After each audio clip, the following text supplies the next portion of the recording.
We are back with day 2 of Hot Button's official 2021 Game of the Year Deliberations. No cold open means there's business to attend to. If you missed it, I highly recommend listening to the previous episode where we tackled our first batch of categories. And that was merely a warm-up because we got big ones to get through for this one.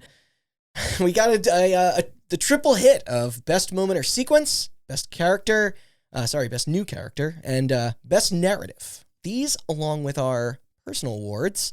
Now, there are many story-focused conversations planned to go down today, so please be aware. There will be spoilers. I'm getting into spoilers real hard. This is the most spoiler warning of all of them. Yeah. That's a given. Otherwise, it's time for you, dear listeners, to relax and hear us go toe-to-toe, unrelaxed. I'm Randall Beatrice, here with our other panel of judges, Austin Blakesley. Yo. Sean Chambers. Hey. Chelsea Romano. They won't let me leave. And Matt Nudaboom. You gotta stop saying that. You're free to go after this. Doors are locked. Yeah. So who's Nobody ready? is keeping you here, but you can't leave. But it's not like a forced thing. So let's buckle our belts, get right to the action, shall we? All right, this is going to be a goodie. Again, taken from the pages of Giant Bomb. Best Moment or Sequence. Basically rewarding a single snapshot of a segment of a game's, anything. It can be a plot point or twist, a dope boss fight, a puzzle, a combat scenario. It can even be something unique that happened to you specifically. What have we lined up? The Dungeon Crawler segment and the Fighting Game segment from It Takes Two. Listening to playlists, as well as the ending of Emily is Away 3. I'm going to read this verbatim. The fucking dollhouse from Resident Evil Village. I believe that was me. Along with meeting Lady D and her daughters. And I think there was another one. Oh, yeah. Ethan dies and comes back to life with help from the Duke. Yeah. And there's another one. Which is everything with Ethan's hands. That was also me. Maybe we should try to put these in this. Psychonauts 2, finishing any of the worlds, and this along with the Casino Hospital and the Psychedelic Senses world. Yeah. That level.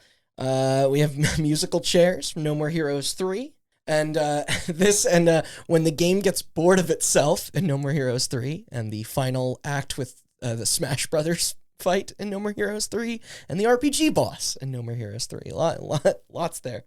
Then there is the LARPing in Life is Strange True Colors. Uh-huh. This and the deciding who to give the rose to from the same game. The Dance with Ducky. Yeah. Great scene. There's tons with Ducky. Yeah, I know.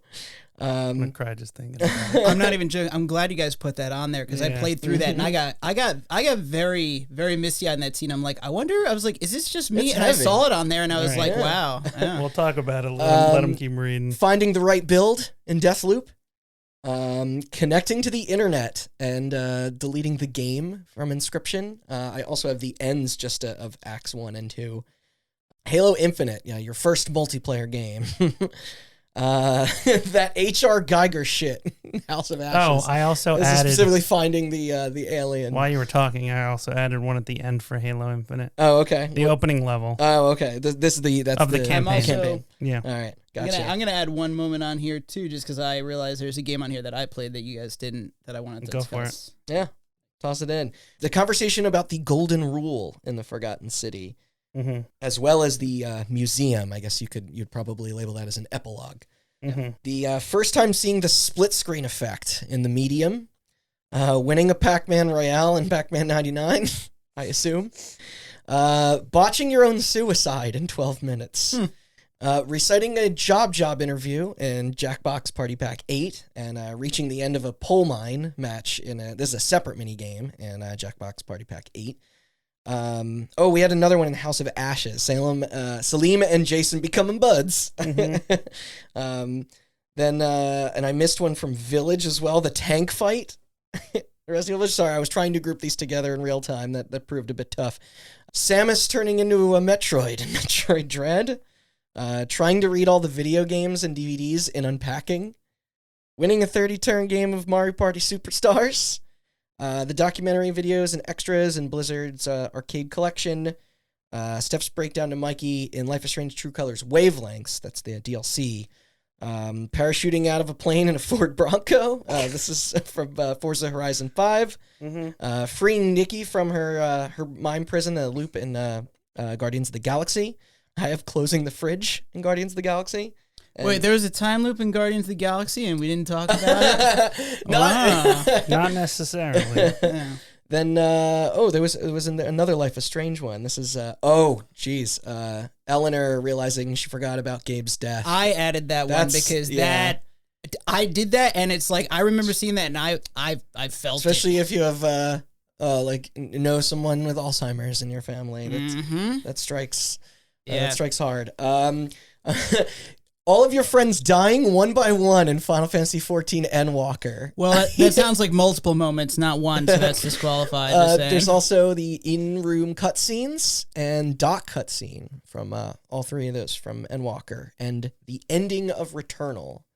So we're almost at an even 50. Wait a second. Was that the end of it? I think there's still a couple more you missed on there. Yeah. Yeah, we've been adding while you're talking. While you're talking. It can't update You have to hit the check mark. Yeah, you have to hit the check mark to update it. I don't have the app, you fucks. Oh. All right. Oh, so Valheim landing on a Kraken. Yeah.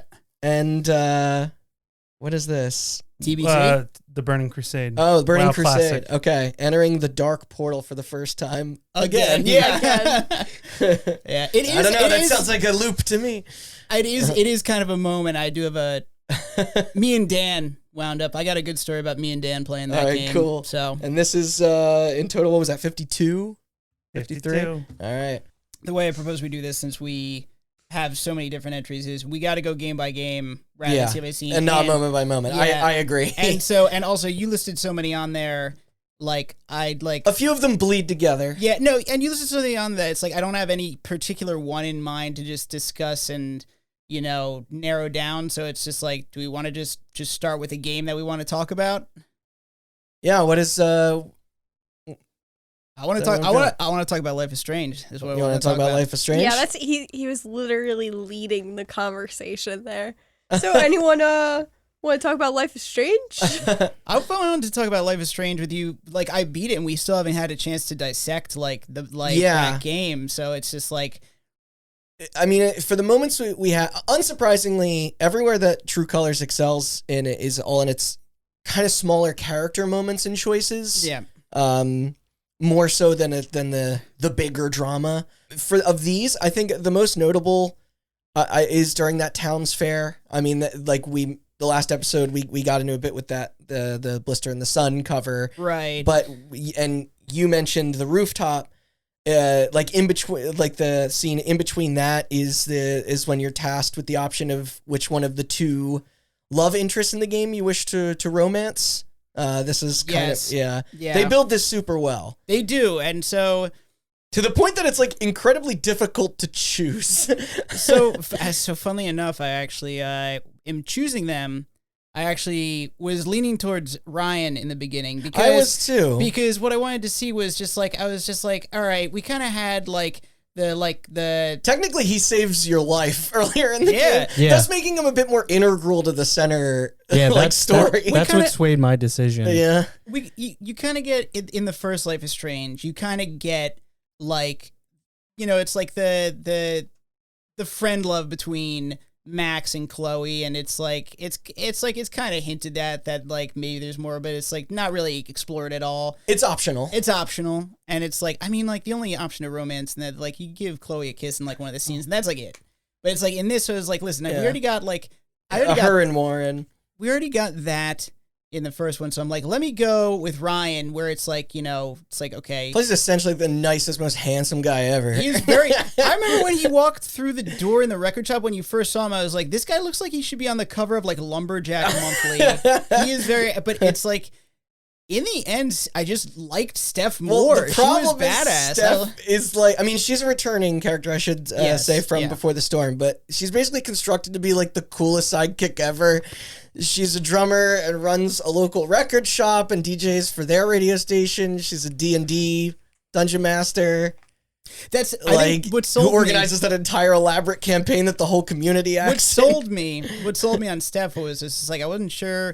But when you walk in to the record store during the LARP and she has that entire she has it entirely decorated and she's wearing the witch's outfit, I'm just like, Steph is so much cooler. I like her. I was like, I just like her more. And it's like, I'm with you. Ryan, I gave him a fair shake, but it's like Steph was, I liked her character more. That's probably the sequence in that game that swayed me back in the direction of Steph as well. See? That's what I'm talking about with this, like talking about these specific scenes. It's just like, you'd be surprised how many people have the same reaction to each scene as you. And in fact, the LARP is actually what. So can I? On the Steph thing, you do spend more time with her, I feel. I put the LARP first, and then everybody else started adding. I want to get a little bit more specific because the moment or sequence, the LARP is most of the chapter, and it is well done. It is extremely all those cool. Final Fantasy type random encounters in it. That's actually where I felt the game actually started to kick back in, because chapter 2 really spins its wheels, I feel like, a little bit, of it. But there's a character moment and I guess you have to pick Steph with the rose in order for this to be a character moment. There's a bit of there's a manipulation there, and then maybe there's a character moment where Steph is running the shop during the LARP. Yeah. That's what we were just talking about. And you read her mind or her emotions, and she's like super nervous. Was she kidding before? Oh, figuring out the flirt. Was she flirting, or was that a joke? I can't tell. And then you can then go on to basically answer her question for her by flirting with her super hardcore. And then the kid that you're doing the LARP for is just kind of like, okay. We should say he's 10 years old. He goes, oh man, this just got real. Yeah. So that's funny. If I had to pick a specific moment from the LARP, a character moment, it's that. I mean, I will say both paths, whether it's with Ryan or with Steph, read as genuine for Alex.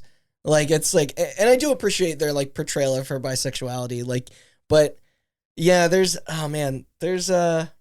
is tough. I mean, so just to keep things moving along from that discussion too, I think that the concert is what reinforced my aligning with her. That's just too perfect to ignore. The thing not totally fair to Ryan. But because he's not a musician. But I digress. The scene that steals it for me in that entire game, because those are both very good scenes, is that dance with Ducky. Yes, me too. And it's a shame, because it's I checked the stats, and it seems like a lot of people missed him because he's tucked in the back of the bar. But I talked to him, but I didn't pursue it. It is actually it does it makes you it made me upset. It's done beautifully. It's done, and it's I was like, wow, this game actually made me feel feel sad for the video game characters. It did it well. To put it in perspective, so one of the townsfolk is an older gentleman nicknamed Ducky, who you meet. Yeah. He's unapologetically sweet and welcoming to you, but a bit shy or reserved during other conversations. Yeah, he's also, for a guy that basically looks like a mountain man. Yes, and he's a taxidermist, prospector type. Yes, he is very eloquent and he kind of geeky almost in a way. Yeah, he's well read. He's well read. He's he talks about having done production, been an actor in a play. He was that's right. He was in a sci-fi movie. So it's for looking like a mountain man. It plays with your expectations of what you'd think. Yes, and he speaks eloquent. He's very well cultured for a guy that looks like a taxidermist. Yeah, he is a taxidermist. He is a taxidermist. It's I got the feeling I might be shooting in the dark, but mannerly. If that makes sense. Yeah. That's the immediate vibe I got. I think the dance with Ducky is a good moment or sequence, because a lot of them are character moments. Yeah. I mean, all of them, the ones we nominated, are pretty much our character moments. And a lot of them have to deal with Alex. And as much as I love Alex as a character, and boy do I, I think the moment with Ducky... Well, let me explain it real quick, because I don't think people know why.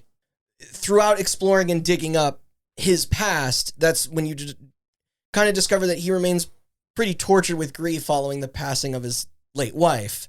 And he consistently refuses to burden you or anyone else with the details until a night when you witness him sitting at the bar by himself after close, which I suppose is why so many players missed it. But upon using your empathy powers, you find that there was a favorite song that they used to have.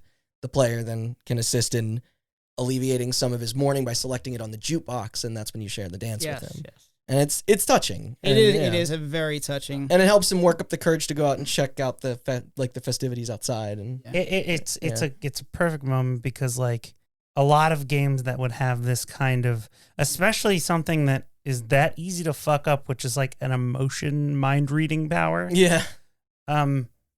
Is this kind of it solidifies this thing. It's like nobody is safe, which I think is a good way to use that power, right? Yeah. Where it's like even the most optimistic optimist in your life, if you had the ability to read their mind, you would learn that they are not really the biggest optimistic optimist you know? Or someone it's like who's the funniest or who's the most outgoing. You know Ducky's wife passed, but like you don't know just how hard he's taking it. Yeah. And it's one of those things where it's a front. He's like, in a bar after close and you're like, it's one of those things like, hey man, you good? He's like, oh, I thought nobody was here. Yeah. So I was finally allowing myself to be able feel to the grief. And then like, Alex is just like, let me get up in their head. Figures it out and is like, do you want to dance? And yes, it's cute. It's effective. It's beautiful. It is. I thought it was so. I think of True Colors. That's the one I would keep. Yeah. I will dance with Ducky. Yeah. Yeah. No, me too. I will mention agree. as an honorable mention for that game is, and I had to bring this up is earlier on, and this goes to show you how good the art in that game is too, and how well animated it is. There's a moment. Yeah, they upped their tech game quite a bit. There's a moment earlier in the game where you're interacting with Eleanor Lathe, who is, she's like, she's a grandmother and she runs a flower shop, and she mentions someone picking up flowers for a funeral. Yeah. Okay. And she's like, sorry, I almost forgot this. Yeah. And she mentions, and it's revealed in this scene that she is developing Alzheimer's, and at a very rapid pace, apparently, from what it is. And she mentions, why would someone want to pick up flowers for a funeral? And you realize, and she's trying to hide. She doesn't want to let. She didn't want to let people know. And yeah. it's like, your brother just died in the previous chapter, and his wake was that morning, and she wasn't there. And it's like, you have a choice. Do you just let her live in ignorance? Let her live in ignorance. I lied to her. Or you can tell her that Gabe died. And I was like, I always played that game as honestly as possible. Don't hide things from people. And I told her, it's like, Gabe, my brother, he died. His wake was this morning. Let me tell you. Oh, I don't know how that. Yeah. Let me tell you the reaction. Did you do this? Yep. The reaction, the facial expression on this woman. Imagine telling someone that they forgot about the death of someone that they love and know. The facial expression is one of such shock and pain that I looked at it and it's like I felt it in my body. Yeah. It is done so well. Not only is it she forgot about someone's death, but she's asking who died to the sister of the guy who died. Jesus. It's like and she has to tell, hey, my brother just died. But and the funny thing is, you don't know this, but Randy does. If you do lie to her, she figures it out later. But who tells her daughter, the daughter who's trying to hide, she's trying to go away to college, and she's trying to hide her Alzheimer's from. So her daughter goes to college and doesn't stay behind and take care of her during her episodes. Yeah. So not only your hard choice is, do you tell her the truth and deal with what we went through, or Randy, you can lie to her and ease her pain, but then later you have to. But then Riley stays home. But then that makes her thing worse. Funnily enough, just through there's no winning. Through sheer good decisions, I actually did manage to. Riley left for college. I got her to college. Oh, that's tough. Because I did it too, but it was. But it's like at the bus stop, you have a chance to tell her about the Alzheimer's, and I'm like, "There's no way," because I knew it was going to happen. Riley won't leave, and I'm like, "Riley, you need to go to college." Yeah, and it's like, I mean, Eleanor wants her to. So, but that's personal to me as well, just because of the history of Alzheimer's with my grandmother and stuff. But this is what I was talking about in those character moments. Yeah. That are like that's what sticks out, and that's running parallel to a larger story that's Yeah. that But anyway, doesn't carry the same like. for Life is Strange, if we got to cut it down, I nominate the Dance with Ducky. Okay. It really is like such a touching moment. Are we all on board with the Dance with Ducky? Yeah. Yeah. Did you guys play? Yeah. I think we should go around the room. I like this way of just choosing a game, and then we'll stick with that game. All right. So Well, Okay. Well, can we? Before we do that, because I have, there are games that I would like to get into. yeah, I mean that's fine. But there are games on here that I think the quicker. are quicker cuts. Okay. Go for it.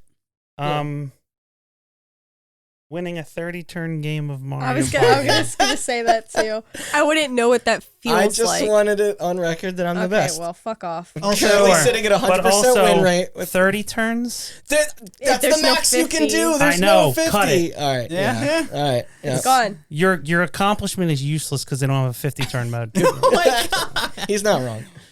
Also, the Pac-Man one. I mean, like. I mean, yeah, you put I assume, dude. If you want to nominate that, you got to win. Also, like, you. listen, even if I won a Pac-Man 99 thing, that would definitely not be my gaming moment of the year. Just saying. Okay, we can cut parachuting out of a plane in a Ford Bronco. See, now I want to see that. I mean, 'cause that's a like, cool ass That moment. is a cool It moment. is a dope fucking moment. They And, definitely did a good job of presenting that. the entire intro sequence to Forza Horizon 5 is absolutely worth playing. It is scripted as all hell. It is cool as all hell. Mm-hmm. And parachuting out of a plane in a Ford Bronco is the best part of it because you're literally dropped into the jungles of Mexico. Yeah. I didn't play 4, but 3, but did they do anything like this, or was this like? Oh yeah. Oh, they did. Okay. 4 had a similar intro. It wasn't Okay. as crazy, Right. but 4 also had crazy shit in it.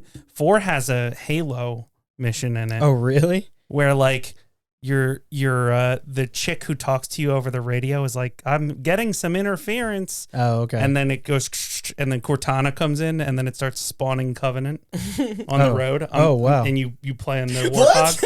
Yeah. yeah, that's Sorry, so I just crazy. That's all in 4 though. Oh. But 5 has some cool moments. I have It's like another quick one. I think we can.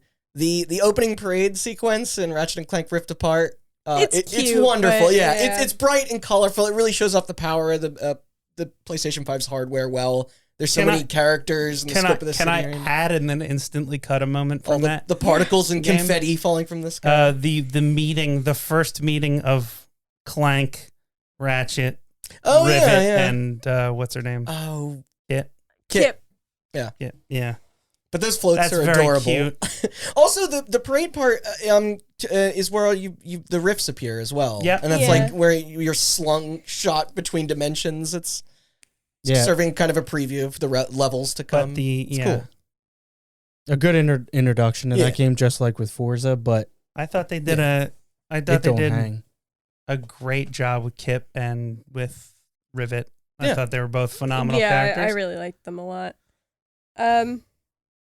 You want to do first time seeing split screen effect of medium? Yeah. I think it's fine. It's really cool. It Yeah. shows how well the we played it Xbox. Mm-hmm. It was that was a Series X exclusive, I think, for a short time, and Yeah, No, I because believe it's it couldn't be handled on the. yeah, that was going to be a Wii U game initially. Yeah, there was no. Well, I guess they could have done it separate screens. Oh, I One never on the- thought about that. I wonder if that was that's their pitch. probably what it would have been. You're right. But Yeah. yeah, Just hold it up. Fuck, that makes so much sense. I it can't makes so believe- much more sense. Yeah. Yeah, But that can go. But it yeah. yeah. It's fine. It's just not like greatest moment of the year. No, it's really cool. It's just like a whoa, and then Yeah. Randy, for somebody who has such an affinity with split screen games, I thought you would have liked the medium a little bit more. What about botching your own suicide? Oh my god! I think I just love how fucking visceral and raw it is. Yeah. So basically, the first time you have access to a gun, you take it off of Willem Dafoe, and when you shoot yourself, you fuck up the job and end up just kind of blowing a portion of your skull out and crawling around on the floor in what feels like a lot, an eternity. Yeah, and you're reaching for the gun is basically like too far away for you to finish the job. Yeah, for a second shot. And dude, you tried with the knife, and you can't even summon the yeah, courage. He's not even able I to. tried with the knife quite a few times. He like holds it up to his chest, and he like. Which not is his like, throat. what a shitty way. You mean you try with in for, the game, Elliot. Right? Not real life. Okay. I wasn't sure if that was supposed to be a setup for a joke. No, it wasn't. But yeah, I appreciated the animation of that. It was Also, all right. So we'll do small cuts in a bit. I think we should do one big game and then a little. I'll small do that. cuts. Yeah. Right. So since Matt did Life is Strange, you did Life is Strange? Yeah, I For did. your thing? Okay. Yeah. So I'm gonna pick a game. Go for it. I'm gonna pick Guardians of the Galaxy. Okay. Hey, all right. Because I think that there's a moment on there's here. a small handful from Guardians. There's a moment on here that's missing Get as it. well for Guardians, but because we have freeing Nikki from her loop. Yeah, do you mind if I do that one, or is there another? Yeah. Okay. And then we have closing the fridge, which is a cute little moment, but like obviously, Yeah, see, that one was more personal to me as someone who's doomed to forever having to close their fridge from friends leaving it open. But on the ship, there's a refrigerator full of sodas, and nearly every time you walk by it post-adventure, the fucking door is hanging there open, and there's a prompt to shut it. And it's silly, and I like how you barely acknowledge it in each instance. Like, if you're talking, like, you don't even... But then it all comes full circle, because once you flash back to your childhood house as a young Peter Quill, you stroll past the fridge. When you know it, thing's open. and then in the end credits of the thing, Yes! they do like a sitcom, like Where Are They Now thing. And I forget what it is exactly, but it's like some trophy somebody won. They use it to keep the fridge closed. Yeah, no, they got a trophy from Cosmo, I think. Yeah. And then they prop it up to keep the fridge shut. All right, so I like that brings me to my fun, cute moment or sequence, which is Cosmo meeting Cosmo. So I love Cosmo. So for those of you that don't know, Cosmo best character of the year. is the head of Nowhere, which is a space station full of pirates. But he is the dog that the Soviets sent into space. Laika. It's Laika. It's Okay. Laika. He was sent into space and went through like a black hole or something and got telepathic powers. Yes. So he's a dog. He's a golden retriever, right? And he has telepathic powers and communicates you with a very thick Russian accent. Yep. You know, but the funny thing is, because Cosmo communicates through telepathy, they just mocap the golden retriever. Yeah. Yes. They didn't direct it at all. Yeah. So like the Guardians are having a very serious discussion about the end of the fucking universe. And this dog is like, maybe we could, and like the thick Russian accent. in the background, Guardians of background, Galaxies. he's just panting and rolling over and scratching his ear. And then, oh my god! All and while then, wearing just this a space mini helmet. spacesuit. Yeah, Spacesuit. it's the little Soviet. I got quite a few Snapchats of someone who played through that And then game. my and just went, favorite "Best part- boy." This is going to come up again in Best New Character, by the way. somebody says you got to keep your eye on the ball, and a computer voice just goes ball, and then a ball launches, and he chases it good. around the table. But he's still talking to you about your plans to save the universe. Oh, it's so Yeah, Cosmo it's rules. amazing. And every moment Cosmo is on screen is a delight. Yeah. You just made me want to play that game Yeah. now. It's Yeah. like before it was like I was like kind of on the fence. It's like I don't really need an action game, but Can you that pet I the will dog? play it for that. No, I don't you think do so. pet Cosmo. Yeah, you do. And his puppies. Yes. Yeah. Oh yeah, Cosmo has puppies as well. Well, I hate to spoil this for you, Matt, but there was one other moment that absolutely landed for me, and Austin, you were there for, because it made me realize why they won Best Narrative at the VGAs. Not that I totally agree with it, but I at least get it now. Yeah. But there is this scene towards the end, and it's by far the culmination of the game's like handling of emotion. The setup is that there's this entity that feeds off grief and is consuming the galaxy, trapping any living being within essentially a mind prison that constructs a lie based around something you've lost. Mm-hmm. And like on the surface, it seems positive, but obviously underneath, none of it is real. And it's difficult to free anyone out of, as it's the only way for the person inside to re-experience the fake memory. So like Drax sees his family, Peter Quill sees his mom back on Earth.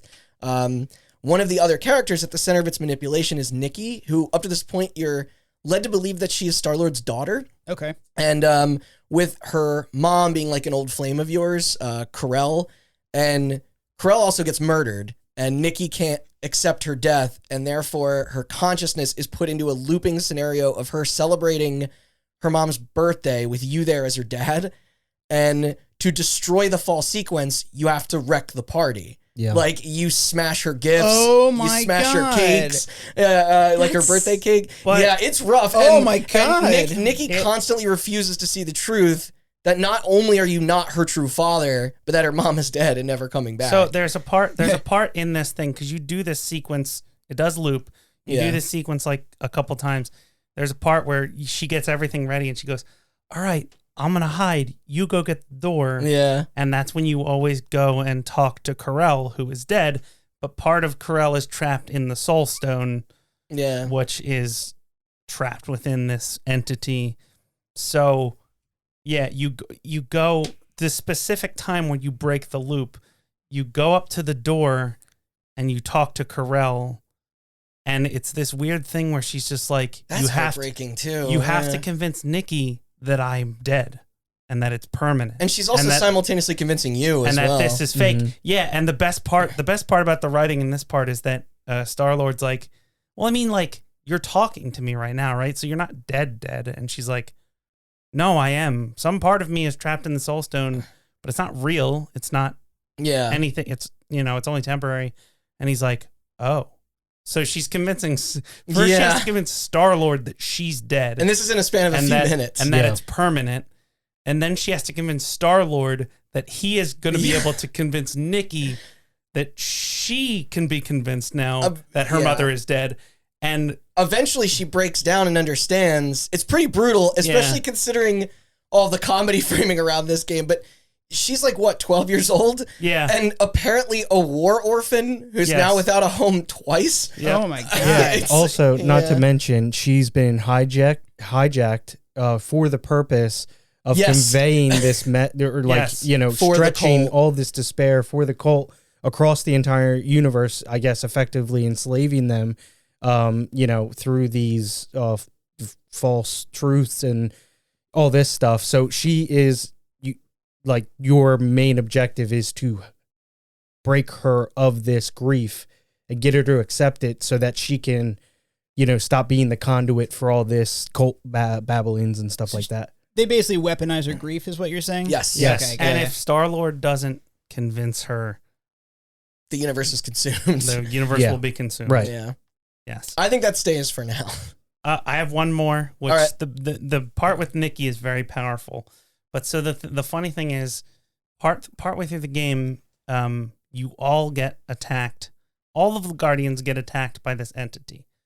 So it kind of exposes all of the Guardians for what their greatest loss is. Yeah. So Star-Lord's is his mom, who died when he was kidnapped as a kid and brought out off of Earth. But they all talk about what theirs is, right? So Rocket's is like he was Tortured in like tortured the lab. in the lab he was created in, and there was another creation there that died and he didn't die. And then you have like Groot's, obviously Groot's whole planet is fucking He's the last of his gone. race. He's the last of his race. Yeah. And Drax's wife and daughter, but you never get Gamora's. You never, You're right. because Gamora doesn't talk about what hers is. And there's a point where you're going to save Nikki. This is before the part we just talked about. You're going to save Nikki, and Gamora, you kill these aliens, and then it cuts to a cutscene very, very quickly and very sharply.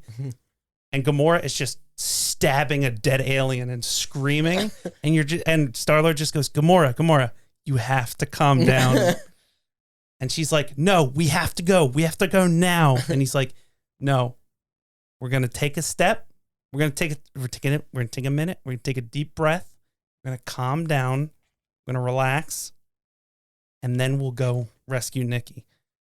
And then she just goes, she starts like she goes on this long rant about how men like Raker can't keep getting away with this, can't keep using girls like Nikki for their fucking sick games. And then she like is either accidentally or purposefully calls Raker Thanos. Mm-hmm. And then it's revealed that what her thing was, which is that she's not talking about Raker and Nikki. She's talking about her, Nova, and Thanos. Yeah. And how Nova did the same, or Thanos did the same thing to Nova. Because in this universe, Thanos is dead.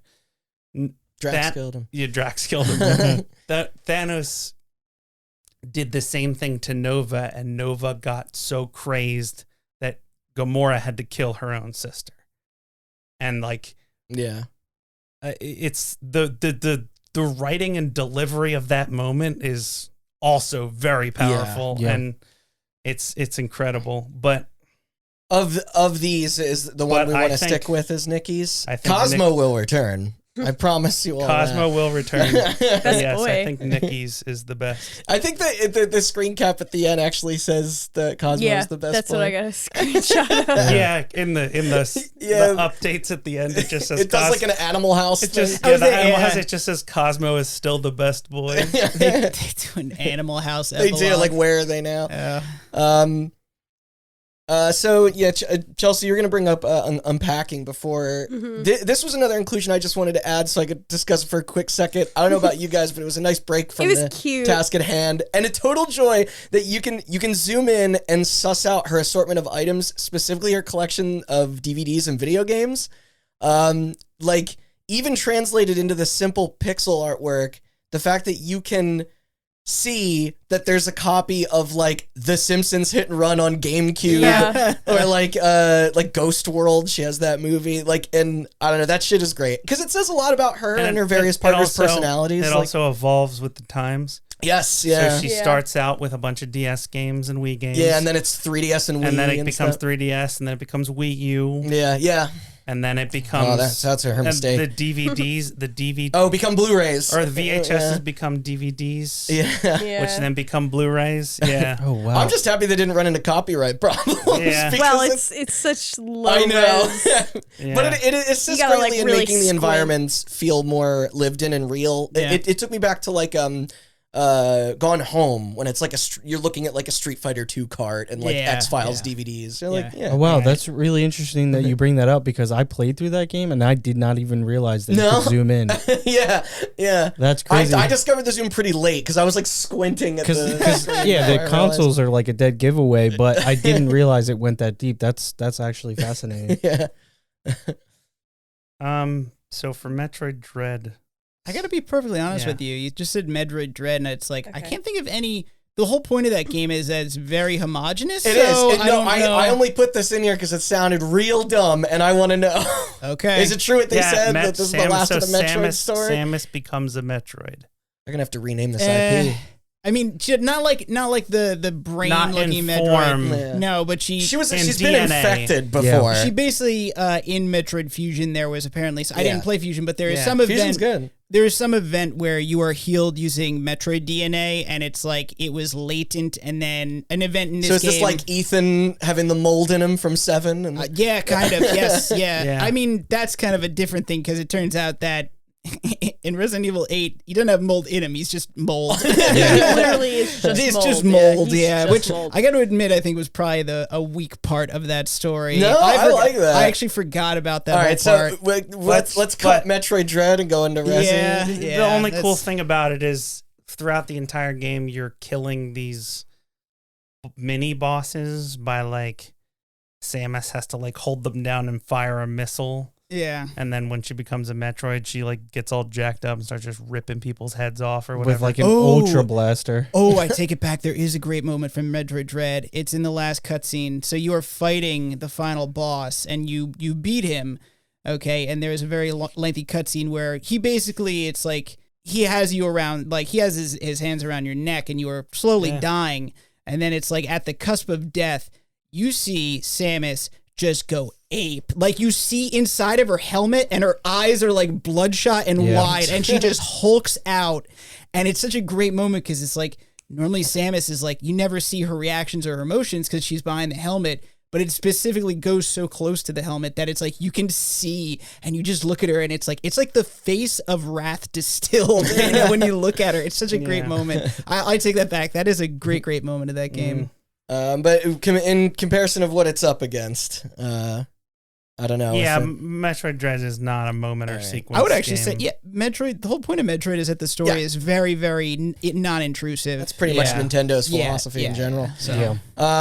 But Resident Evil Village, it's literally full of so many memorable scenes that we have like an entire collection here. So where to start? Ethan constantly getting his fucking hands ripped off is pretty hilarious. God, that poor so man. awesome. The one where you go to grab the knob for the door, and Lady D just cuts, and it just like slow, like a fucking cartoon. Your like wrist Ghost just Ship. pops off. I'm a sucker for like reactions to things. Yeah. So I'll like watch reactions to like certain things on YouTube compilations, and when that game came out, the amount of like Twitch streamer reaction compilations between that and the first time you see the baby monster. Yeah, so I was... right. I mean, I don't want to get ahead of ourselves. The tank fight, I forgot that happened. Yeah. What tank fight? Oh, by the end of the end, near the end of the game, you're in a tank. Yeah. Fighting that one boss. Heisenberg. That's why I put the Heisenberg fight in here, because it serves as the antithesis of where the game begins, which is a Resident Evil thing, right? Like in that you start off feeling so hopeless and weak, and then by the end the power trip takes, but to the extreme. And that's like I would actually.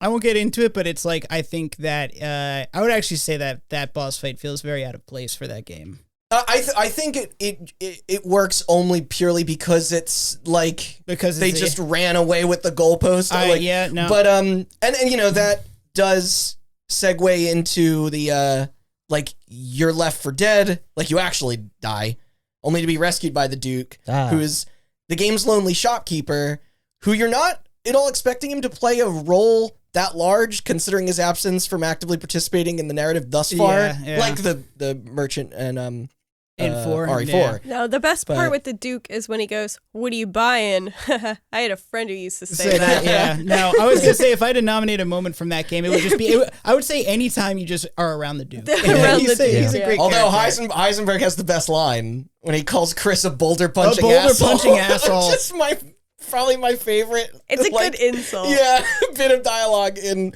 this whole series. So I talked in the last episode about their insane cast of antagonists, but meeting them all together is some of the most attitude Resident Evil's ever had. Like it's just oozing with it. And each one of them is so distinctive, and they use perspective well to show how just tall Lady D is. Oh my god, she's giant, and how small the marionette dummy is, like the little and surprisingly keeping everyone like in frame as they like bicker about your demise essentially. But the largest standout, many would say, is the dollhouse. So here's the thing: the dollhouse and Lady D, yeah, they're so good. Is like the two sides of the coin when it comes to this category, because Lady D, the scene with Lady D where you meet Lady D and you meet her daughters. Yep. And are you talking about specifically the scene where she drinks your blood? Yes. Yeah, that's good. And calls you stale. That's that's when we had that moment. We're like, they know exactly what they're doing. Yeah, because it's like fully down.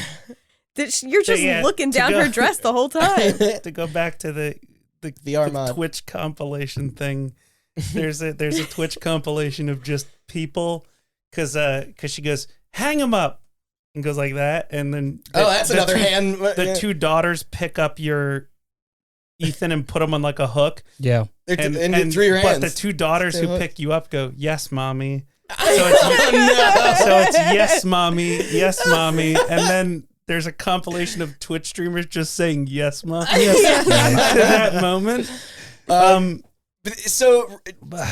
the dollhouse is the opposite, where it's like that's the theatrics. The dollhouse is fucking. Well, that is the scariest thing in any Resident Evil game. Because I know that Village has gotten some slack for its shift to include more action over 7, which I understand. I know, but it's like, and I because remember, RE1 was kind of the predecessor to 7.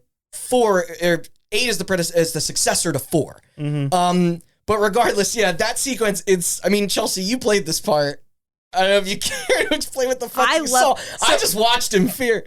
I shit myself instantly. Because they trick you. They're like, it's puzzles. Yeah, they're like, it's puzzles. And I was like, I want to do the puzzles because I'm an idiot. And at one point, you just turn around and there is a hallway-sized fetus baby crawling and screaming and chasing after you, giggling and saying I screamed and I cried, and you have to hide from it and get past it. You to have the to elevator. hide a very specific way too, because like I hid under the bed facing the wrong direction, and that thing fucking saw if you get got, the death sequence is gruesome. And it's long. It's a vor sequence. It's a vor sequence. Oh yeah, that thing eats you. Yeah, man. Resident Evil Village is some sick fucker porn. I almost cried. Not to mention how the dollhouse starts off, where you have you're geared up, you going lose in, everything. right? You walk in, lights go out, like Metroid, your whole inventory is emptied.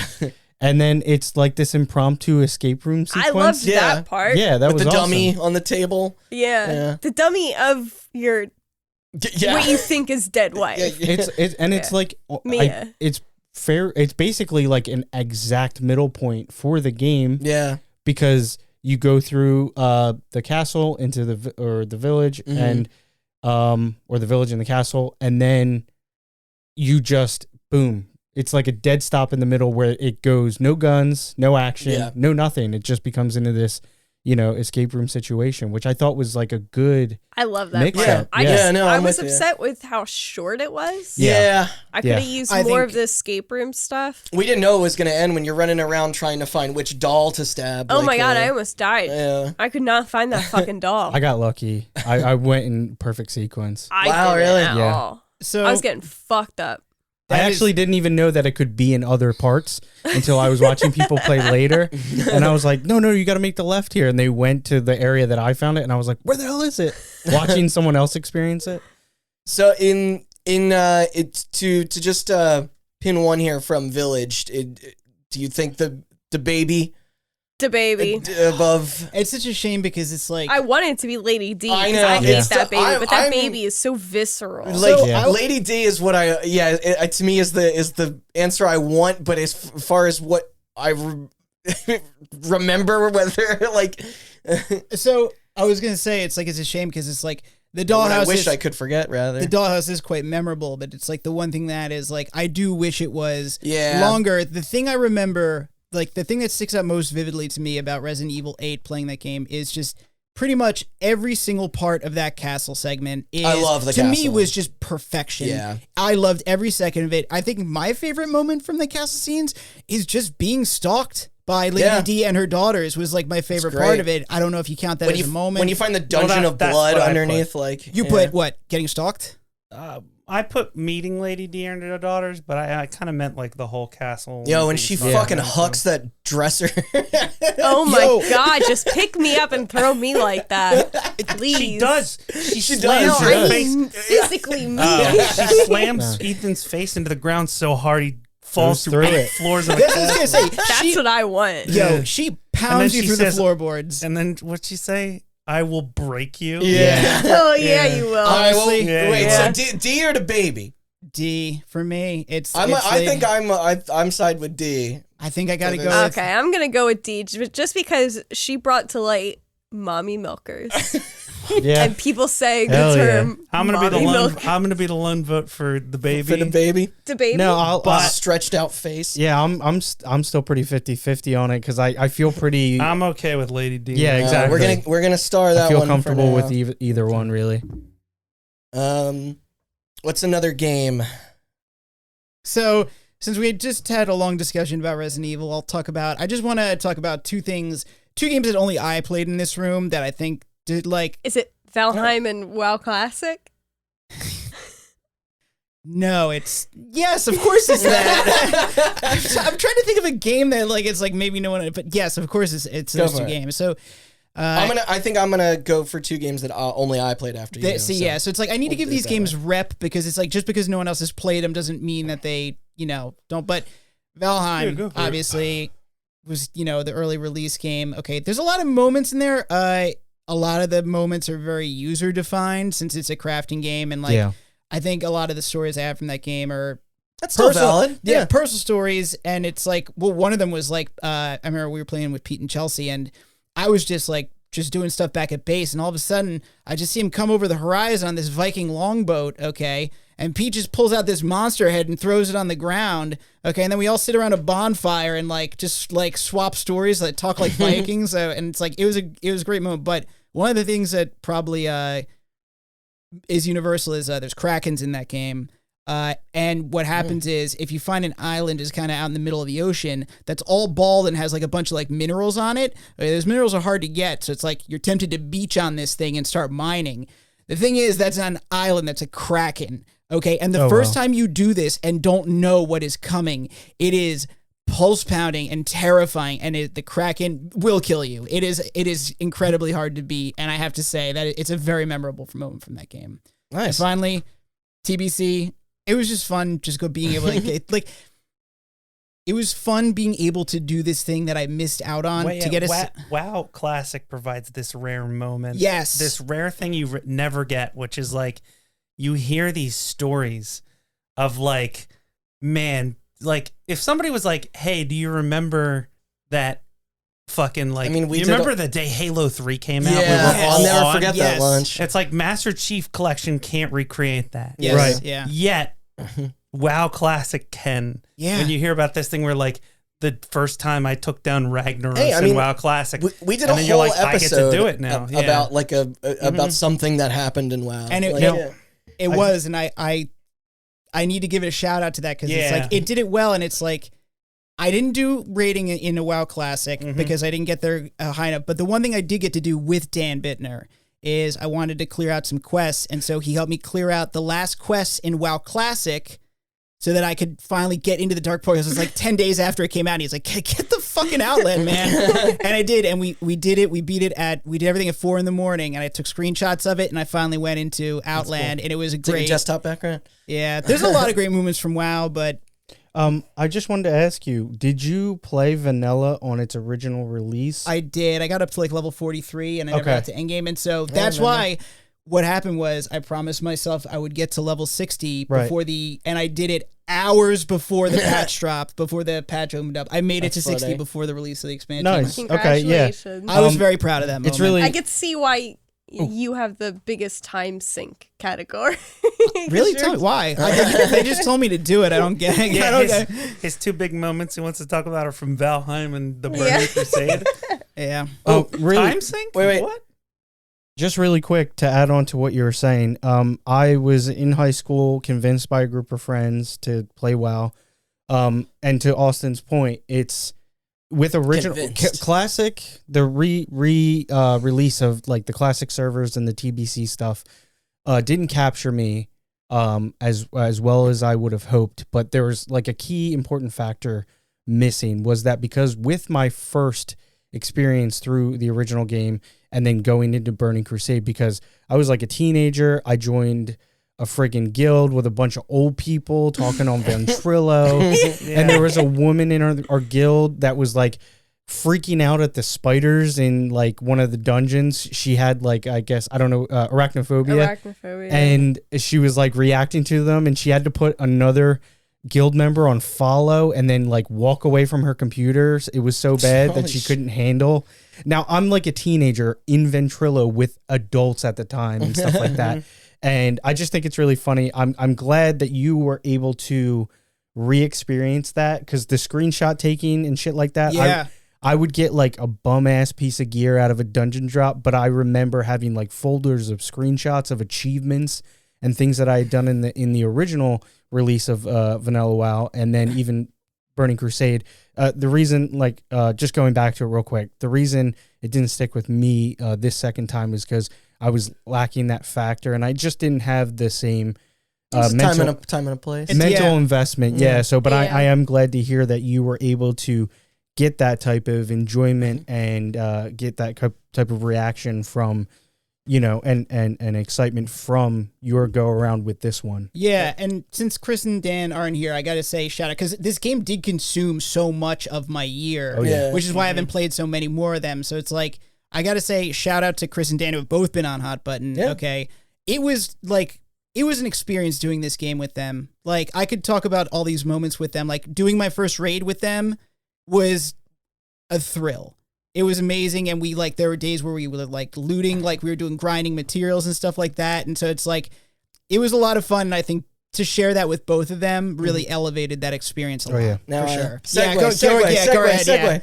Yeah. Now I completely get that no one rightfully wants to hear Blizzard anything right now, probably past old, So, especially something, I don't know, designed to celebrate its legacy.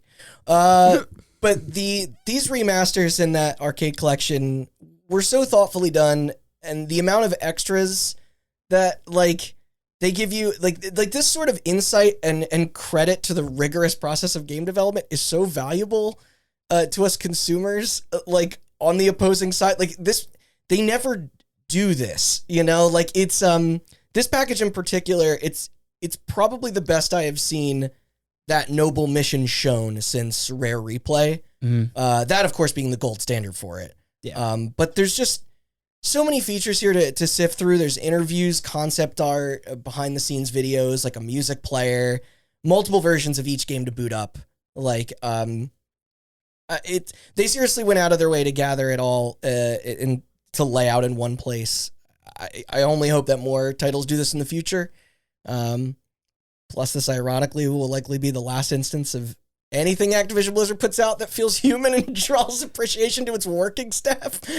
Yeah, unfortunately. Yeah, but I know that one was just me. I had a couple nights of playing around with it, but I'm gonna give it the and boot. Just really quick to add on to even what you were saying with that, for this collection to come out, this remaster collection it was to come out, $20 too. Yeah. For WoW Classic, obviously not exclusively to this year, but this year, the Diablo 2 Resurrected. Yeah. As a person who has very fond memories predating World of Warcraft, playing and being introduced to D2 at a buddy's house. I remember amped when 3 was on the horizon. Right, yeah, and having been introduced to Diablo 2 at a buddy's house, and then taking his game discs back to my butt-ass computer and trying to install it on DSL, and then just not getting it to work right, but then just gave me more excuses to ask to stay over his house and stuff like that. It's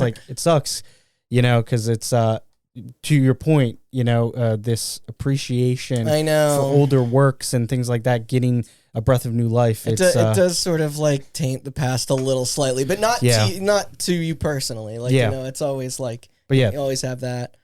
All right, so another one I think just me I can axe off is the one from Wavelengths. This was a DLC add-on for True Colors. It's all right, a bit basic for my taste. I'll get more into it later. Although there was a scene that I thought appropriately tackled its drama successfully, and it is a night where you are encouraged to play a continuing D&D story with your childhood pal Mikey from Before the Storm. And I didn't say it before, sorry. You assume the role of Steph 12 months before the events of True Colors. Yeah. You're managing the record store, yeah. Broadcast station. Throughout, you finish tasks around the shop. One evening, you decide to finally reconnect with this old friend, and the only other face to a voice you see in this, and your exchange to one another begins stilted until you suddenly break down to him the impact that the canonical conclusion of the first game all those years ago has had on you, Chloe's death, you fleeing Arcadia Bay, and he then comforts you. It's waiting. I just wish the remainder of that bonus chapter felt as meaningful. But so, out of curiosity, is the interpretation left open in the DLC? What the canonical? No, they actually, as soon as you fire it up, it says what did you? Okay, so that's what I thought. I was it asks you what you actually did. So technically, I don't know what the other. I think they did that because they don't want there to be a canonical ending. Well, that would ruin that was apparently one. There's a comic book that that's what happens after you if you choose Chloe, like what that story is. Yeah. And then the other story is, I guess, is what the game just assumes is now, because like 2 doesn't ask you, but yeah, I mean, that's why. Well, 2 is its own thing. Yeah, 2 is its own thing, but in 2 they just assume, they're like, no, you saved the town. Interesting. Yeah. Okay. But yeah. Real quick, I'll just jump in right here, if that's okay, and just kind of go into Returnal briefly. Yeah, because on the last episode I talked about how much kind of gets connected in the end when you kind of get this all-encompassing final cinematic sequence that kind of starts to connect the dots, if you will. Based on your interpretation, I could see people taking this many different ways. But for best moment in sequence, I nominated the ending of Returnal because it is a capping off of what has been breadcrumb trails throughout this world narratively, just trying to best translate what you've been experiencing up until this point, and all these questions that you have unanswered, all these things that don't quite make sense, what these visions you're seeing, why what you're doing is so hard, and I just wanted to just kind of, because I did add it to this list, but I did talk kind of in length about it in one of the previous topics. So I'm cool with moving on past this. Okay. Because I covered it so much already. I just think it's like I was saying, personally a best moment for me because it was just tying so much together in the end. It was an aha moment that you really had to work for. Yeah. And I think it truly pays off. Now, being the only person here that's really played through the thickest meat of the game and completing it. Sounds like Returnal is a really game you needed this year. Yes. We should have a category for this. Yeah. But yeah, that's it. I just want to say my piece on that because obviously I added it. So Chelsea. Do I want to get into it? Yeah, let's do it. Get into Endwalker? it. Okay. I can get into Endwalker. I was about read to my say, mind. Yeah. we got to get into the thick of it. Endwalker. Yeah. Yeah. Okay, so there's so many. Remember, James is listening. Yeah, he is. Hi. Shout out. But there are so many really good seeds, but I tried to narrow it down. So basically, Endwalker is the ending of the story that this entire MMO has been telling for the last 7 years. Is that why they called it Endwalker? Yeah. Yeah. Oh, also, really? you go to the moon. Chelsea had to correct me because I thought Endwalker was the end. No, I apparently I believe I know Yoshi P at one point did say he had enough story for the next 5 years.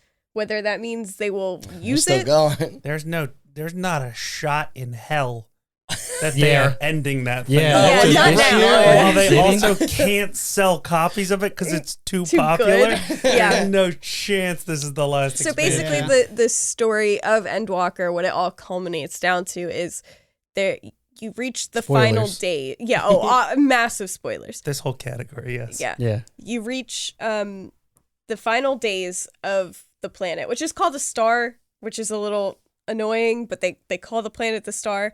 There's these monsters that are going around killing people, but on top of that, if anyone who is living on this planet feels a strong amount of a negative emotion, they become one of those monsters. So it chain reacts, right? You see this giant monster and you're terrified, and either it kills you or you're so scared of it that you become one of them.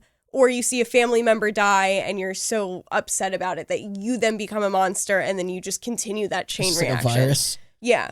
So it just continues on and on and on. And there's no way they could be saved once this happens to someone. They're dead. That's it. Jeez. That is it. So that's what's happening At least you can free them in Guardians. That's what's happening on the planet that you're on. And so you and your friends are trying to find a way to stop it. But you also find out that the moon is just a spaceship. Okay. I'll get into that.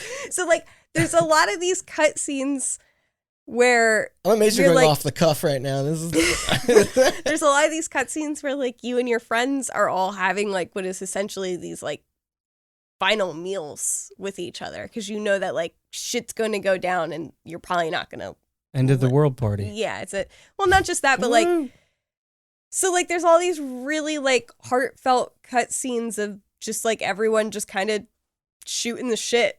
You know what I mean? Just like accepting that, just like you know, you're just. They come over, they'll knock on your door with food, and everyone's just kind of like hanging out eating burgers, and it's like actually kind of nice. Yeah. And there's another one I've never seen them do this before, but you're in your in-room and someone knocks on your door, and you have a list of names where you could be like, blank, is that you? And depending on who you say, it's that person on the other side of the door. So the rest of your cutscene depends on who... Did you know that ahead of time? Or? No, and I picked the person. I was like, I hope it's this person. And it was. Okay. So that was nice. I should go back and rewatch all of them. And then there's another one, which is like the biggest red flag ever, where like at one point right before you go on this like final mission to this like unknown place, you the group kind of splits off into like 3 different groups and you have to go talk to each one of them. And one of them is you and 3 other people discussing what you're going to do when you get back, which is like the biggest, so everyone's going to die red flag. Oh, yeah. Right? Where everyone's like, well, when we get back, we'll retire and I think I'll travel the world. Oh my God, and what is this, the deer hunter? Like, and you're just Vietnam, like, you're literally eating pizza and drinking beer with your friends and they're just like, can't wait to get back and I'm gonna do this, and you're like, no, please. Your 4th friend buzzing, guys, I got great news, I'm gonna be a father. And it's just like, So like those scenes are like, I thought really well done. And then there's another one like where I said the moon, it turns out the moon is a spaceship because the person who created the star that you live on, this is like 7 years of story, so I'm not going to get into it too much. She knew that the final days would happen eventually. She knew that there was no way around it, so she made the moon into a spaceship so that when it happened, everyone could get on the moon and just find another planet to live on. And like anyone who survived to just escape it. I'd make fun of what you're saying, but it's Final Fantasy. It's It's pretty Final much par for the Fantasy, course yeah. of what I expect, yeah. So at one point, the engineer, because you still have to get to the moon, so there's an engineer on the planet building the ship, and he's complaining because he's like, it needs to be 6% more efficient. Otherwise, we're not gonna be able to make enough trips to get everyone and everything onto the moon before the moon has to go because we're all gonna fucking die. And the 2 one specifically was just like, what do you need? We'll do it. And he's like, there's no way you could do this. Like, I need these specific things, and that there's no way that anyone's gonna be able to find it. And he kind of just gets on like quote unquote phone where he's just like talking to all these people, and he's like, I need you to find this material. And like at one point, one person's just like, well, we don't have any of that, but is there anything else you need? And like the little engineer's like, well, the relics are like good fuel if you could bring me like a couple of those. And then it cuts to like this dock where there's just like fleets and fleets of boats and airships coming in with just like the entire like just so much shit. And it was just like, it was just one of those scenes of like everyone coming together, and it like kind of made me tear up. I was like, oh, everyone came together to help with this thing. It made your Grinch heart like grow just a couple. Yeah, like the X-ray machines kind of.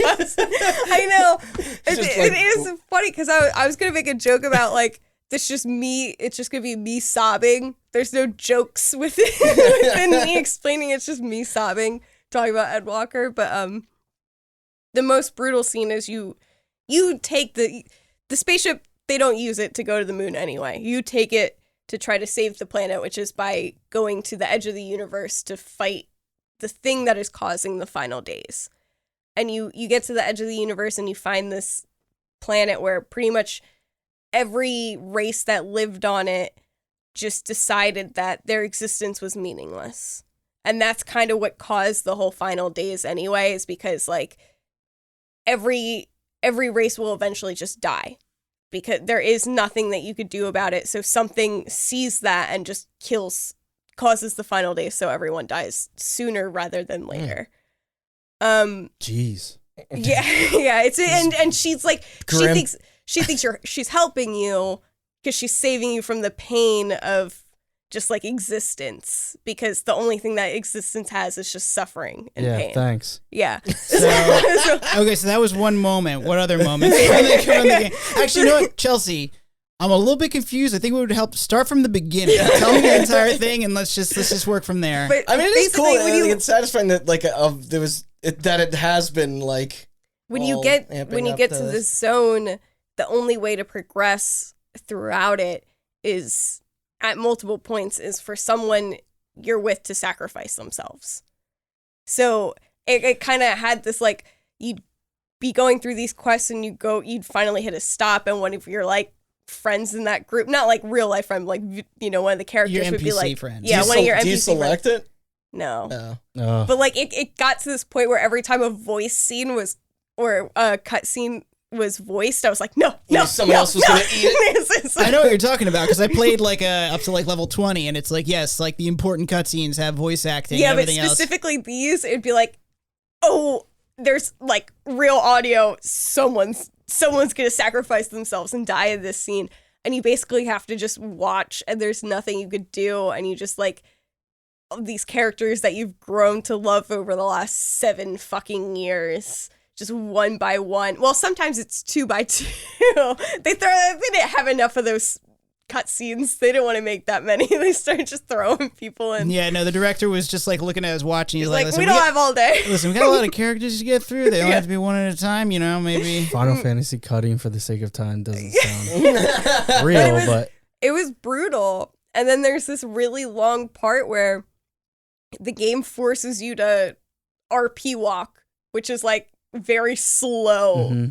And there's like these figures, like these silhouetted figures, and every time you pass one, it'll just be like a quote from somewhere in the game about, you know, like conquering things and stuff like that. And it was kind of heartfelt, where you're just like, there's this music playing and you're walking incredibly fucking slow, and there's all these voices you've heard for the last 7 years kind of like coming in and talking to you. And it was like, I got really teary-eyed and emotional. It was just a lot all at once. Your friends all come back. I'm gonna spoil that. Yeah, they all come back. But like It just Infinity War endgamed this like yeah, Best pretty use of much, a time yeah. loop, Endwalker. Their souls are in a gem or something. I didn't really understand all that part. I like how Soul Gem. Is it Marvel? Final Fantasy's aesthetic, especially like post like 10, I guess I would say, it's like, it kind of feels like it's like, all right, what's the theme? It's just like the back of like a folder of a 5th grader just drawing like their fantasy scenes. Like, well, what are they doing in this scene? They're eating cheeseburgers and French fries on top of a fantasy airship while wielding machine guns. And it's like, it's just everything cool. You know, of that other is Final fantasy Fantasy universe. 14. Yeah. It's just like freaking. The first time you met me in that game, it's like, okay, I'm out in this idyllic countryside. Okay, I am like a 4'0" dude with a giant pompadour and sunglasses. Okay, I see you're her. like 2 feet, because my character is like less than 5. Okay, she walks up to me in like a black dress or whatever, and all of a sudden I look over the horizon, and pulling up over the bridge is like the Batmobile, which is like a freaking player mount.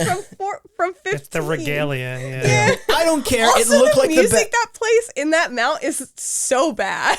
But anyway, Is it the Florence and the Machine cover of that one for song? 15. Yeah. Stand By Me. Stand by me. Stand I By think, Me. yeah, I think that's it. Oh, really? Yeah. Wow. All right. Awesome. I think so. I'd have to. I don't know why I think that might be it, because I don't have that mount. But Was that? I was in it the other day, and I was like, "This is the music that plays." But anyway, yeah, it's really bad. But yeah, that moment I thought was very emotional. I knew they were gonna come back. I still cried every time one of them died, because like at the third one who dies, she's just like, "Hey, you know, they said that you could bring us back in that gem. Don't do it though, because you'll undo all of our progress." And then I was like, "Yeah, they're gonna find a way." But you still like, there's twins in that game, and they're with you. And at one point, one of them's just like, "Yeah, we know how to do this, and I think we have to do it together." And the female twin's just like, "What? No!" And she starts crying, and then I started crying. Is this all within like the time frame of like This is Oh, it's like a couple days, yeah. Okay. Oh, I was gonna ask, did you just blow through all 3 of yours in sequence? Yeah. Oh wow. Oh, Okay. Yeah. That I was like, all. wow. That was I was all like, wow, three this of my is one long scenes. sequence. But then when I looked at them, I was like, Yeah. oh no, you just encapsulated them all. They tied into each other. Yeah. That's, yeah. No, I Well, think just that was a wanted good to way of going. get them going all through it, out of too. the way. Yeah. Yeah. No, that was If good. if there was one that you like, Yeah, one- I'd assume it's probably losing your. No, I think it's the docks actually. Yeah? When everyone's That just actually like sounds like a very because sweet it's just moment. people Yeah. from people who It were like juxtaposes all the who other- used to be fighting, right? Like people who used to be fighting each other and had wars against each other, Oh. all just working together to kind of like, well, this is way bigger than us. Like Yeah, this is no. the whole planet. Yeah, no, I can. Yeah, I think Yeah. that sounds and just great. like anytime a group of people gather together to like fight for the same Conquer evil. Yeah, Yeah, kind of like a it United always- Nations Space Command, you might say. I'm writing down the docs. All right, yeah, all right. Well, speaking of what, somebody brought up UNSC. That's so weird. What? Never heard of them. Perfect Moving segue. on. Perfect segue. Look at that. All right. Talking Halo. Yeah. So, how many people played through that campaign? Because I haven't played it yet. Because I had to do the co-op campaign. So I'm gonna Same. do. I'm waiting with you, I'm gonna Matt. do 3 moments. yeah, There are a couple more I could probably add, yeah. but I think these are my 3 favorite, and I don't want to spoil anything if I don't have to, Okay, go ahead. which I'm not gonna have to. So the first moment I put is just your first multiplayer game back. That's all I Hell put. yeah. Oh Yeah. God, yeah. Yeah. Oh, it If was you've wonderful. played the game, Which- it's pretty self-explanatory. Yeah, if you have yeah. a long history with the Halo franchise. Yeah, it's it feels so good to have Halo back. We got into that a lot in This- the The second moment I put is the opening mission, Mm-hmm. which is, if you've seen the trailer for the game, there's a guy. Both of these moments, I'll introduce him because he's important. There's a guy named Echo 216. He's a Pelican pilot, and he is basically He just wants to get home, right? Is that he guy? just wants to get home, but he is floating in a bunch of space debris of a war that the UNSC lost. Gotcha. And he I've heard he's a bit of a wet blanket. well, hold on. Dad. He hears a beep.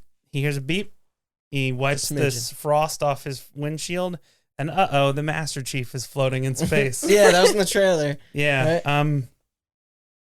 And he reboots the Master Chief, and he's like, "Yes, we can go home and get the others." And Master Chief is like, I need a weapon. "Yeah." he was does good. say, "I need a weapon." Yeah. But then he's like, "No, we have to go stop that ring. They're trying to fire the ring." And so the opening mission of the game is you are fighting. It reminded me of the Titanfall 2 mission where you're in the factory. Do you remember that mission? Oh, fucking A. Yeah, that's Yeah. where they're like constructing all the homes, like the so houses, and it's you're like the reverse run- of that, where It's you are fantastic. fighting through the debris of a war, essentially. Interesting. Like you were just going through, and the Covenant thinks everything is dead, and Yeah. you're not, and then you basically fight your way through down to Halo, Mm-hmm. down to the actual ring. Yeah. And then the mission ends with a big blast door being opened, Mm-hmm. and you see the ring and the open world that you're going to spend the rest of the game in, because the original mission is linear. The Yeah. first mission is linear. I mean, Yeah, it makes sense. we talked about this a little bit the other day, where it's like it seems like that is kind of their they're referencing like the gameplay styles of 1, and then it opens up into like And that's really like when it interesting drops you in, because I've heard people's opinions or it's like read people's showing opinions. the evolution. Like Right. it started here and now it's here. Right. And Yeah. I've seen like people be kind of divisive on this too. Yeah, And yeah. it's like, it blows my mind because for me, like that opening mission is so, like you said, reminiscent of Halo 1 Mm-hmm. that it's almost, it's like a return to form. It's channeling all of the nostalgia, which I'm sure is what they were going for. Mm-hmm. But it's also also introducing you into this new environment, or but like with new gadgets and things like that. I think it was done so well. You know, it's not maybe it's a little long, but I think overall I just channeled so many memories from the first. I think we'll get in more into the mission design of Halo Infinite's campaign, but I think it's so. No, you were talking about the opening. Done. And then this is a minor spoiler, but in the I would say maybe halfway through the campaign, maybe a little less. Echo 216, the Pelican pilot, he's been helping you this whole time. And you also have the weapon, which is a new version of the AI that Cortana is based on. It was voiced by the same woman, I believe. But basically, the weapon, who is an AI, and Chief, who is the Master Chief, are just constantly sitting there talking about, like, what's the next step to stop the Covenant from activating this ring.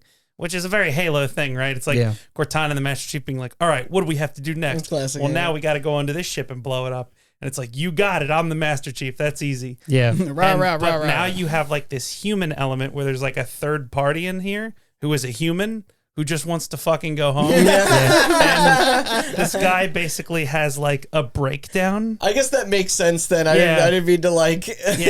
Where he's just like, we got to get out of here. This whole time, and Master Chief is being like, no, we need to go. I gotta kill everybody. I gotta stop this. I gotta stop this ring. Yeah. Listen, if you didn't want to come along, you should have just stayed on the Pelican. Yeah. But basically, he's like, there's a part where you crash into like a pelican graveyard, which is just a bunch of dead pelicans. Mm-hmm. And like the Chief has to deactivate a bunch of stuff and then go back to the Pelican so that they can get out of there. But he goes back to him. He's just like, you can't find him. And then you find him and he's just rummaging through the parts of a bunch of broken UNSC ships. And he's like, Chief, I've never seen these ships. They are all super advanced. They cost way too much money. Like, there are ships that I've only ever seen one of in my life. There's a pile of 4 of them over there. Like, we lost this fucking war. Yeah. We have to go home. Yeah. We have to get out of here. The Banished have us beat. And then the Chief is just like, no. And then I you can't. gotta do it in the Master Chief. Yeah. That's my best Master Chief voice with a hoarse throat. But I can't remember the entire thing, but his breakdown is basically just yelling at the Master Chief, being like, we have to go home. And then 343 captures the thing that Bungie was so good at with the Master Chief in Halo 1, 2, and 3, which is he's a robot until he has one human moment. And just he brings you right up to the edge of being like, is this guy even human? And then he just pulls you. And he's just like, we failed. And he's like, of course we failed. Failing is what makes us human. And he's like, Chief. Yeah, and then he's like, it's a pretty sick moment. Yeah, and he's like, oh, shut up. When have you ever failed? And he's like, I failed to stop this from happening. Yeah. And the guy is just like, I drove that Warthog off the cliff by accident. Yeah. It depends on who's playing as Master Chief. He's like, he goes through a couple failures as the Master Chief. And then he's like, but I promise I will not fail to prevent what is happening now from happening. And he's just like, and the other guy's like, I have nothing left. I don't have a family anymore. They're gone because of this stupid war. This Pelican and then Echo 216, who you think is this Pelican pilot, reveals that he is not indeed a Pelican pilot. He's a civil pilot. He is an engineer. He was a civilian contractor who was brought onto the UNSC. I guess that explains why he's not all oorah like the rest of the Marines. He was brought onto the UNSC Infinity to help with the war, and he left his wife and child to do so. And then the war destroyed his homeworld along with his wife and child, and he stole a Pelican when he saw them losing the war and flew it into space and hid. And then that's where that's where he found the Master Chief. And then there's like a heartwarming moment. I'll wrap the whole thing up, but there's a heartwarming moment where like there's more going on in that game than I thought. Basically, the Chief is like, it doesn't matter if you're enrolled as a Marine or not, you're a soldier. Yeah. and we have a job to do. And then the guy's just like, fucking A, where do I sign? Yeah. And then they like do like the Predator arm thing. And it's like, it goes from like, I don't know. In typical Master Chief fashion, it pings from humor to heartwarming to bonkers to...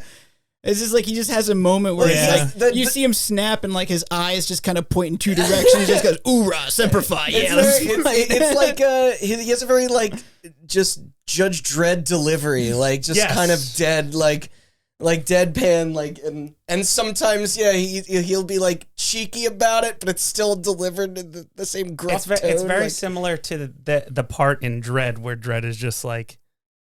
Where he lies for the rookie. Oh yeah. And you're just like, you don't break the rules. Yeah. You. Oh, Dredd. Oh, Dredd. We let you get away with it because we love you so much. But yeah, that was I'm cutting that, but I think I will leave. I think obviously first multiplayer game would be my moment. I was going to say that I keep.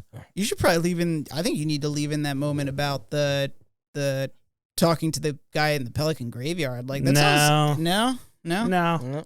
Okay, first multiplayer game. The multiplayer is more. Yeah. Okay. That was more just my spoiler-free way of saying play Halo Infinite's campaign if you haven't. Yeah. When you get a chance, when it's available for co-op, if you want to wait. But it is dope. Yeah, it's not what you think if you played 4 and 5. I'm very much looking forward to it. Yeah. So we could probably get through the Jackbox. Let's they seem quick. It's the Jackbox stuff is fun. Obviously it's heavily tied to us as a group of friends. I was gonna say, but I'd still like to endorse it for others to try too. 2 of the packaged in games that absolutely worked for me was Job and Pole Mine. The Trivia Wheel game is great as well. But make no mistake, you need a full crew, preferably, is kind of the only caveat. But Job is essentially a satirical parody of what it is to land an interview. What makes it hilarious here, though, is that the people playing with you collaboratively provide what you are allowed to say from a bank of words that they write. And it's really clever. It lends itself to great laughs. Well, Pole Mine serves as a way to quiz your buddies and predict their likes and dislikes. Basically, essentially, you're split into teams, and whoever's better at reading the room wins. And the final round can get intense. But, yeah. I got a quick one. I got one I can knock off myself that I don't have much explanation for. Deathloop, finding the right build. I just think that... It's interesting that it sounds like there are a lot of great moments in that game, but why that one specific? Like, because finding the right build is kind of like a thing in a lot of roguelike lights, I guess. Because you're basically every quest you have in that game is to gain a weapon or gain a power. Okay, yeah. And you can only equip 2 powers and you can only equip 3 weapons. Yeah. And there are special versions of both. It's a time loop, so you can redo stuff to get upgrades on those powers and weapons. And it varies it wildly, and the game lulls you into this false sense that it's like Dishonored, where it's a stealth game. And it can be a stealth game, absolutely, if you want it to be. But you watch the trailers, we've said before, and the game's not shy about the fact that it doesn't really want you to play it like stealth Dishonored. It wants you to play it like balls to the wall, throwing people and shooting them. And that's why I found a little bit of those showcases almost like deceptive. They're not. That's the moment. Right. Yeah. So if you've seen those showcases, that's the moment. That's what you're working towards. Yes, because once you unlock all the powers and you get that right build, you go from like peeking out from behind a crate being like, did they move yet? Yeah. To fucking kick the crate out of the way, shock a people in a circle, throw them up in the air, throw them off of a cliff. Snipe this guy, snipe that guy, transform your sniper into a shotgun, blow 3 people away. I'm still in the stage of triggering one guy and then waiting to running away and then running back and then running away. Clearly, I need to play the game and I'll understand exactly what you're talking about. Yeah. Okay. Fair enough. It's the culmination of all of your hard work in investigation. Just seeing it pay off. Seeing it pay off. Yeah, but I can get rid of it. Also, Forgotten City. Okay. Oh, man. All right. I put the conversation about the golden rule. I think Randy put the museum. I think the museum is the stronger of those two moments. Really? Yeah, actually, I actually thought. So one of my favorite moments was just like I actually got like very, like it was like very just fulfilling and what's the word I'm looking for? Engaging. Like it's like at the end, it's like We should specify this is the fourth ending. This is the, or as they call it, the canonical ending. The canonical ending, right? Yeah. Assuming that. I got pretty. I actually got pretty. It was pretty touching. I got pretty emotional just talking to everybody. I just think that the reveals of the conversation with Pluto. Okay, sorry. I'm thinking of the wrong thing then. Yes. Okay. The conversation with Pluto from when you enter his chambers to when you cause a what's it called? So A paradox? You cause a paradox and get sucked back to the. I take it back. I thought you were talking about the talks in the beginning, like what the golden rule is. Oh, no. No, sorry. I think you needed to clarify confronting Pluto. Conversation. Yeah, confronting Pluto. Confronting Pluto, yes. And / Hades / Osiris. So the museum is / Nurgle. The museum is a wonderful ending, and I did. So do you think the museum over explains? No, I think the museum's just kind of it's an epilogue. A nice it's epilogue. A bookend, yeah. But I think that the ending of all the character arcs though is like fascinating. It's awesome. Yeah. I love that you can tell the one, but I think the shady shopkeeper guy to like invest in. I took a photo. I never sent it to you because I wanted to wait until you finished it. But it was like you can tell him to either invest in like broadcast television, DVDs, and newspapers. Not DVDs, DVD rentals. DVD rentals, which is what I told him to invest in. I did. I told him to invest in DVD rentals as well. I think. Yeah. Okay. So, but no, I agree. I just think that the conversation with Pluto has to win out of the two. Yeah, no, I'll agree with that. For that game, I think the conversation with Pluto is it's where all the reveals happen, it's where everything gets tied together. Yeah. And then B, there's so much flavor to it as well. And not only that, but I loved you can convince him that he is wrong. Yes, you can. You can talk your way out of it. But I didn't do that. No, okay? it's very hard. It is very hard. Yeah. What I did, probably the way you did it, is you kill Persephone, you take her crown, and you basically go back there and just toss the crown at his feet and declare yourself the Lord of Time. And it's so sick. And I loved the achievement because it's just called Psycho. It says intimidate Pluto into giving up, and it just makes you like feel like such a badass. One of the things that was really satisfying to me is I don't know which class you all selected. I went as the soldier, so I had the gun. And it's like you can just pull out the gun at almost any time to intimidate. And it's like just seeing how everybody reacts like to that is like they wrote a lot based around that. But because they'll also, I mean, upon selecting even your gender and ethnicity, like also is a factor in kind of just like So probably the moment that it kicks off that I realize I'm like, oh, this game is going to be amazing is I want to say it's about the halfway point. You gather enough evidence and talk to Aquisha, I think it is, the basically the Vestal Virgin, and she's like, She's like, who led you here? And you're like, oh, just a woman named Karen who was in a boat. And she's like, Karen, does this name not have any negative connotation where you come from? And you can say like, oh, there's like a bit of a negative connotation because you crack a joke about Karen memes. Yeah. And it's like, there's a bit of a negative connotation, or it's like, you can also say, well, the name's kind of old, but not uncommon.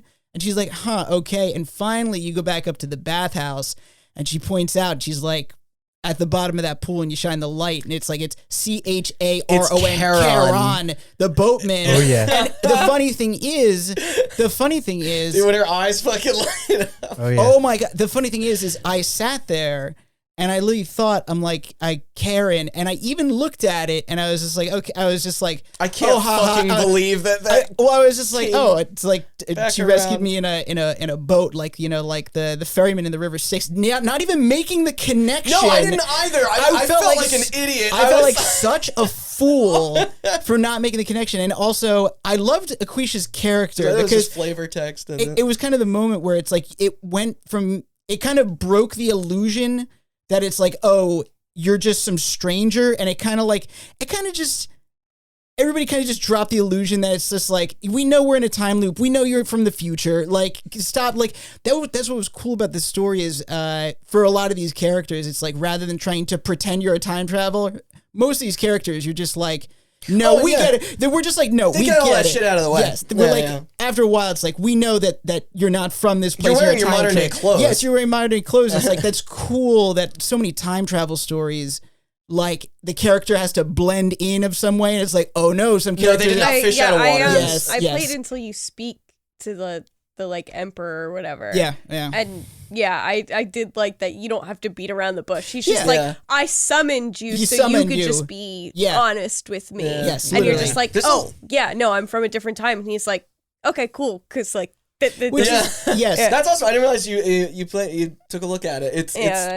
And it's refreshing that and also it's like that there's a sarcastic answer even for a lot of like, and also that like in the past, so many stories portray people in the past as like very innocent and ignorant. Whereas the people in this period, they just like, you kind of just tell them, and like, they aren't shocked. They're just like, oh, wow, that's crazy. That's insane. And it's like the hermit philosopher where you talk to him and it's just like, you just talk to him like you're having a regular conversation. It's they did a good job portraying people of the past as more accepting than anything. No, so yeah, that conversation with Pluto is also, that's the ring I'm going to throw my hat into as well. I love how philosophical this game gets while never becoming inaccessible or pretentious.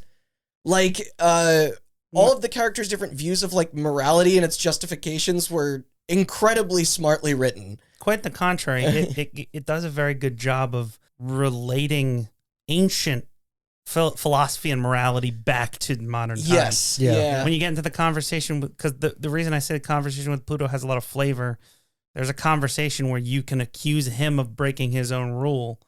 Yeah. And you can accuse him of certain things, and he goes, you're like, oh, like slavery? And he's like, what is your job in your modern time? And he's like, well, I mean, I have rights. And he's like, do you? Okay, that's cool. They point out a lot of hypocrisies. They point out a lot of hypocrisies of like looking back on ancient Rome and being like, man, they're barbarians, and being like, you're not much better, dude. You just got better technology. I'm down. But yeah, I say that's the one that sticks of these. And the museum is cool, but it is like, that's as we stated before, that's just kind of like, you almost don't even need it if you'd rather stay shrouded. The conversation with Pluto is the meat of the game. Yeah. And the museum is a lovely dessert. Which is interesting because both of these you may not see if you stop at only one. Which is, it's amazing because that game is filled with just more and more moments. We didn't even touch upon the mansion with all the living statues inside of it. Yeah. That was another one. Yeah. I actually don't like to go back to games with multiple endings, but talking to Austin kind of convinced me to kind of push through and go down a different path. Yeah. But yeah, I would say out of those two, my vote would also land with the conversation with Pluto. Right. Cool. So let's move on. I think we have a quick one we can get through. House of Ashes. Okay. So yeah, not to repeat myself, but of course a lot of the interesting moments in these games, the Dark Pictures stuff, does depend on the your outcomes changed with how you play and how your group plays. But one common through line, though, as written by the devs, is I guess with the two we have, the one is the growing relationship between Jason, who's a hardened soldier with uncomfortably bigoted views of the people and culture the story takes place in. What are they called? Warheads? It's or Jugheads or something? Jarheads. This is Jughead. Jughead. Isn't that the friend from fucking Archie? Yeah. But it's a post 9/11 war-torn Iraq during the Second Gulf War. And then on the other side of this, you have Salim, who's a reluctant freedom fighter defending his village from the U.S. military, run by a CIA operative in search for Saddam Hussein's, air quotes here, weapons of mass destruction following his death. But yeah, it begins as an awkward and contentious, it begins as awkward and as contentious as you'd expect, especially from Jason, but eventually the pair separated after an attack of unworldly creatures invade, and through their struggles set aside their differences and fight together. It sounds cliche on paper, but it is... No, it's great. It's charming in execution. They become wonderfully written and performed. They laugh in the face of danger, and in agreement of how batshit insane their situation gets. There's an element of it too where Salim doesn't give a shit. Yeah, and he just wants to get back to his... And Jason does. So like when Jason's just like, I don't know if I should trust an Iraqi person. You're on the other side. And Salim's like, who fucking cares? There is no side. It's like pirate, like alien vampires. Like, who cares? They end up becoming brothers from other mothers. Yeah, and then it goes even further when you have to convince the rest of your squad that you're with. Yeah. Because it's like... There's also the part in the elevator when it's going up where everyone's going oorah, and he just goes oorah. We're like when Jason goes back to save him, and Salim like throws his pipe or whatever the fuck that is that he's got the whole time. Ultimate super weapon, that pipe. He throws it at the vampire. Jason just goes, did you just throw that at me? And he goes, yeah. And they just both laugh. I love that scene. That is the best. Just throw that at me? Yeah. And it works in like relation to the horror. Oh my god. The whole time we were like, we have to protect this man with our lives. Yeah. Even that whole scene or sequence with them, it just felt so tensious, or like there was so much tension in it. Yeah. But then it just became like so... Yeah, like I don't know, comfortable and heartwarming. Yeah.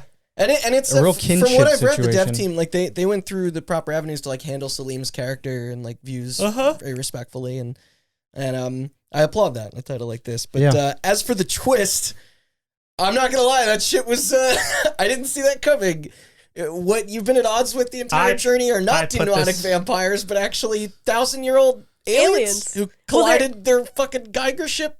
No, okay, so the they caught they're aliens, and then they caught an alien parasite, like a parasite even alien to them, which caused their ship to crash into Earth. Jesus. That's what those like bug things are. It was a Metroid. Oh, they're just kidding. So not. Like, they were the alien race themselves. Yeah. That's just one step of this whole... It's two separate species of alien. Fuck, I don't know how Yeah. Huh. Yeah. So essentially that game is like, that is like the aftermath of like their horror movie with like, they're like the parasite on their ship, but then they crash into Earth and then you have to deal with the aftermath of what they become. Okay, that's actually an interesting twist on things. It is the perfect amalgamation of the Mummy reboot and Alien Covenant. Oh my God. I hate you. Fuck you. And also they can't be in sunlight.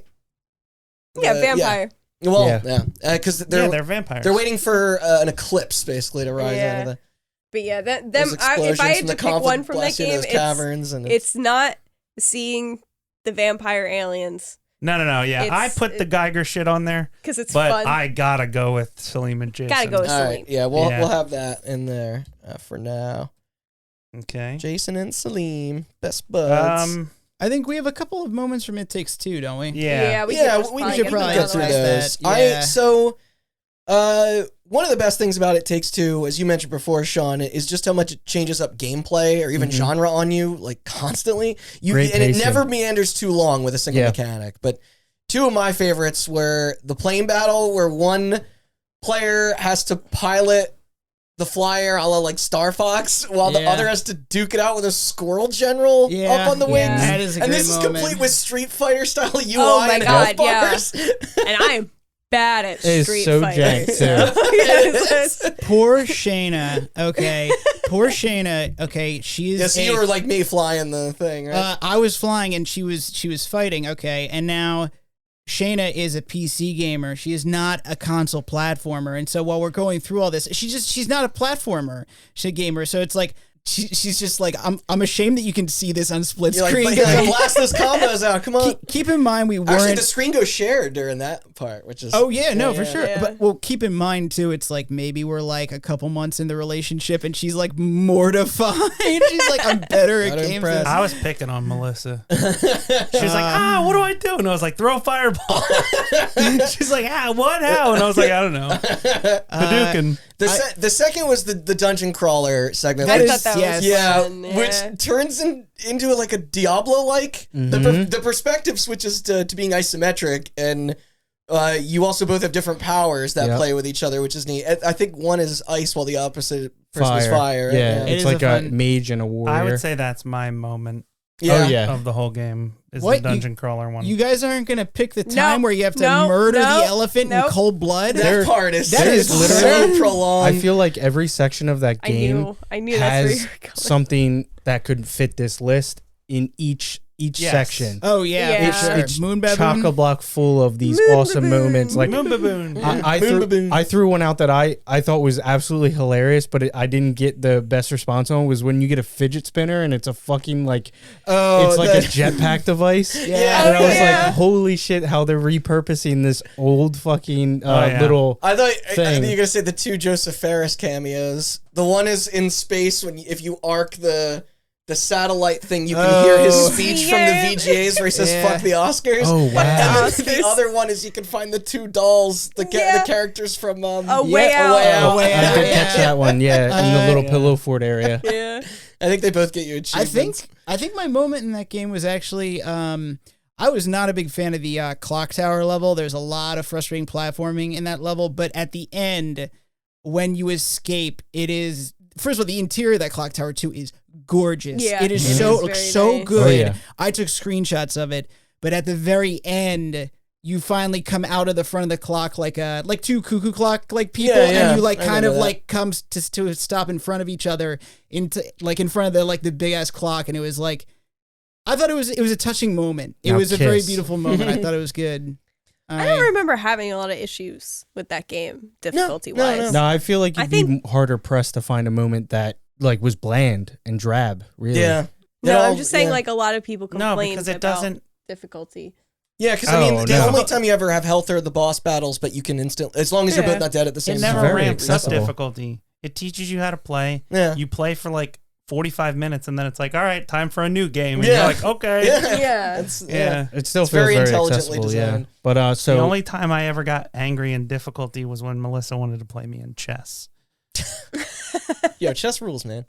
did you get I'm bad dumpstered at on? it. I'm Oh, stupid. I I see. forgot that there was just an entire chess Yeah. game. In All the it. little mini games. I will. yeah. I will concede We miss probably some, but- actually my favorite the last level in the attic, especially with the slide. Yeah, I brought that up on the musical. And it remember was a great a great level. In fact, I like the back half of that game way more than the front half. Is there anything from It Takes Two that we want to star? Or I don't think we have to. yeah, No. I think we personally can, don't. I think we can let. these No, go. I think it's a phenomenal video game, but Yeah. I think There's too many scenes to pick. It's not gonna. I don't think it's honestly. gonna hang I with don't think what it's else. Yeah. gonna. Yeah. Yeah. Okay. What are a couple quickies before my Okay. my I have a.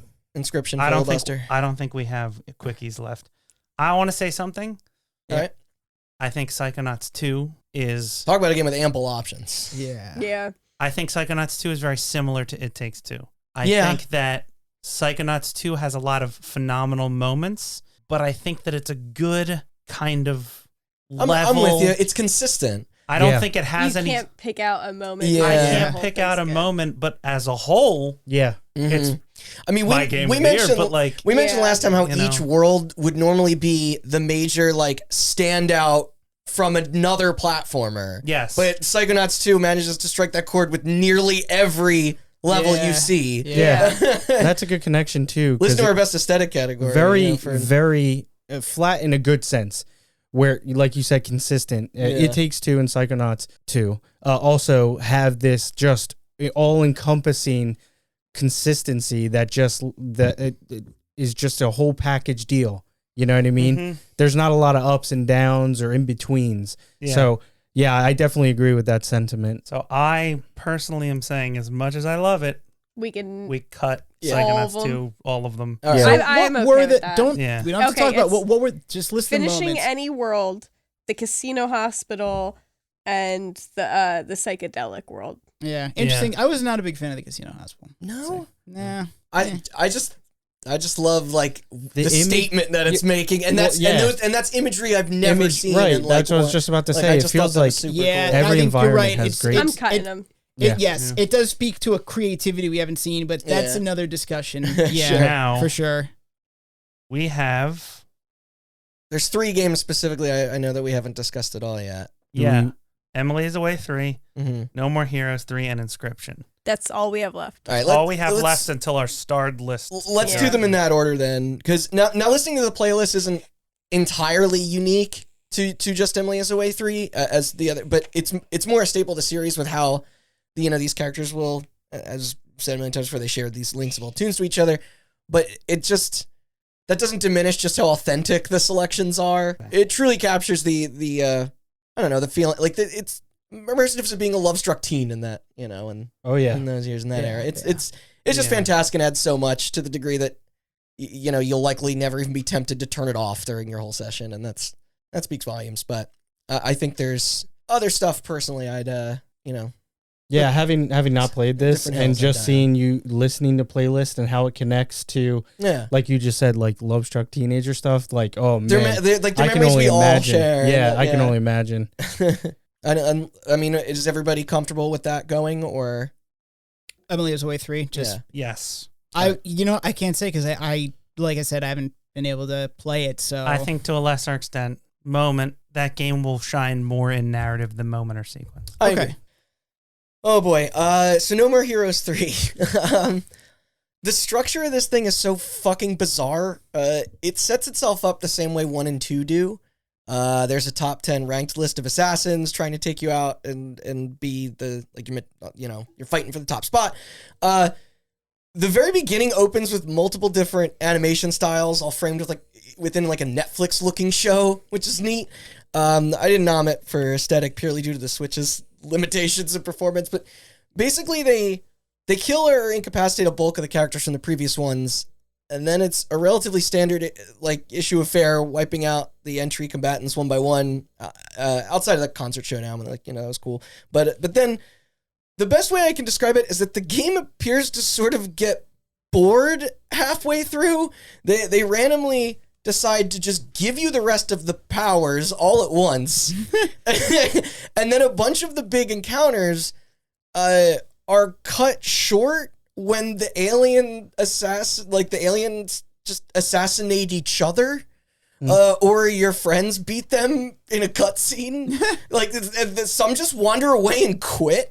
It's seriously strange to take it in this fuck it direction, though I was into it. I mean, the later battles they don't follow through enough. No, I mean, because they still make you play the game like it's structured like it would be. In between. Yes. But the later battles then completely pivot the systems with it. No, but whenever a boss gets gets killed before you're supposed to kill them, they find a boss to replace them. They do, but then you never show down in just a typical the way that the bosses were before. It's never just a slash fight. No. That's when all the conventions kind of No, I'm just saying that if they were going to get bored of, if they got bored of the game, they should have realized I also would have gotten bored of the game, and maybe they should have taken the boring parts out as well, and then I would have found it fun. Hey, I like when they the reason I brought up the framing with the Netflix show is that they bookend each fight with that the you moving up the right, and they'll just trigger that as soon as one of them dies, so you just move up without doing anything. It's amusing, but the later boss fights, that's more what I want to get into, because one, I'm not making this name up, is against Velvet Chair Girl, and that's one that's in a game of musical chairs that I brought up on the best use of music. But here's the crazy, that's just half of that. Winning, once you win, once you best her in a musical chairs, it then pits you against her octopus plushie toy that becomes giant and shoots a massive laser from its mouth while screaming Adrian, the only word it can supposedly say. I don't know if that's like a Rocky reference. I was gonna say, is that a Rocky reference? And it's and plus it's one hit from it as a game over. Oh wow!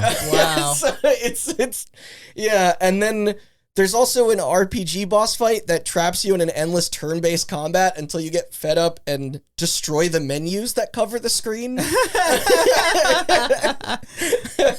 And now, if any of that sounded fucking out there, the final boss fight is interrupted by a cameo from legendary Japanese filmmaker Takashi Miike as himself, who suddenly arrives with an army of mechs from the game Daemon X Machina, which I ever played. What?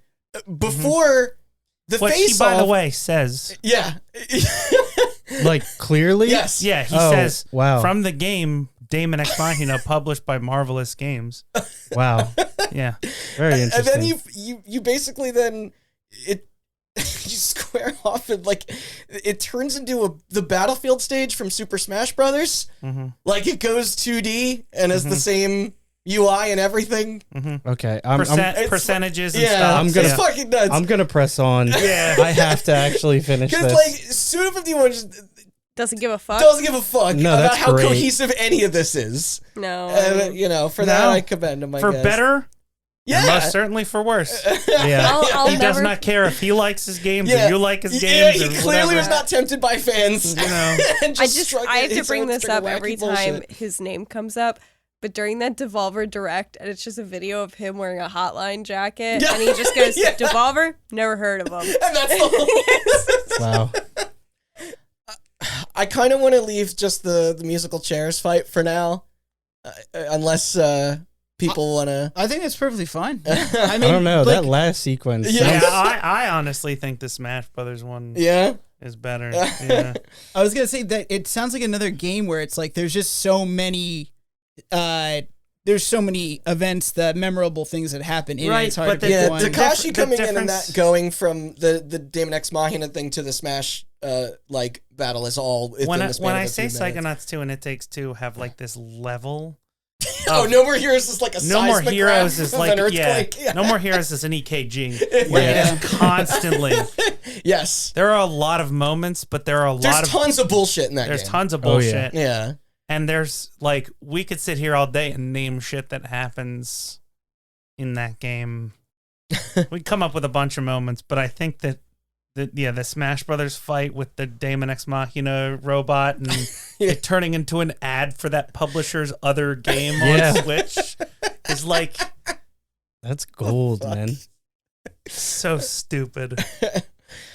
Okay, everyone, get comfortable. Yeah, it's inscription Because time. it's time for my first inscription rant, and I'm just gonna link all First? these moments together, because this game has fucking tiers to its understanding, the likes of which I have never seen. Have layers. It's got Is it like an onion. Like an onion. Yeah, Like yeah. an onion? Nice. So even from the trailer, we can gather the core concept. You're forcing a game to the death against a captor in a small, dark cabin.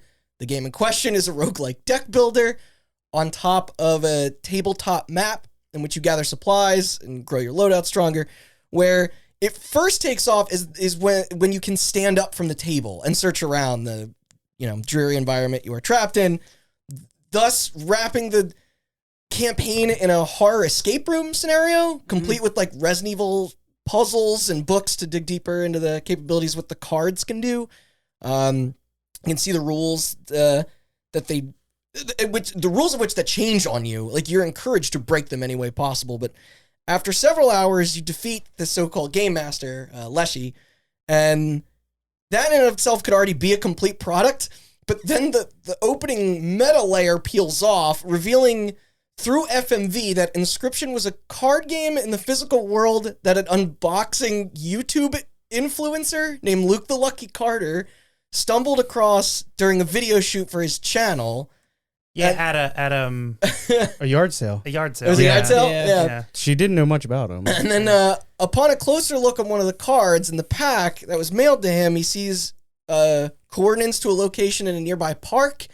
He digs up the spot that was marked to find a floppy disk containing an early unreleased build of an old PC game intended to be a digital version of the Inscription card game.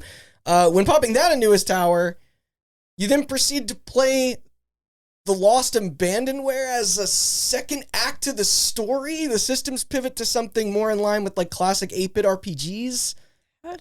And then How did he put a floppy disk? Yeah, right. You kind of glossed over it, but he had to actually order one from eBay. Okay. There's an FMV video of him buying a floppy disk. I'm so glad that's actually CRT monitor. I was gonna say, They thought of I have everything. one in my basement or attic somewhere, but I can't just like throw a floppy disk in my computer. I have a reader. It's for a Mac, which I don't own anymore. Right. So this is interlaced with Luke. Luke's attempting to search for further information until being directly threatened by the studio, who claims the disc is their property and they need it back. Completing this middle section grants you with the realization that those communicating with you via the cards are actually competing bosses warring over control of the executable itself. And then moving into the third act gives power to a sentient supercomputer entity who again forces you in endless trials of their take on Inscription, surrounding you in a now holographic sci-fi facility. Mm-hmm. And by here, the game incorporates you, the person playing, as a vital part of its intrusive narrative. Previously, when you died, your profile would be turned into a card for others online to use themselves, or for you to use on preceding runs yourself. And then this representing the souls taken within, the adventure by the game's bosses. If everybody's with me, sorry. Yeah, I was going to say, if you're confused listening, it's okay. This is the easiest stuff to break down. Confused. You soon encounter fights that require you to dig into your own local hard drive as weapons to defeat enemies. You are quizzed on selecting the oldest, document by date that you have, or a file that is sentimental to you. Mm-hmm. Yeah. So oh my god, I have a folder that's just called not dick pics, and it's all just pictures of Richard Nixon, and that's like the oldest thing on my computer. What is the largest thing you currently have? Yeah. Dick pic. So basically the context is the player, the person you're fighting is you're playing them in a card game, and under the guise of giving you this is all part of the game, ha ha ha, point to me the largest file on your, basically they want access to your files. It's like, wow, such a big file. Here, you get all this bonus damage. It's like, clearly they don't give a shit about the game in front of them. They just want to, it's like, pick your oldest file. Wow, that's really old, thanks. And it's like, it's very obvious that something's going on. And you mean physically your computer, Yes. like a jokey dope. Your files. Yeah. In fact, I had trouble finding the oldest file one because my hard drive wiped a couple months ago, and so it was all... The way it's represented are these little cubes on the scale, and if you pick something that was not old enough or large enough, it will it'll be a tiny cube, but it'll be a huge one. Yeah, if it's a huge one of its. Yep. But these voyeuristic acts then get even creepier when it claims what you have chose will be permanently deleted if you fail. And the visuals on screen, not my dick pics. The visuals on screen portray this fairly accurately. There's then a battle that connects to the internet, pulling Google images and your Steam's friend list as opposing cards. And you're even able to help other players caught in the same sequence or screw them over. Oh no! And once the evil AI is distracted and his nefarious mission to upload himself to the online marketplace in an effort to torture other gamers is thwarted, the 3 other dungeon masters team up to kill him, while agreeing the only true way to guarantee no one else suffers is to vanquish all evidence of Inscription from your computer. So, one by one, the files and code are erased as you participate in friendly exhibition matches with all your former foes. Yep. Yes, and new mechanics are literally introduced in these, in the final fully 5 realized minutes. card games, just in service to be cut short as the universe they are in collapses. As the cards in your hand are literally... Yeah, and you deleting. Continue to play it's time. half your handle disappear, and it's looks like those cards keep going. You just keep you going. cannot win or lose. And set pieces in the world too, like the background, the character models, it's all and things like fading that. away. So crazy. And it's all and it's the score isn't being kept track of. They simply shake your hand and say goodbye as the contents of the floppy are eviscerated. Yeah. It gets emotional. Yeah. But outside of this, our buddy Luke is tragically shot dead by a company rep who breaks into his place to recover their valuable asset. And that is the game, or so it seems, because Inscription is still going on.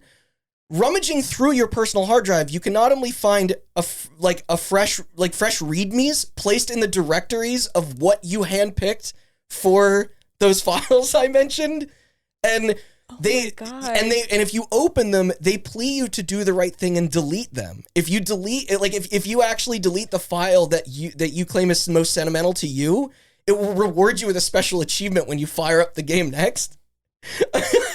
And then because there's all these urges for the player to uninstall, as well as hosting like clues to ciphers that people are working together to figure out, like through Reddit. And then oh my God. So fans located the real inscription in the real world.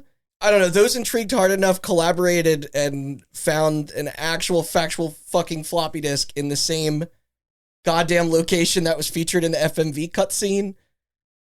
And also confirmed that the video in the game was filmed there. Yeah. Because it's the same tree and the hole from the video was dug and then refilled. Wow. Meanwhile, Luke's actor is running a YouTube account in character as the Lucky Carter. Yeah, I think Carter. His name's Luke Carter, so he calls himself the Lucky Carter. Yeah. As investigators scramble to aid him before his demise. Yeah. Oh, yeah. He's got an investigative journalist on the phone. He's basically saying you're saying this computer game took over your computer, so it's like a virus. He's like, yes, but no, not really. Yeah. And then the lore goes even deeper when it's discovered that inscription as a concept is actually connected to some true history. Yeah. Taking influence from a centuries-old German card game that was said to be cursed due to its grounding in demonic mythology. And there were rumors that Hitler was a fan of it, played it, and then post his suicide. Pieces of it were confiscated from the Nazis by the Russians. There's so much more, and it just keeps going. It's fucking awesome. Okay. I know, sorry. If I don't stop, I'm going to wind up in a straitjacket. It's just picture the rest as the moment. So pick a moment. Or sequence. Okay. Yeah. I'm going to be a strung out Charlie Day with red yarn. From Always Sunny. So we have 4 listed here. I think I'm going to go for saying goodbye to all the what they're called Sipes in game or Sipe the as the world's collab, uninstalling the game. The scribes. The scribes, sorry. I put deleting the game as That's the same. Deleting the game. Same thing. I would say, yes. that is very absolutely. much like I was it's tough because it's I want to think making peace with the them, FMV. The FMV stuff is really good, but I think that it's a very melancholy ending. Because you're right. You're right. They do introduce basically 2 new systems to you that you haven't seen before. The one woman who you never really played with was kind of accepting. She was like, it needs to be this way.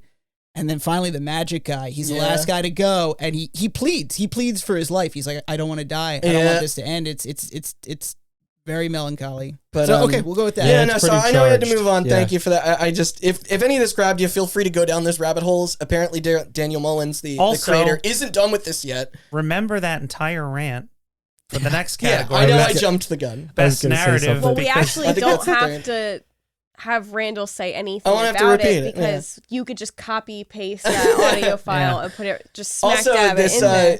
This 45 minutes of it. This game does connect with this. I don't want to hear anything about Inscription and any other category. Get ready for this, Chelsea, because this game also connects with his other titles, including Pony Island and the Hex. The companies in that, I think it's okay, we're done here, Randall. Yeah, wait. Wrap this shit up. Save for the narrative. The people that made Stop. Inception also made Pony Island. Stop.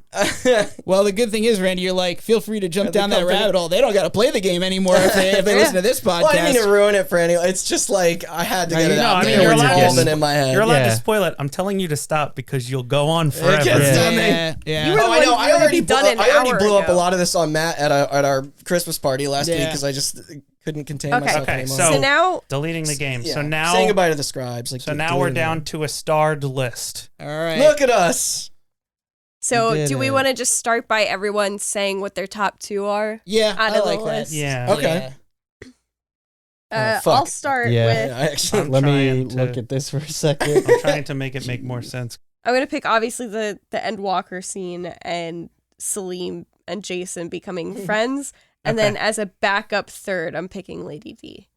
But for now, I'm just going to say those 2. I'll concede. Yeah, I was just going to say to kill the dead air. Sorry. No.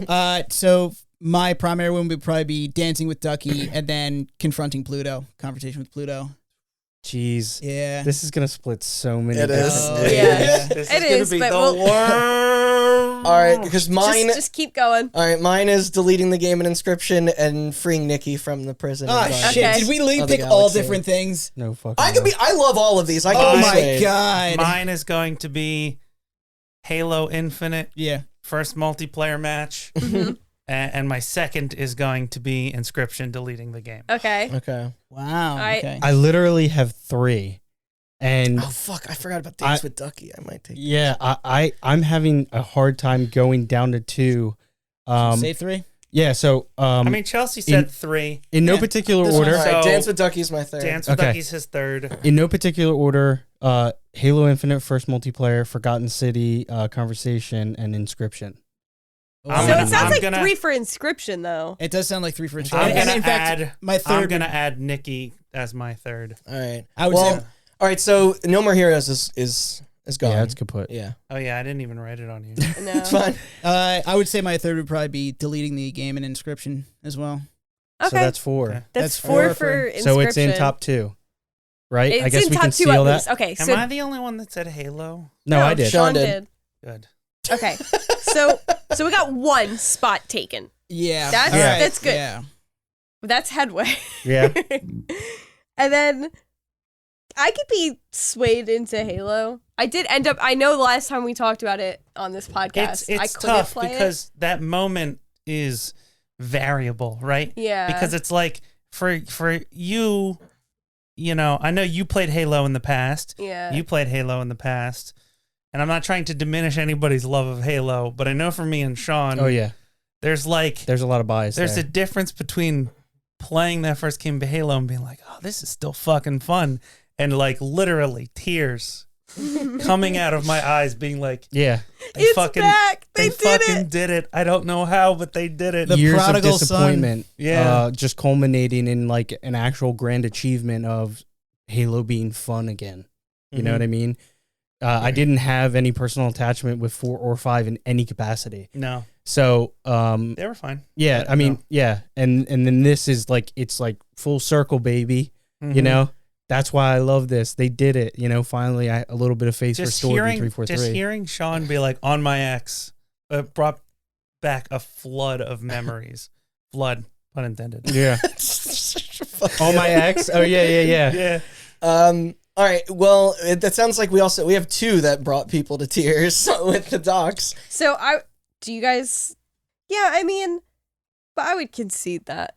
I mean, it was my favorite moment. Sure. But like, I know that no one else in this room. I know, shares but that. it's still like Yeah. I thought you I made don't your wanna case well. overshadow it. Yeah. Because I think I'm the Yeah. only person that picked the conversation. I don't want to Pluto. overshadow it. I think what I'm trying to I say just is I think, Halo Infinite is better than I think that MMR. puts No. up an even stronger fight than really, the the 2 numbers don't lie. than the 2 games I have played and Both really of them enjoyed with crashed a lot on launch. Okay? Listen, I don't want to overshadow it. I do kind of want to bring shadows to it.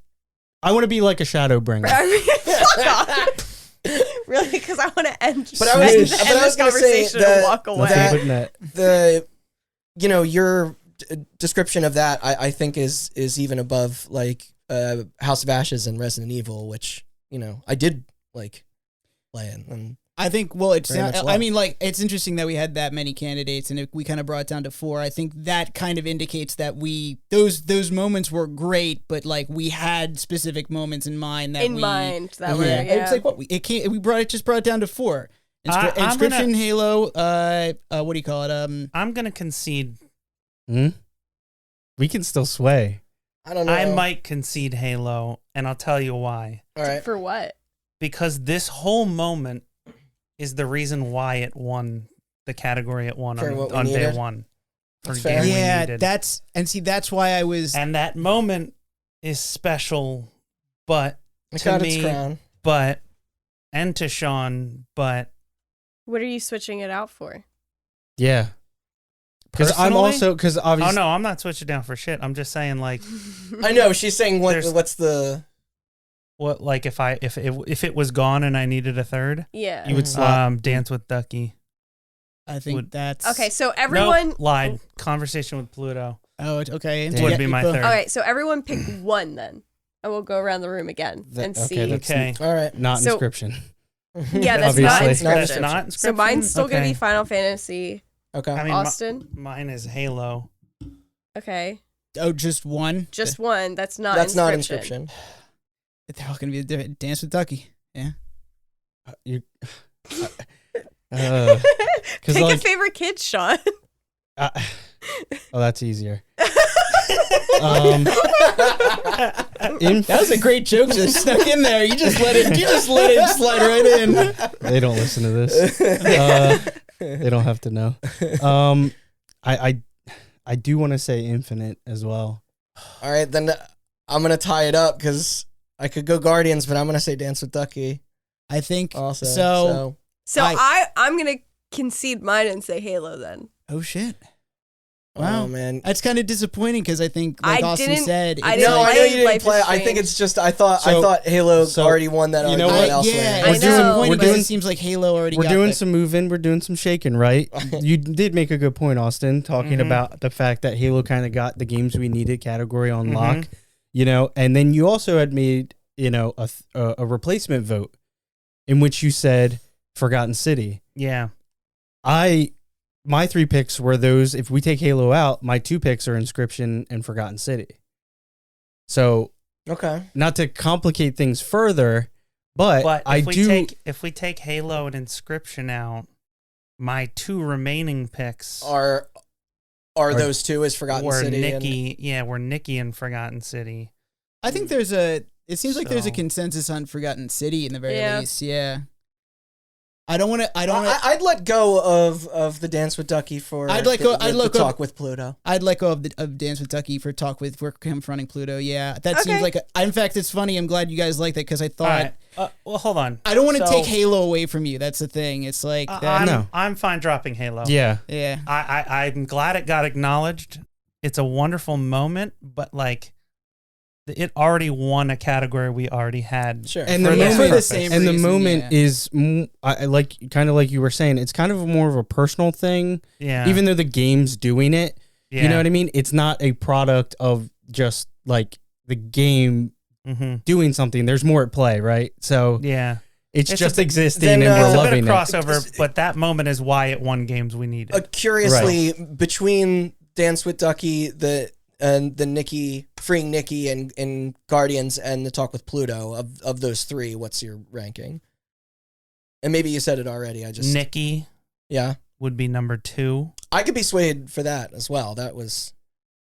I'm comfortable with any one of those 3. Actually, to be honest with you, I am too. Yeah. If you Same. think Nikki is more powerful, that one, then I'll. All right. So how do you feel me. about the Nikki thing?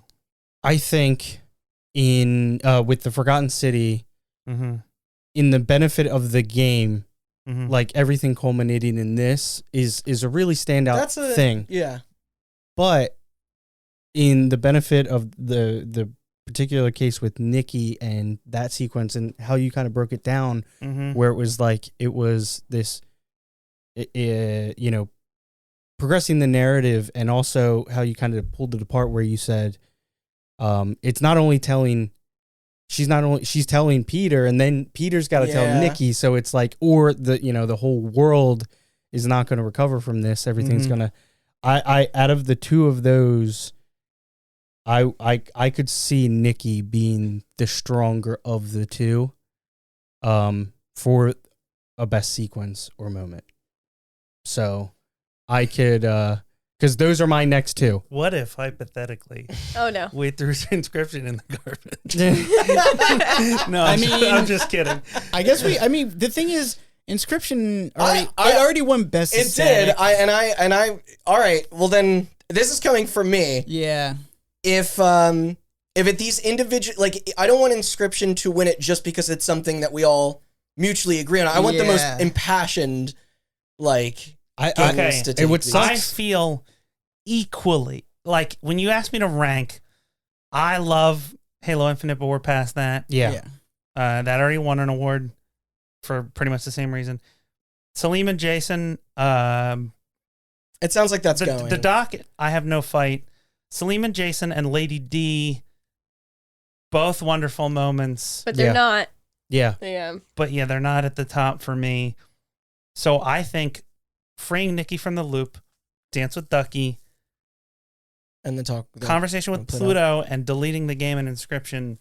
I am like flat even on all four. Yeah. I honestly do not know where to go from what there. sucks? Because I was only suggesting the Inscription thing. Like if you guys are sacrificing Halo, Chelsea sacrificed Endwalker, and I sacrificed Inscription, we might have, as a collective, maybe those other three, two of those three make the most sense. I think if you asked me as of Hot those Buttons Award. Okay, let me ask this. Of those four, and I know Chelsea didn't play any of the games, but of those four, Inscription, Forgotten City, Guardians, Life is Strange. Mm-hmm. Yeah. If you had to cut one out of it and turn it into a top three, which one would you personally cut? Oh, man. You know what sucks? Really quick, let me lead off with this. For me, out of this list and what we've cut down so far, Inscription is my inch ahead. Okay. Yeah. The reason that Dance with Ducky didn't resonate with me, it was optional and you missed because it was optional. Yeah. I did engage him in conversation, but I did not follow through with it. Mm-hmm. Monster. Yeah, I know I'm actually left that poor super man. upset because it's like what, a 3-minute section Mm-hmm. that seems Yeah. like it's saying and telling a lot that I just completely glossed over out of just I guess impatience because I was trying to figure out how to proceed with the rest of the thing. So I found him on accident. But anyways, regardless, unfortunately, that is the one that Okay. I have the least to say about. Right. But based on No, like what I you guys are understand saying, that, yeah. and unfortunately, That's fair. Inscription is still like inched ahead of the other moments for me. So And I imagine yours would probably be the Guardians one because you didn't play it. So, funnily enough, I was thinking about it because you cut Halo because, like you said, the game got the crown it needed, and it's like Forgotten City. That confrontation with Pluto, it was very powerful. Maybe it'd be worth it because Forgotten City just got the best time loop one, and it's like I feel like Forgotten City's also going to come back in narrative. I think Matt's hinting at what I'm trying to get at, which is I think Forgotten City is actually the one I would cut. Yeah. Because I don't think that moment or sequence is as impactful without the rest of the game. on whether it be on like Inscription's building to that moment. Yeah. And it you're beautifully executed. Guardians, the thing with Nikki, that game goes from like, hey, you made a Tomb Raider but with Star-Lord to like, okay, Marvel. Yeah. All right, I see where you're to really Definitely. fucking play. Then the Dance with Ducky is a missable moment. Yeah. And it's small. Yeah. But it just encapsulates what makes Life is Strange so special. Mm-hmm. So those three, I think, are our top three, unless anybody's in disagreement. No, I totally with what Matt just said about and how you tied it into best narrative. You could, I definitely, I'm fine with conceding, Forgotten City to be cut. Yeah. And then, I'd be okay if it was Life is Strange and Guardians and Inscription. But Well, no, I know, but I meant if we have to do a winner and runner up, like, I mean, cut Inscription. Well, I know it's fucking crazy, like out of my mouth, but I love Inscription, but I do agree with you in that both Inscription and Forgotten City benefit from an entire like like this whole like like those. Yes. You could trim out just the dance with Ducky and just the scene with Nikki and no, that's a really good point because like, I'm when I'm looking at Inscription and I'm saying it inches ahead, it is because of the connection to everything you've kind of experienced. Mm-hmm. Like for my personal like reasoning for that. Mm-hmm. So you make a great point. That becomes what is the category then, right? Because on the one hand, I agree with you. Inscription, like I said, is a culmination of the whole game. Yeah. But it is a beautiful culmination. That it is. I mean, it is an ending, that, like, right? Yeah. Right, it's an ending. It's a so good it is ending, a section or moment. And I think endings are hard. I think that the Dance with Ducky is probably like, of these three, it's the one I would probably send somebody as a clip to be like, you need to play this game. You know what? Mm-hmm. Because it's so disconnected from everything. Yeah. I see exactly what you're saying, and I agree. They are moments that are self-encapsulated and yet capture a powerful moment. You can convince someone to play the rest of that game. You can convince someone to play the entire game just by showing those clips. Okay, yeah, so is there anybody opposed to Ducky and Nikki? The only reason why I conceded so fast is because I looked over the list for best expansion. And let me tell you guys something. Numbers don't lie. So we're going to take one home, boys. We're going to be taking one home. That category is Final Fantasies to lose for sure. I'll listen to your arguments, but I'm not going to concede on that one. And either are all of the thousands and thousands of people. Let me tell you about where's the after. Final Fantasy 14 fans are like BTS fans. Can't piss them off too much. Yo, I'm very satisfied with the Ducky and Nikki. How you feel about Ducky Nikki? Ducky Nikki. Small little thing. When I convey my feelings about games to Kristen a lot, and I have to share snippets and little sequences and things like that, re-expressing Life is Strange to her, is not only easier, but it's also way more engageable. Of a conversation. Mm-hmm. I know that's kind of irrelevant, but with Inscription, obviously, it's there's a lot there. You know what I mean? So I'm pretty comfortable with. Are we doing Nikki and Ducky? Yeah, Nikki. I say Nikki and Ducky, and personally, I say Nikki takes the whole thing. I honestly, I've got no either or is fine with me. Yeah, I'm with you, Matt. Yeah. Okay. And you know what's funny? You managed to convince me of the Nikki scene. I've never even seen it, but it's like just the way you talked about it, I was like, this sounds very good. It sounds powerful. Oh my god, did we wrap up a category? Yeah. Oh my god, maybe they'll let me leave. We might. Did we do it? Yeah. So all right. Nikki takes it. All right, so that was our big one. So freeing Nikki from the loop. Yes, that is our best moment or sequence, and 2021. Our runner-up is Dance with Ducky from Life is Strange. I think there it is, folks. I think I'm just pleased that I remember reading Dance with Ducky on the big list, and I was like, that was one of my favorite scenes. I was like, there's probably going to be something like better, but I'm so glad it made it up to that final two. It's a great scene. And to Marvel's credit, yeah, on the surface, this game does not look like much. And even when it had the E3 showing, I was like, oh, I'm skipping the shit out of this. This looks like ass. And then it came out, started to get some positive buzz. I was like, okay, let's play. Yeah. And then I ended up going through it, and I was pleasantly surprised. Like, to give you an example, we filmed our Game Awards episodes and all that. In I am the shining fucking... Literally, Randy, right after the Game Awards, we filmed our Game Awards post-show thing. Yeah. And you had beat most of Guardians up to the last boss. I know, I stopped at the worst possible time. The night we filmed that, I stayed over and watched you beat the rest of Guardians, and you literally sat there in silence, watched that whole scene with Nikki, and then went, okay, I see why they won Best Narrative. Yeah. Yeah.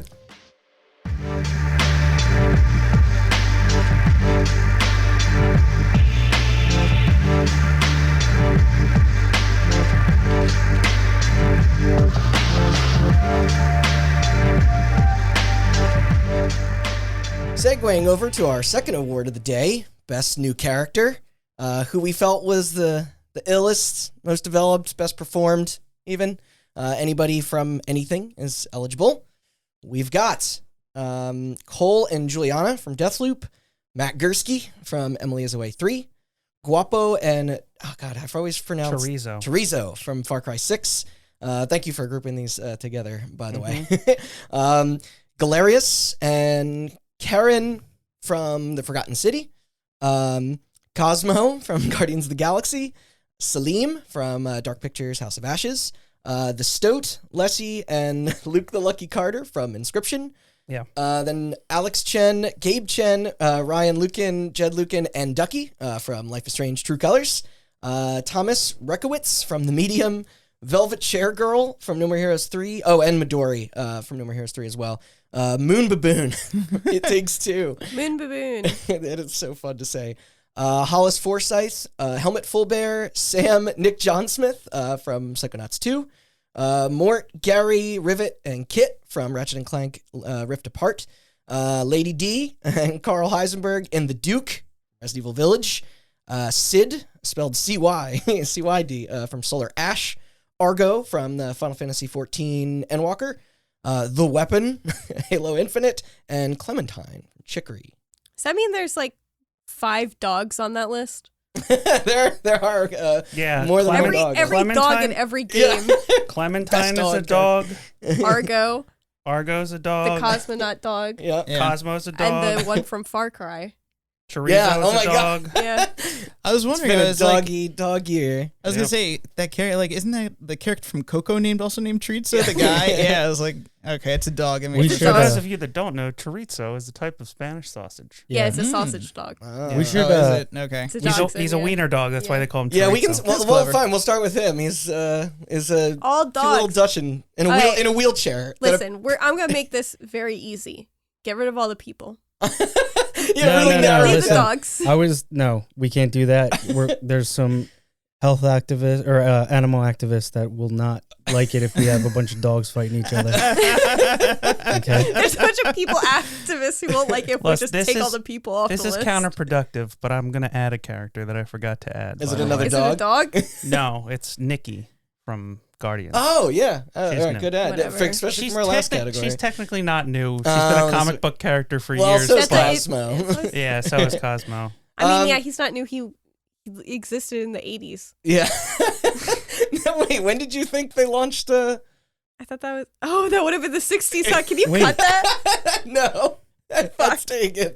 I Or it might have been late 50s actually. I don't remember. Well, they landed on the moon in 69, right? Yeah. I only remember that because. Yeah. Hell yeah. they Hell did. yeah! Hell yeah! Is that why you forgot we also played golf on the moon in 72? Do you remember?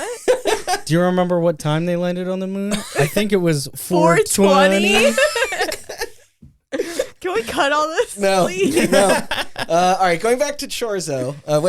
Chorizo. Chorizo. Yes, Chorizo. he lives off croc meat, apparently. Wow. That game is really fucking confusing with its depiction of animals. It's all over the place. So, I mean, yeah, it's not that great with its depiction of people. there's a in some cockfighting mini game, and yes, you're totally right.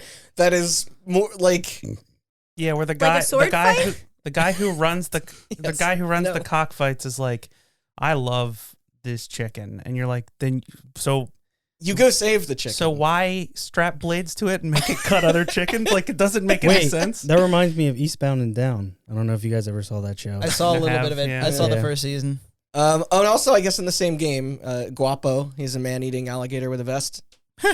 I think we can Snip listen. both of Here's the thing: Chorizo is adorable, Good Yeah. but the game does not use him well, Yeah. and They're your allies, He but- is clearly designed for the dog. for the sole purpose of being a dog Yeah. that needs wheels on his back legs, that's Yeah. adorable and is little and kills people.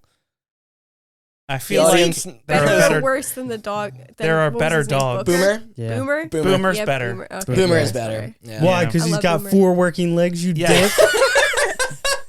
These were the Absolutely. best additions. So to wait a Far Cry second. 6, though. You're saying in Far Cry 6, out of all the characters you guys chose, you chose an An alligator, alligator with and a a dog. vest. Oh, yeah. I never played that, but this does not speak well for that game.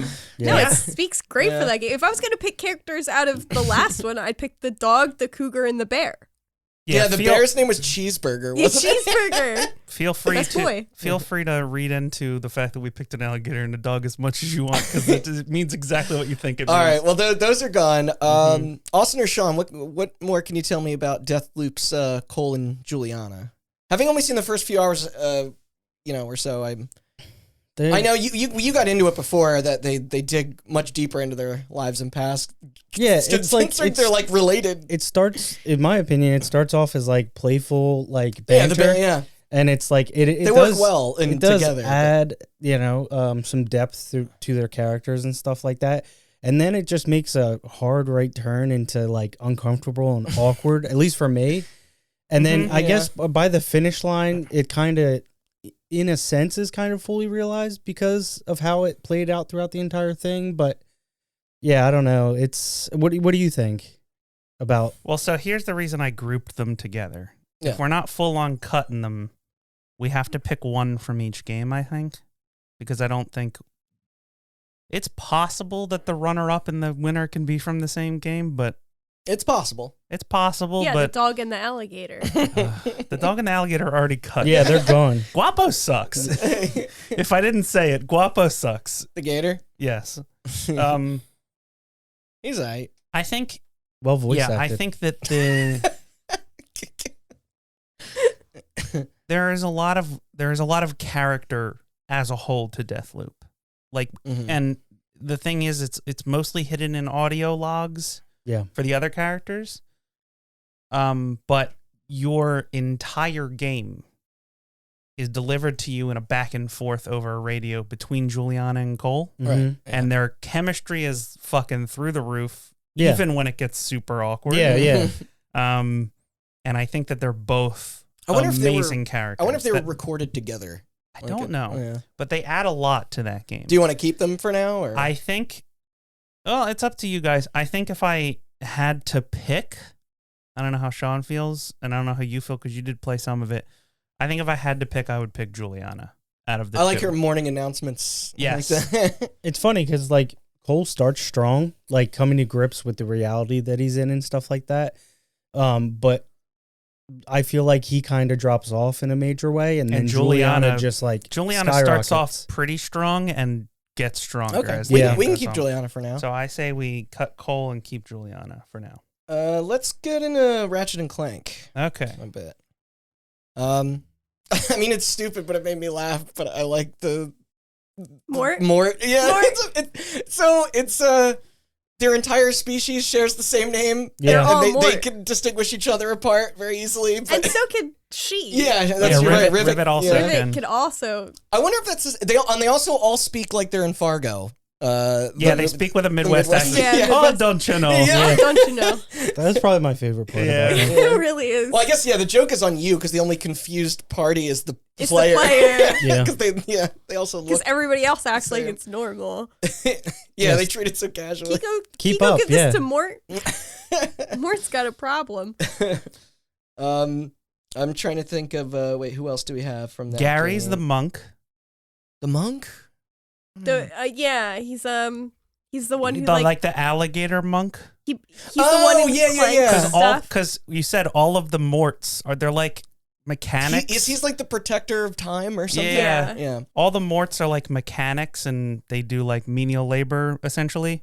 Okay. All of the monks that live on Kit's planet are alligator people and they're all surfer dudes. Yeah, That's right. They So are, they're all like, cha, bruh, what's good? Yeah. Hang 10 and shit like yeah, that. even though they're But supposed to be these like they're mythical. they're old wise monks, They're but like they all have knowing, surfer all dude eggs. protecting, Yeah. and they're just like, yeah, man. He doesn't just talk like he's a total dipshit. He kind of is a total dipshit because Yeah. Clank is the one who's like fixing everything pretty easily. Oh yeah, I know. I feel like that character would have stuck out to me more, but now that I'm trying to like go back and remember that character, I'm kind of bummed out because he sounds like something I would really enjoy, but I can't remember anything. So again, picking one character from Ratchet and Clank to hang around. Kit. Kid has an think it's arc, Kit? like in the way that Yeah, I like Kit. yeah. he's cute. I was gonna say it's either Kit or Rivet Rivet. because they're both phenomenal characters. Yeah. Rivet is just more like a parallel to Ratchet, like where I think Kit.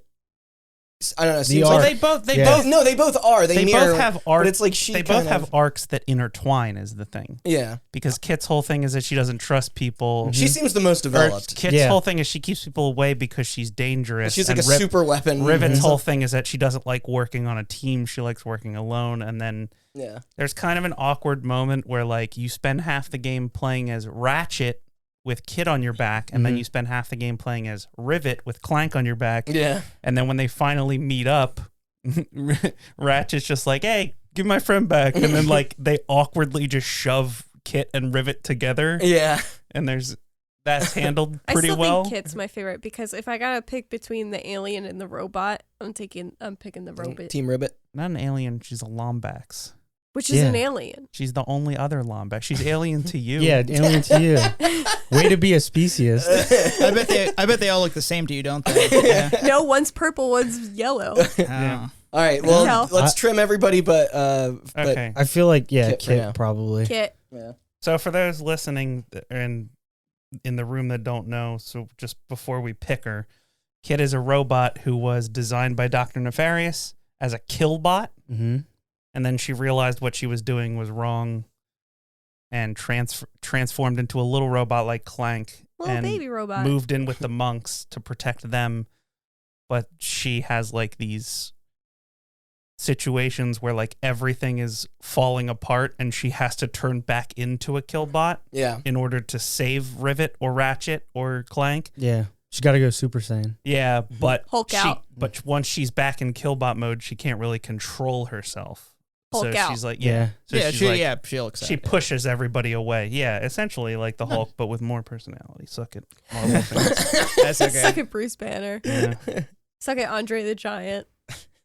Damn. Deep cut. What else we have on I here? mean, he played the Hulk. Okay, Let me ask this one real quick with the Thomas from the Medium. Because to be frank, I kind of forgot a bit about him. I just remember. I don't remember who it is. He's that gritty detective guy. Mm-hmm. And I probably stuck him on here because he was such a refreshing change of from the scenery woman, from the lead lady. Yeah, she kind of sucks. Yeah, Is but it her monologue too much? he walks so goddamn slow. Yeah. He had a cool accent. I'm all for like forced atmospherical like sections of games, but Not dude, the whole pick up game. the pace.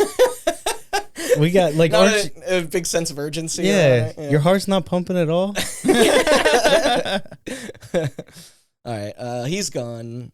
Cool character, but Yeah. yeah, he doesn't hang. all right, can I star somebody? Well, it seems a little early for that, but Star I as feel in like how. I feel like the people who know who this is will agree with me. I feel like we got to put a star next to Salim. Yeah. yes. Yeah. Yeah, it's hard to argue against. Yeah, we already got a bit into him, like on Best Moment, but he just wants to get Salim home to rules. his gay shoplifting son. Heroin addicted gay shoplifting Right. son. A charming fellow all around. Yes. Salim, yeah. It's just Quite a also lot, the attitude of like it's the God damn it, Afghanistan? No, Iraq. He's I'm Iraqi. always confused. It's the Iraq War, and like he's got his Iraqi brethren who are like all about killing the Americans, and then you have the Americans who are like just as concerned about the Iraqis around them as the vampire bat aliens. And then Salim is just in the middle like, what is wrong with all of Yeah, you? with We're going everybody. to Together, die. you fucking Yeah.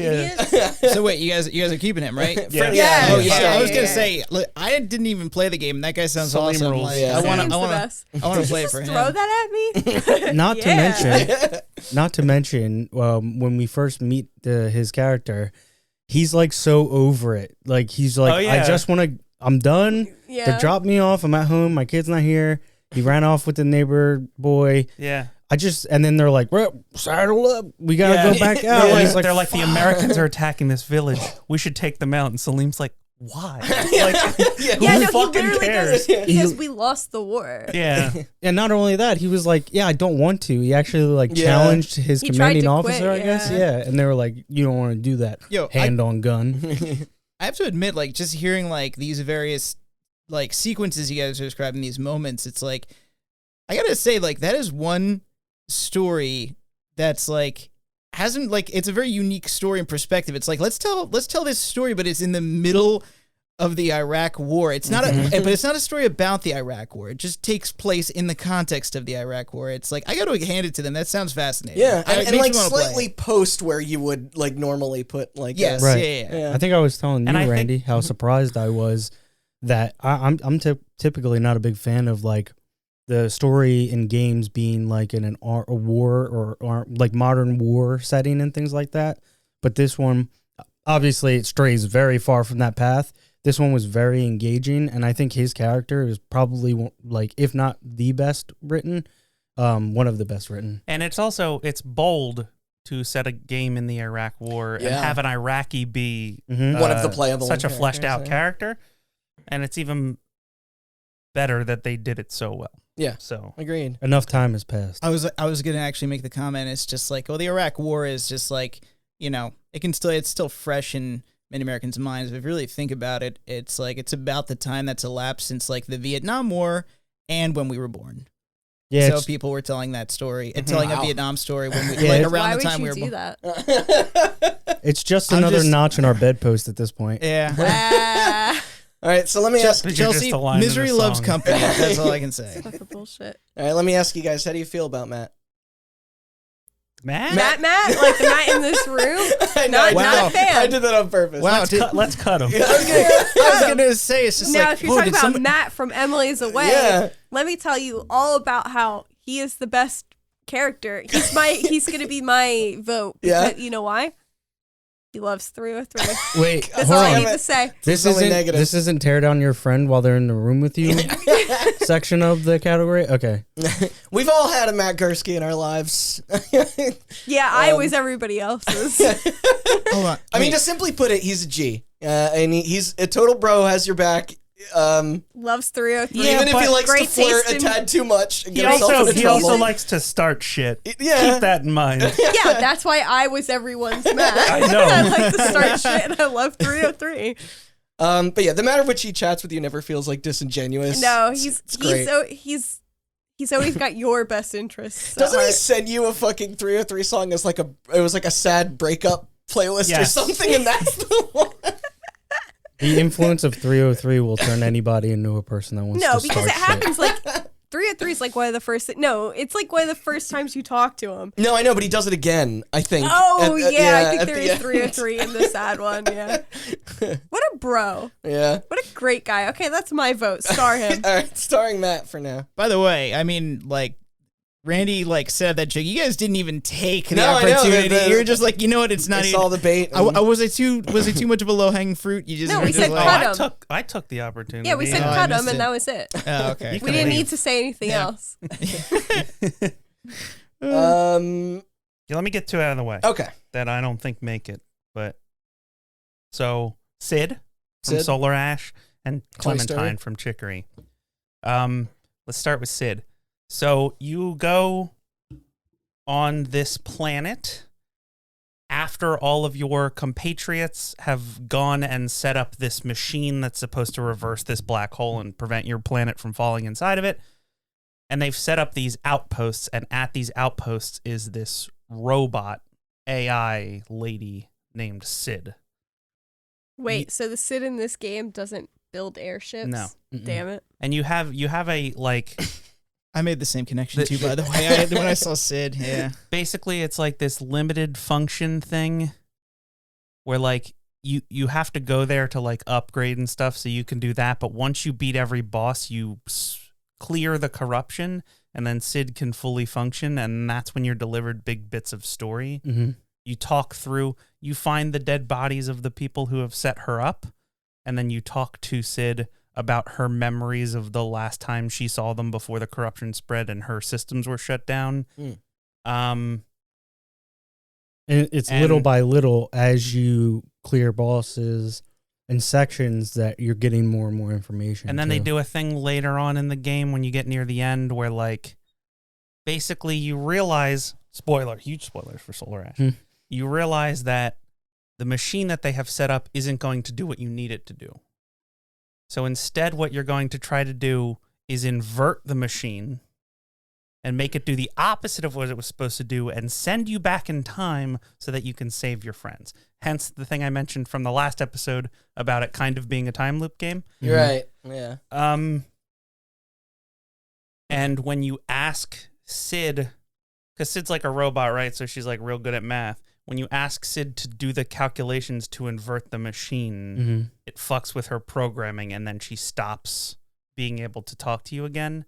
There's a very tense area of that game where you're just trying to fight very quickly to get Sid back online after you fucked her up by telling her to do a calculation that she couldn't do. She's a great character. I don't think she hangs. But and that was a good summary, too. Clementine is... You can't cut another dog. Well, I mean, even if it comes down to it, we can only choose 2 dogs. They're all good dogs. Well, let me explain Clementine. Okay. Right. So basically, Chicory, I've played it, by the way, since we recorded episode 1, because I said I didn't play it in episode 1, for continuity's sake. Sure. Chicory is a game where you're in a world where there is a person named the Wielder, and that Wielder has a giant paintbrush, and they paint the world with color, right? And so Chicory, the titular character, is the wielder, and you are her janitor. But then she becomes depressed and gives up her job, and then you find the paintbrush and become the new wielder. There's like an art school you have to go to, and all the students there hate you because they're basically going to art school to train to be the new wielder. Mm-hmm. And you got it by chance, by just being in the right place at the right time. And a lot of them hate you for that. And everyone else in the world is so used to having the wielder around to solve all of their problems, but you're like not trained for this. So they keep asking you to do shit. And your character's just like, yeah, sure, I guess. I mean, that's what I'm here for. So in this art school, one of the students is your sister, Clementine. And you're like, don't you want to be the wielder? And she's like, I don't know. It sounds like a lot of responsibility. I kind of just want to like draw. I just want to draw, Yeah. get drunk and fuck. No strings attached type of business. That's what she says in the very wholesome game, right? And there's one scene in the game, I haven't beaten it, by the way, but there's one scene in the game where you get to the main city area of this world. And you, there's just like a lot of people in this city, and a lot of them are like, you need to help me solve this. You're the wielder. And then you see your sister, and she's just like, hey, what's up? And you're like, oh, nothing. And she's like, you look really stressed out. You want to go get some pizza? And then you just go to a pizza place and get a slice of pizza with her. Yeah, Clementine's just trying to get high and get by. You know what I mean? Yeah. Don't you get the choice to meet her at either a pizza place or like a cafe? Or am I remembering that? No, I don't know. I just got pizza place. Because I do remember the pizza place. Yeah. You go to get a slice of pizza with her, and she's like, you're really stressed. You know, when people ask you to do shit, you can say no, right? Like, you don't have to do everything. And it's a very cute moment. That is a cute moment. I like that lesson. That was a bizarre interaction with her because the game asks you at the very beginning, what's your favorite food? And I happen to put pizza as my name. Yeah. You want to go get a slice of pizza? I thought she was going to take me in the back alley and start cutting me open. My name was Curry, so that's not like... Do you have to pick like the a food? basketball player? It prompts asks you your favorite food, and then that's your name. Also, getting a slice of pizza as a solution, like as just a forever answer to like when you're stressed out, as a coping mechanism to stress. Yeah, it's basically like half of Daria. Yeah. So one of my friends That's the why other I day eat was so much just pizza. Like, you can't eat pizza and be sad, and I was like, I beg to differ. I eat pizza when I'm sad all the time. You don't stay sad though. I can eat pizza and cry at the same time. If it's cold, I understand. The topping. That is a game my tears. that is loaded with, it shoves cute down your throat. Mm-hmm. And I thought that Clementine is the only character that like handles her job well, I guess. Gotcha. But we can cut her. Okay. Can't believe you're cutting another dog. Here, I'll shift it Told to you, I'll we shift can't it to have people them and fighting. I think you get one dog tops. All right, this will be a quick one because the No More Heroes 3, these two I added are mostly a product of their encounters rather than being fleshed out members of the cast. Which one of these characters makes me hate playing the game the most? Midori Kawa. Well, also Midori, I had to look this up. I think she Isn't that alcohol? She's from another game. she's from the Silver Case. Yeah. Oh, really? Yeah, I believe so. No, she's not. Her boyfriend is. Right, who saves her at the end after you cut her hands off. Yeah. She's the one that when it goes into you're at a school and it looks like Fatal Frame. Yes. It becomes like a Fatal Frame game, and then she turns into a mech, and then you fight her. Wait, what game is this? No More Heroes 3. What is that game? That happens in this game? Yeah. Yes. I still gotta get back to it. Jeez. Every time you guys talk about that game, it's just like, is this one game? It's insane. You never evenly transitioned. You brought up the Silver Case, and then you transitioned right back in, and I'm like, what the fuck? That has to be the Silver Case. There's no way that's No More Heroes. Yeah, it is. Okay. And I already got explained everything about the Velvet Chair Girl. Yeah. You want to take another 20 minutes to do it again? Nah. No. I'll leave. Probably worth mentioning. Dog. All right. Well, all right. Well, speaking of dogs, then let me wait. star one. Are we cutting Midori Kawa and Velvet Chair Girl? Okay. They both can go. Yeah, I was gonna say. But Cosmo, the most adorable motion capture model in history. Yeah, Yeah, it's kind of bullshit. I explained this Yeah, already, yeah, right? because Yeah. When You Meet Him was also nominated in our I love in our him. moment. Hold on, keep But talking. he is I gonna gotta beat look out up my the inner dog and comes I'm out very of- sad Two about that. strikes. He reminds me of this happy golden retriever I know named Hagen. Oh, I do love Hagen. Real For quick, all you listeners. I think there's 2 strikes against Cosmo because his actions don't reflect what he's talking about. And, that's really, Also, he's Russian. yeah, that really breaks the immersion for me. Are you telling me that you think Hagen is Russian? Yeah. Counter- He spits and he speaks. Counterpoint: he is mocapped by a dog named Diego. Here's a picture. Oh my god. Okay, he wins. I just That's cut a good everybody else dog. off the list. I will talk about Argo, but I love- cut Who's a everybody else. boy? I love the way because he instead of Peter he calls you like Petel. Like in Yeah. the Russian, I can't do a Russian accent, but Guardians No, of try again. Guardians of Galaxy. Yes, sir. Definitely, It's definitely straight- try again and Guardian of Beatles. Galaxy. Yeah. Beetle. Yeah. Yeah. Here's another picture. I love him. And we said before he has sonic barks and is a father of puppies. Also, I mean, I've never even played this game. Just your description of him, like what he is He like. won, okay? It's like- we can It's just like- cut it. It's like ready. It's like Salim in the fact that I've never played this game, but hearing you guys talk about this character makes me want to play the game. The only knock against Cosmo, and by extension Nikki, because we got to talk about both. Technically, they're not. They're not wholly new original. characters. Cosmo's been around for decades because he is a guard. He is the He's in the first movie. That's true. Actually. I mean, the he's Soviets in- launched him into space. Yeah. He's from like That's what I Oh, said yeah, that's earlier. true. He's real. So He's real. So Yeah. He's but then I actually real. accidentally. he's out there somewhere. We're not going to talk about it because it got cut.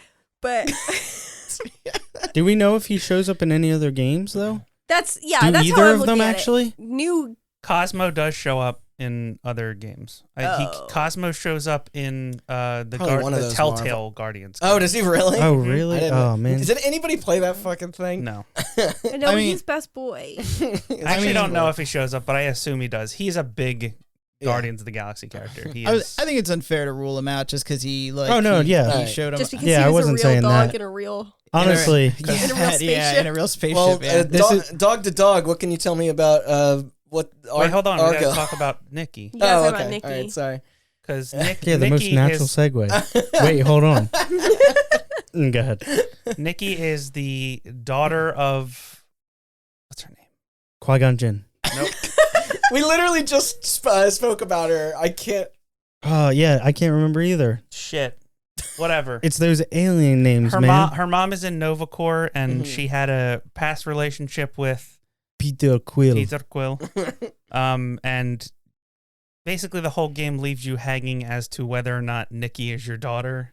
Spoilers. Because you do the math, and you It- slept with her mom exactly as many years ago as she was yeah, alive. you did. we should Yeah. add that. We Nice. should add that game to Deathloop and best game featuring mistaken family family relationship. But yeah, she's basically she's a little kid who lives at a Nova Corps base all the time. Corral. Corral. Thank Yeah. you.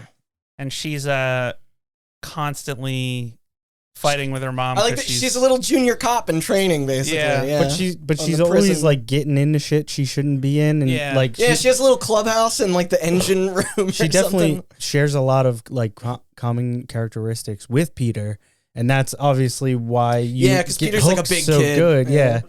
Yeah. No, I think Nikki is the. Don't attack me. I think Nikki is the better character Wow. because she's more important. But Nikki is also. Yeah, I'm sorry? Well, she's more of a crux of the plot, But Nikki also didn't she win best moment or sequence? Yeah. That one. oh, Moment? it doesn't matter. You weren't going to win that fight of her versus Cosmo anyway. All right. Well, then Cosmo it is. Yeah, You know, fuck it's a- off, Austin. It's a shame because it's like I don't have a horse in this race because I didn't play the game, but just your description of what Cosmo is like makes I me didn't like play the a game more. either. I'm picking the dog. I'm just trying. Yeah. Hey, the award isn't no, for most developed character. Yeah. Hold on a second. Yeah, it's- This True. is the Cosmo best. is the best boy. The best boy. Question, like potentially in the universe, yeah. the most important boy What in the is- whole and then, universe. as Randy mentioned in the moment or sequence thing, they do like the "Where are they now?" Yeah, thing in the credits, and it says Cosmo is still the best boy. Yeah, best boy. Yeah. Okay. So why are we still talking about other characters? Sorry. All right, so why is Ben Affleck's Argo on this list? Argo is a dog in Final Fantasy XIV Ewalker who he doesn't really do much. He just kind of shows you where something is. He like brings you to an area. He is Heidelin's dog, and you get him as a mount, but best boy. I know some of those words. That sounds Best boy. that sounds like it can definitely a not really involved character that doesn't do much. Best boy. Up for best character. Yeah, best boy. Okay. Is he a Soviet?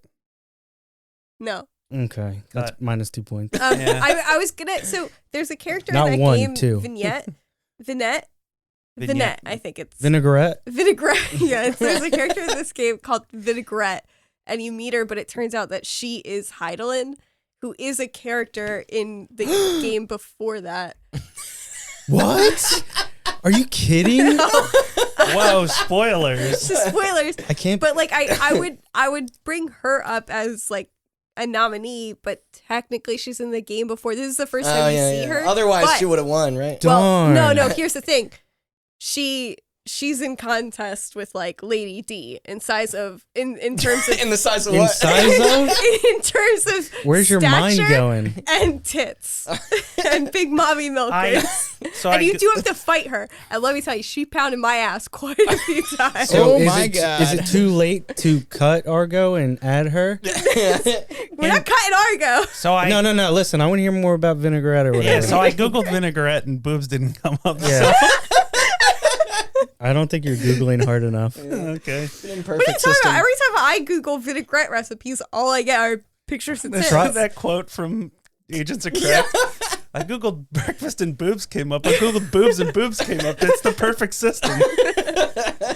Try page 69 on the images. Okay. Nice.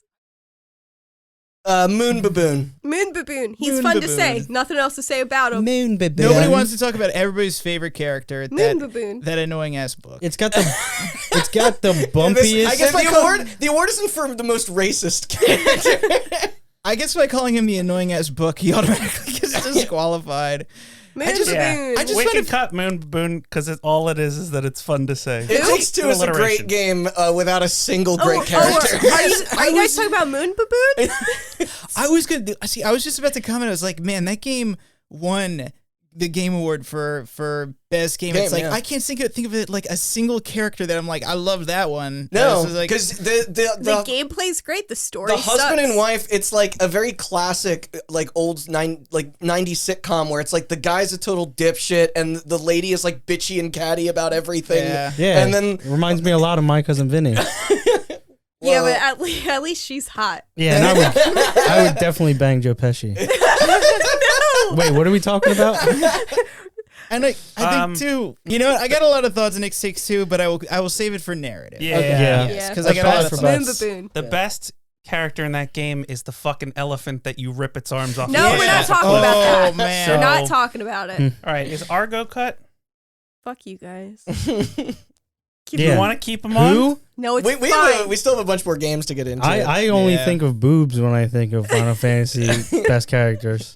Can we? I mean, mean, yeah, it's all when- that got when- cut, so I can't imagine Same why. with the directors. Chelsea, important question. When were the hot bunny ladies introduced? That was Shadowbringers. Oh, that wasn't the Oh, that joke. wasn't day one? No, but That makes They- a lot they of sense. existed before. K-pop bunny boys. Is are- it too late to change Chelsea's category to hottest Final Fantasy 14 character? No, it is not. All right, you know- I can put. Okay, so my category only has 5. But if I changed it to hottest Final Fantasy character, boy, we'd be here all fucking day. All I do is get horny about that game. yo, hottest. That's The why- horniest game should have been a Horniest category. game. Yo, Honorary award. It's Final Fantasy 14, It's of fi- course. What Yo. about Resident Evil Village? No. No, yo. no. Let me tell you, it's Final Fantasy. I watched 14. her play that game. She went to like a strip club. It was weird. There were people fucking on the ground. Oh man. Yeah, Yo. there were people fucking on the ground though. hottest Final Fantasy character, Wall Street All Kid. of them. Done. Wall Street Kid. Wall Wait, Street Kid. Done. You said that my the- daddy's the- a lawyer. You know. Wait, you said that the bunny girls weren't added until Shadowbringers? Yeah. No wonder that game had such a rocky start and they had to redo it. Yeah. You're missing a I'm pretty sure that the like director of that game did not want to put the bunnies in that game because of how like sexy. Oh, God they are. forbid. And then, Your like- players have boners while they're Yeah, playing. like people just like kept We're asking. afraid this is too sexy. He was like, well, I guess I got I guess Yeah, I guess I got it. Japanese game developers need to, pardon the pun, nut up and be okay with pre-cum, okay? Austin, what can you tell me about the weapon? Speaking of Master Chief needs one. yeah, I need a weapon. he does. Yeah. So the He got the weapon. I'm gonna try and do this. I know we have two people here who want to play Halo Oh yeah, I gotta. and have not, so I'll try to do this as spoiler free. You want to know how it ends, bitch? No. So, the weapon is You were Halo all along. the game The starts. Halo is the in game all of us. starts with Master Chief floating in space, and he gets picked up by the guy we talked about last category, Dun, Echo dun, dun. 216. Yeah, and Dun, dun, dun, Master dun. Chief's like, I need a weapon, but he goes into a facility on the ring and pulls out an AI, and then you find out that the reason Master Chief is on this Halo is because Cortana was here. Is that spray painted on the wall? Sexiest character? Like was. That's his ex-weapon. Yeah, You and want that new hotness. basically Traded in for the next model. Cortana, for those of you that don't, Austin's Halo Lore Minute Oh presented god, by we're gonna be Subway. here all night. Eat fresh. Cortana is a AI that is designed after Dr. Halsey, who designed the Spartan program, and the weapon is She really another. She really took a lot of liberties with that design. She did. Yeah, Well, she's old now. Yeah. She used to be you're hot. telling me. And then Wait, Cortana's not hot anymore in this one? No, she's still hot. No, she's digital. She's ageless, baby. Yeah. Dr. I was gonna say, what am I gonna jerk off to? I say Dr. Halsey, who Cortana's designed after, is like 60 now. Yeah. But Roll her in the grave already. but basically Time makes fools of us all. they took another AI that is designed after the same person as Cortana, sent Master Chief with that new AI, and the sole purpose of that AI was to delete Cortana finally. You know how your wife will sometimes like search down that ex that's been texting you, and then like I don't know, accidentally kill her. Wait, what? That's kind of what the weapon So- wants to do. Is that what happened? She's in the your life? self-proclaimed the weapon. You know. You don't know why Master Chief is just floating randomly through space. You also don't know why the weapon still exists, because her whole thing was she was supposed to delete Cortana and then delete herself. Right. But then she's there and she becomes your new AI. And basically, the game is kind of told from the perspective of the AI because she doesn't know what happened. And she, like the Master Chief, shocker, has huge trust issues with AIs now after Halo 5. So the whole game is her trying to piece, at the same speed that you're trying to piece together what happened, why Master Chief was knocked out and floating in space. She's Wait, so also an trying AI to piece it is together. just as dumb as an average person. She's very smart. Don't Haven't don't you insult seen her like that. Yeah, haven't you seen the GTA remaster? No, it's true. Yeah, the AIs are really dumb. Yeah. Don't make fun of Austin's waifu. Yeah. I thought Back your off. waifu was Yeah. Isabel. No, Isabel's like a sister, Oh, like a little sister. Like a dog sister? Yeah. like a dog sister. But yeah, and there's a lot of very the best I can say without spoiling it. There's a lot of very good cutscenes in Halo Infinite. A lot of very good interactions between Master Chief, Echo 216, and the weapon. So Oh, I'll take your word. Are we're leaving that for now, If right? you- yeah, you're I want to leave the weapon on. Yeah. Okay. So between Life is Strange True Colors, Psychonauts 2, Inscription, Forgotten City, and Resident Evil Village, which one you We guys got want to do first? got a rich chunky list of characters. Yeah, because on there's a bunch from each of them. Holy so shit, I wanna we didn't talk do about- Life is Strange yet. no. Okay, yo, I Yeah, we wanna got a long way to go. talk about Resident Evil because I got thoughts. Okay. Who first? Right. Talk about So those big mommy milkers. I know, not talk about Lady D. Yeah, if it doesn't start with the word tits, I don't want to hear your argument. No, I'm just kidding. Go ahead. of those three, first of all, it's like if I had to make a choice between two of them, I'd say it's probably Lady D and the Duke. No offense to Carl, I thought he was a memorable character, but Yeah. there was something about his voice almost made him comical sounding. Like you expect something a Oh. little bit more. That's kind of why I brooding. liked it. I mean, like he's that's Yeah. one of the reasons I liked him. So as no, much no, as I that's did. he's basically Magneto if he was a steampunk witch hunter or something. No, all these other characters are like evil, and he kind kind of sounds almost dorky if you listen to him. Ethan Winters, like just like yeah, like that was actually pretty good. thank you. Oh my god, he's in the room right now. Yeah, and it's but Nice to meet you, regardless, No, Probably between them, I agree. yes, yeah. but between them, if you're gonna Yeah, narrow it narrowing down, it down. it's between Lady D and the Duke, and it's a tough call. They're both great characters. Okay, Both Better got pick tits. wisely.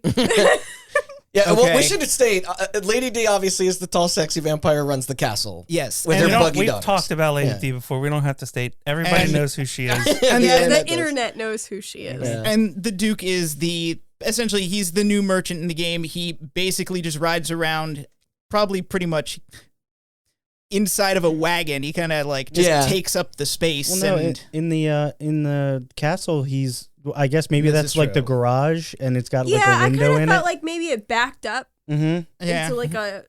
Yeah, he yeah, just lifts- he's on a carriage thing. Like, I did not think about these mechanics at all. I just No, thought he it doesn't matter. teleported. yeah. Listen, but I- anyway, so I understand The there. physics of Lady D also don't make sense. Okay. yeah. Oh, that So makes sense, my I understand friend. there were a few people that had issues maybe with his caricature, but like I love how poetic his dialogue is, and it's I like thought he was- circus He's a good attire. character. Yeah, Oh, he's a great character. Yeah, He's a great yeah. character. and, not his only- role in carrying you to the finale. Yeah. like Not only it that, but it's redeems like it. What? I liked him more because he not only was a good character, but every time he showed up, I was just like, oh, the Duke. Thank God. Yeah, I was like, he's not only Your like, merchant. he's not only your merchant, and he does play he's not just a merchant, he does play a part in the story, but like Right. every time he shows up, it's like he kind of has this presence of just like It's like a welcoming He's like a presence. Yeah. welcoming In a world that does not welcome you. Because he even has his own theme kind of music Yes. that Right. like and he's comes like in when you he's see like the him. bonfires in Dark Souls. He's Yeah. meant Yeah. to be the safe haven, and it's like because of that, I think Lady D's a good character. I like the Duke more. I liked him as a character more. I thought he was tough. good. But like,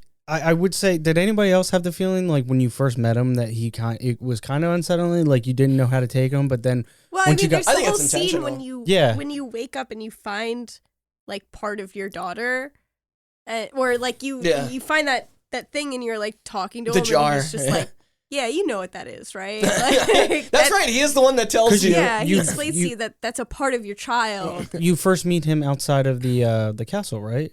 I believe so. I think that. Yeah. Yeah. Okay. Yeah. Because like for the first half of the game, you're not even sure whose side he's on. Right. Yeah. That's what I Because mean. he does Totally. have Yes. a story. Yeah, like, he you- is in the story. He's You part kind of of give me Psycho Freak vibes like the rest of them. So it's yeah, like, well, yeah. but then by the end, I think it is a very cool because- growth to his yeah. character where it's like, Yeah. I'm not on anybody's The- side. Yeah, it's The just one thing I'll say in I guess defense of Lady D is like I do big love. mommy milkers. Yeah. Yeah, you see tits. Yeah, I got would- two so- big defenses for Lady D.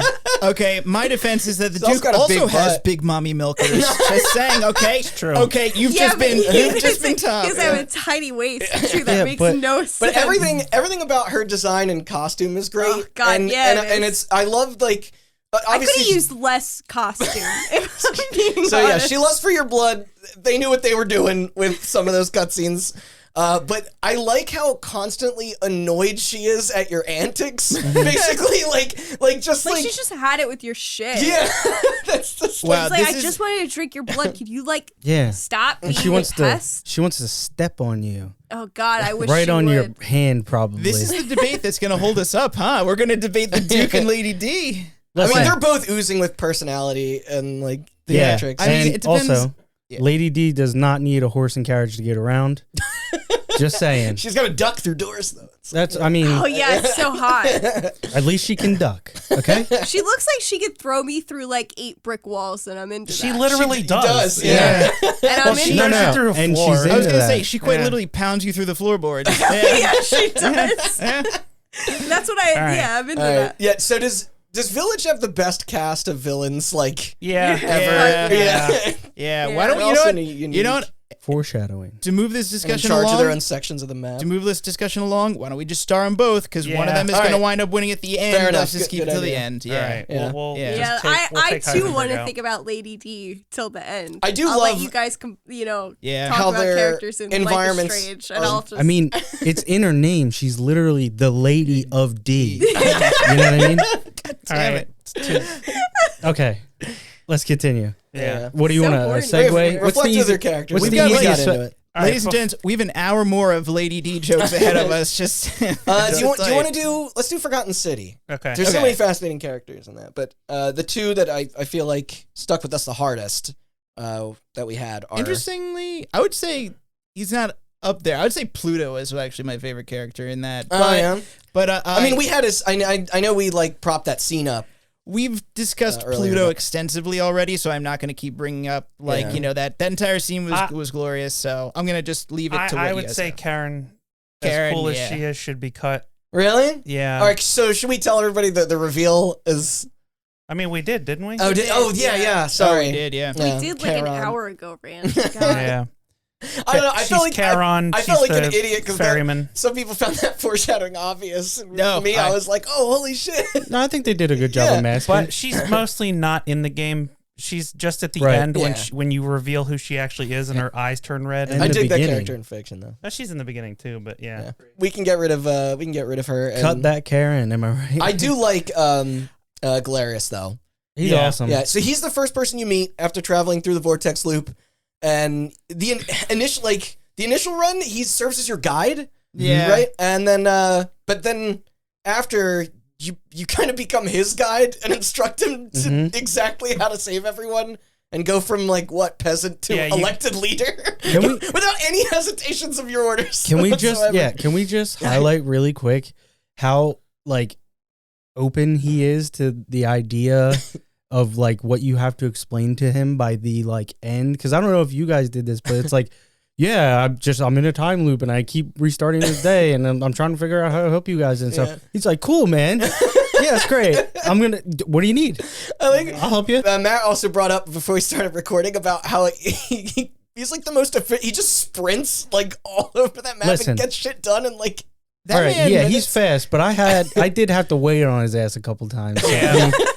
It was just I just had a chuckle when it was just first of all, you get through towards the end of the game, you tell him to do 5 separate things. He's like, okay, no problem. You're like, all right, I got to go. And it's boom. He just hits bolts. I was like, wow, he moves fast. You're just casually walking up to a villa and you just see him in the distance, bolting up this flight of steps. I was gonna say it probably takes you 20 days to do all the things that you ask him to do in one, and he's just like, sure. Yeah. I mean, you guys are okay. This is an unpopular opinion. I wasn't that fond of Galerius. I felt he was kind of with his. Thought he was a wiener. I thought he was kind of he seemed looked like one though. I think we cut both. Okay. I thought he was cut both. With the way it's I get that he was a very friendly, cool, good guy, but rather than coming off as someone I liked, he felt like kind of a boob. He is a bit of a boob. One. I think it's just what he serves to you mechanically is why I liked him so much. Was that a bald bypass joke? Yeah, that's what the dick joke was. Yeah. Okay. Yeah, I'm allowed to make that joke. Okay. Yeah. You're right. I keep a little on top. Okay. Do you keep a little like that so people don't make those jokes about you? Yeah, because if I'm peering my head out from behind a bookshelf, I don't want them to confuse me with just a tit out in the open. How often are you doing that? I don't know. 5 times a week. Why do you think I like beanies so much? God forbid. Oh my god. All right, mind if I talk about Inscription again? Oh, I promise it won't be nearly as long as the previous you got category. one sentence for each character. Okay, all right, fair enough. Anyway, it was the best of times. It was the worst of times. Oh yeah, real quick before you move on, we cannot. This is best character, right? And I do not want to understate how great the cast of characters in this game are. Yeah, because it's totally character driven. Yeah, we just kind of highlighted these two. And who's the guy you meet who summons you? He's great too. Forgotten City, yeah. Oh, I didn't know if you're talking about or what was it, Censtus or something like that? Sentius. Okay. You know what? I'm gonna follow up on top of that. Yeah, I agree. In fact, I would even nominate other characters on top of Karen. I think she was a good gag. Yeah. I liked Aquisha, the Vestal priestess. My argument is that I think that that's more of a Forgotten City is greater than the sum of its parts. Yes. I don't think any one character is right. But stand out enough. I'll back Sean up on this one. That's we are glazing over a lot of characters that are very narrative is next, and and we gushed a lot before. We did. Yeah, I'm gonna do it again. All right, Inscription. Of all these, okay, I like Luke He's a bit of a ditz, but that's kind of what makes him work as a YouTube personality type. It's not the greatest acting job ever, but the schlockiness of it melds well as a counter to like the darker shit going on. Did you literally just Plus, he call out seems like a bit of a fun guy. YouTubers? He's a ditz, like you get with all YouTubers. Well, he's not like us podcasters. Yeah, right. No, he's a parody of YouTube, like of YouTubers. Yeah, it's so real. It's almost like they're a parody of themselves. And I like that the performer is really leaning into like. I said one sentence, Randy. Outside of the game. Okay. Period. The stoat. I guess what's interesting about him is what's hidden underneath, because he assists you in a fairly sarcastic and frankly demeaning tone, but that mapping onto that card makes sense when you see who he really is, because we didn't put Slash. He's PO3. Yeah. Right? Yeah. His full transformation into that, who is the arrogant, evil robot AI hellbent on taking over Inscription and inflicting it in the world. I got into that before. But I don't know. I enjoyed how he like he makes fun of the first acts.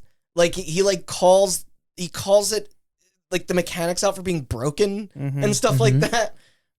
Super meta. Yeah. But then you see his game and it's kind of like cold and sort of like more, calculated. Also, good point that you just mentioned. He takes advantage of all the brokenness. Yeah. And like totally flips it on you. It's like, oh, you get too many advantages. This game's broken. And then by the time you get to him, he's like, yeah, here's this 5 attack, 18 health dude. Good luck, idiot. What? Yeah, no, that is absolutely true. But Leshy is my guy. He's the boss through that, the first part. Yeah. It's tough because your nemesis turned ally. The way that character sets up. Yeah, he's the most humanized. He becomes strangely like kind of they redeem by him the end. Yeah, because he's he always remains honorable even before switching sides. Yeah, and he's like he cares about the artisticness of the game. Yeah, more than the other scribes. Yeah, I was gonna say I related to that when dimension, later in the game you learn that new aspect of just like he cared about the aesthetic and the spirit of the game, and it's just like, oh, I can suddenly relate to that, which is why. Let's be honest, his part, which so much more... He's like a true D&D game master. Yeah, right. Yeah, and also it's like, when this is pointed out, you were playing PO6's part, which is like very cold. First of all, it's all monotone, like blue. Yeah. And it's very cold and there's no life to it. And then you look back and he points out, it's like all he cared about was like the aesthetic and the lore. And it's like, you look back, you're like, oh, that's why his section was so much more like, it felt chunkier. It's like livelier. Livelier. And it's like, compared to this very, like, we were playing this Cold Dead game in a Cold Dead metal room with a Cold Dead robot. And like all the boss fights, he's like, playing roles with the different costumes and stuff. And real quick, you talked about there being a lot of blue in his level. There was also some orange. I think this dude was a big fan of Flintstone push pops. Were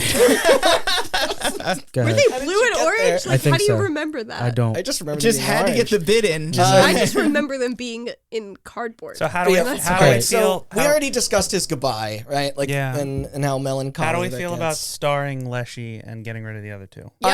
As I will give, I'll pay lip service to Stoat. I like the Stoat. I don't like what the Stoat turns into because I PO6. I like this. I like his emotions on the screen. I thought. I don't like because the Stoat eventually, spoiler. He's an asshole. Turns into PO6 and is like I like. No, Leshy has the best like arc. Yeah, there's some good pathos there. Yeah, and and the last thing I'll say is that it hits hard when his request to like it doesn't matter if you beat him or he beats you, but he's like, let's just stop keeping score and then keep playing until like he perishes. He perishes. Yeah. I forgot about that. Moment. Yeah, mm-hmm. I really didn't expect Luke to get cut so quick, but I'm on board. I definitely think Leshy was. I thought you were gonna say to get shot. Spoilers. Spoilers. Yeah. Usually say that word before. No, I'm just kidding. All right. We're keeping Leshy. I think we've spoiled every game we've talked about. We're beyond that. This is narrative day. We can spoil it. I was gonna say we're like our 10th hour in. I'm only not trying to spoil. Like I didn't want to spoil Halo Infinite just because I know these. It's also super these two are gonna play it and like. Yeah.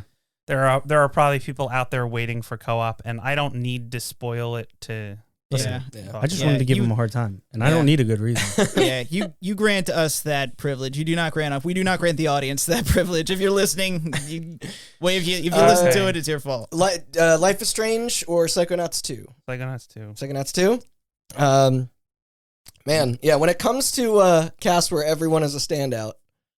Yeah. I, right off the bat, vote to star Nick John Smith. Yeah. I'm for me it's Nick John Smith or Sam. Yeah. Which we should say maybe I'll explain a little bit about who they are.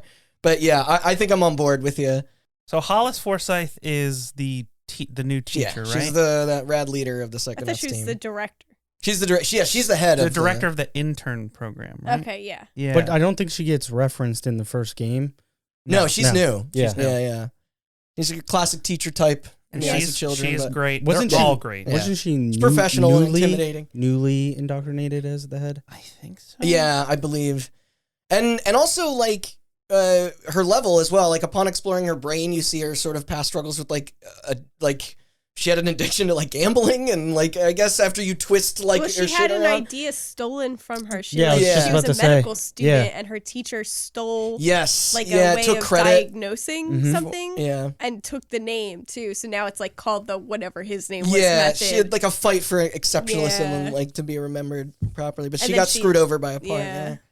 Yeah. And that scene's fucking Yeah. great It too when is. you're on the X-ray thing. Yeah. So well done. Yeah. I love that. But so yeah, that's- she's really good. Yeah, That's and the- she has a really good line too. Once you pull her out of that segment, I wish I wrote it down verbatim, but she basically like explains what the Psychonauts do, like what their cause is. She said that you don't change people. you're not supposed to fix them. Yeah, You're supposed to like go like I you're don't know. supposed to help them Without- fix themselves. Yes, like, yeah, it's something about like that. Like where you can't go into someone's mind and get rid of their problems. You have to help them overcome their problems. Yes, exactly. Like you can't just fix someone. You have to have someone want to fix themselves. Yeah, that's a noble message. It really is. Because we also have Helmut Fullbear. Oh, he's so fucking good though. One of the That original Fox Psychonauts. Yeah. Yeah. Who looks like a Played by- Viking. played and is, by of course, Jack a musician. Black. Yes. Play with Jack Black. Yeah. And he's a heartbroken romantic. Yeah, Like Yes. him and his husband. Who, that's, It's Bob. Bob. Bob Zanato. mhm. Yeah. Okay. Yeah. And Yeah. even though, I mean, I think we talked about this before, but even though his level's not great, his story is great. Like, Who? Helmet? no, Bob Zanato. Bob Oh, Zanato. yeah, yeah, Oh yeah. yeah, No, yeah. his level is Yeah. just. It's not bad. It's just like, in comparative to other levels, it's not my favorite. But I like his, I found it to be a bit of a grind, but Yeah. that's just my opinion. But yeah, I'm a personal fan of Sam a lot. Sam's I- so fucking good because One of your fellow classmates who's scary and can communicate with animals. I guess her what's, family can. what's her brother's name? Dogan. Dogan. Dogan was my favorite character in the first In one. the first Yeah. one. So it yeah. makes sense that Sam would be my favorite character in the Yeah. And there's a great fucking tweet that only happened in like the last couple years from Double Fine where it just says Dogan just got his badge or like Dogan just became a Psychonaut or something like that, like fucking 20 years after the game came out. But yeah, she's fucking hilarious. Yeah, and also the scene when When she's making I bring this up every time where she's making pancakes and he's like, where'd you get the milk from, the goat or whatever? And she goes, oh, that would have made more sense. And she looks at the bird and it's just like fucking twitching. And she goes, shut up, it made us closer. Yeah, I said it before too, and she's pounding on the glass, and Raz is like, shouldn't you not be like tapping on the glass? And then she's like, no, these fish you have to. It keeps their heart rates elevated and up, and the fish are just like twitching. Yeah, they're just like so many quotable lines. The thing in the And the when they're all trying to help Raz get through that thing, and she just goes, "Power of will." she does all the comic poses. What do you call it? During the casino hospital boss fight, one of the lines is just like he tells his friends to go away. The one when they're before, all on the cards. and it's like one of the friends before is just like, I get it. He doesn't want his friends to see him cry. And then Sam's up. She's like, I get it. He doesn't want his friends to see him take a life. And it's just like, Oh my god! yeah, and it's like, yeah, if you don't listen closely enough, you miss it. And it's just Yeah. like, my nomination is Sam, just because Sam's I the best. it's like I was so tempted because it's like that. You're right. Yeah. That game has many very good characters, but my mind keeps coming back to Sam. Sam has the best quotes. Yeah, and it's like I almost am tempted to like go with someone else because she's not in a lot of scenes in the game, but every scene she's in is memorable. I can remember every single time she's in that game. My weird defense, and I don't know if this is detracts or not. No, we should get into Nick John Smith. Is that Nick John Smith, voiced by Elijah Wood, probably the best performance by of the year. himself is not that great of a character on purpose because his brain has been stolen and replaced with the villain of the game. He aimlessly wanders around the mail sorting group and is putting his head. He's like licking the couch and stuff. Yeah, TV. Yeah. He plays like 4 different roles. Yeah, because he's crazy. He's the original Nick John Smith. Yeah, the organization's mailman. He's Nick John Smith without his brain. Yeah, and then he also plays. You're assigned as an understudy to him initially, and then once he okay, and then he also plays the villain. Yes, and he's the villain. And looks like his him. voice comes out of like. Because when they put a different brain in him. Yeah, Bob Zanato. Yeah, Bob Zanato. Right, yeah. So he also plays Bob Zanato. Yeah. I like that because scene because Helmet's like so confused. Yeah. But it's very sweet. He actually turns into a pretty decent villain. Like he's a great villain. He's pretty swarmy by the end. Like this rich like asshole. Place that you go to, like the little when you're in his brain and it has like It's a Small World ride. Which Matt brought up. We never mentioned that a musical moment. Oh, because you can break it and get an achievement for it. If you stop. I have that achievement. You have to find like each music box and break it. Yeah. Mm-hmm. The achievement's called Make It Stop. Yep. My favorite scene with Nick John Smith is upon being gifted with like sharing someone else's overstimulated brain. It plagues him with like a sensory overload. Yeah. Yep. Well, I guess Helmet's conscious put into him. But when he's bouncing around the room, he's like, I can hear ants chewing in the walls. Or wait, he's like super excited, but then he gets Helmet's brain. You're right. Yeah. Not Bob. He gets Helmet's Helmet's body doesn't exist anymore. No, he eventually later on, Nick John Smith gets Helmet's brain. Yeah, that's what I'm saying. Yeah. Who's all? Never mind. It's confusing. There's a lot of really good scenes in that but game. the revelation lands is that he's the mole that they're all searching for, and also like he's basically like a spoiled brat who descended from royalty. Yes, like who craves power. I like it's an insane whose performance. country got destroyed. Yeah, and in like a conflict. I mean, that's the whole. That's the whole story. Is like one of the Psychonauts, they took advantage of her and turned her into like basically a monster. It's not one of the Psychonauts. It was the Tsar of Grilovia that he was the son of. Like basically, but they took one of the one of the Psychonauts came from there, and they weaponized her. Yeah. There was a revolution. So between the two, if we have to pick one here, Sam or Nick John Smith, I vote Nick. I vote Sam. John. I could go with either. I don't know. It sucks because like I to Matt's point, like about the scenes that Sam is in, they are kind of ramped up with the humor. Yeah, she's less essential to the plot, but she's more. Like, but I can't Can I make it? Okay. Let's go with this. I think if this was best performance, absolutely, I would give it to Nick John Smith. I think Elijah Wood is phenomenal in this game. Yeah, all 4 roles. But I am willing to cede to Sam because I love Sam. Because it's best new character. Yes, and I think Sam is great. I was gonna say it's like if it were a best performance or best male voice actor, it's just like best voice actor in general. It would go to Nick, but I got to give it to Sam as a character. All right, starring Sam. Yep. Okay. True Colors. Oh God. We have quite the handful of characters here. I've said it before that while True Colors isn't my favorite Life is Strange game, I do believe that Alex Chen is their best protagonist. I think Alex. Yeah. Again, to cut it off, we can have the discussion, but Alex Chen, as Chelsea said earlier with her pick, Alex Chen is my vote for this entire category. Really? Yes. Okay. I think Alex is kind of the perfect Life is Strange. Best boy. Then do we want to do? I'm willing to keep her from True Colors, but do we want to star or sorry, not star? Do we want to send off everyone else? You can talk about it. I'm saying personally, I think Alex Chen is my. She's developed, very well, and I mean the performances of everyone in this thing all around are great. Mm-hmm. But yeah, Gabe is your brother. Yeah, he basically seems like the perfect older brother. Yeah. I mean, great, he was distant for a while, but him wanting to rekindle that relationship with you feels like... I mean, he basically like reached into the depths of the foster system and like yanked you into basically what seems to be a perfect town and like with community yada yada. yeah. Though it does kind of like give you the like. I didn't realize, by the way, that he was supposed to die because it says it on the back of the box. Oh, really? Yeah, like I picked up the game and it was funny because when that happened, I was like, this guy seems like. They want you to love him so much, they're totally gonna kill him, aren't they? And then they did, and I was like, oh shit. And then I was like putting the box away, and then I looked at the back of it, and it literally is just like, upon the untimely death of your brother, you have to. And I was like, wow, all right, just straight up, ruining the end of episode 1. Not so relevant to, I guess, his character on the case. So much, but because his time in the game is so short lived. Yeah.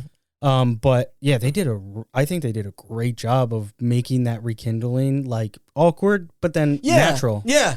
So, I mean, obviously this game's really good about a lot of the subject matter that it tackles. 100%. So, but to tackle another one, Ducky is great, but Ducky got his... He got his due. And also I agree that, I mean, he deserves an award for that moment, okay? And that was his moment. Yeah. Move on. Yeah. Ryan is a pretty relevant character. Yeah, we discussed him a bit as well. I think Jed is not that good of a character. No, I think he would have been near the top if it wasn't for that late twist. Like that's the thing; they make you like him so much. Yeah. It was a move to in pull the story the rug out I from didn't. under. I didn't necessarily buy. Considering his attitude and demeanor before that, it's like we all know we had to cut out earlier because Randy accidentally read the list. That I accidentally put the best character in the game, Steph. Yeah, not new. I was gonna say, but she's not new. She's from Before the Storm. And if for example, and maybe you guys feel differently about this, I wasn't that attached to Alex, but if you were attached to her, it's like then nominate her because for the rest of the characters, all of them I thought were good characters, but the best character the character I like most was Steph, and she's not in this. So it's like I'm really ambivalent to everybody else. I think Ryan is a really good character. That's what I was going to say. He wears flannels and loves wildlife. It's unfair because especially birds. The two choices you have are Ryan and Steph, and Steph is just so likable that it's hard for anybody to pick Ryan. But he is a great character. I went after Ryan as the romantic interest at the start because I wanted to be like I wanted to see what... Because you're a homophobe. Yeah. Funnily enough, no, I was just like, listen, Well, I think the bulk of players probably align more with Steph, and if you wanted to see, and that was it, and I was just like, let me make the choice that I think players are not going to make, right? Like it's like a lot of people are going to go after Steph, and then I wound up liking Steph so much that it's like I can't not I almost did the same. And I feel like that's kind of a disservis to Ryan's. Yeah. He's a great character, but he gets overshadowed by Steph. And like I said, Jed was really cool, but then it's just his actions are just so implausible. But and what's kind of ruins it. What sucks too is Ryan. You could honestly, if you are a fan of the series and you just stick with Steph because you've liked that character throughout the series, you're not going to see a whole lot of Ryan. You know what I mean? Yeah, you're going to see the parts that he's needed for. There's a lot of pivotal moments where they kind of prop him up to being more important than Steph, but then all the quiet time in between you spend with her. Well, right. And and to Matt's point, I did the same exact thing. I started with Ryan, and then by the end, I just liked Steph's character so much more. And then she was the best part of Before the Storm too, and wasn't in it a whole bunch. But. Right. And then by the end, when you get this Jed twist, I was like, "Fuck you, dude! I don't care if you like me or not. Go fuck yourself. Your dad's an asshole." Yes, I know. I went through the same. Your dad's an asshole. All right, then let's keep Alex, and now we've whittled it down to a top 11. Oh no! All right, let me read them off. But at least we've talked about everyone. Okay. Exactly. We have the Weapon from Halo Infinite, Juliana from Deathloop, Matt Gursky from Emily's Way 3, Salim from House of Ashes, Cosmo from Guardians of the Galaxy, Kit from Ratchet & Clank Rift Apart, Lady D and the Duke from Resident Evil Village, Leshy from Inscription, Sam, I looked up Sam Bull is her Yeah, last Sam name Bull. Yeah, Okay. yeah. from Psychonauts 2, and Alex Chen from Life is Strange True Colors. Yeah, her last Best name's boy. Bull because she don't take no shit. Do we want to Yeah. do a quick poll Best boy. of where Do you want to do like top two? top two? Best boy and Kit. Okay. Best boy means Cosmo, right? Yeah. Okay. Go that way. I'm still thinking. All right, you want me next? Yeah. Alex Chen and Salim are my two. Okay. Matt. I would go for the Duke, and just based off of what Salim sounds very fun. Okay. I think he's a good character. Damn. Not in any particular order. Mhm. Salim, and this might change actually because I'm not entirely sure who I would want to pick for second. But Salim and Leshy. Okay. Ooh. Mm. I'm gonna say Cosmo, and I'm gonna say Cosmo and Lady D. Okay. Remember how before I was like, I'm willing to submit on this. Like I'm willing to let you guys have this. That was so right now I could say fuck you guys. It's best boy.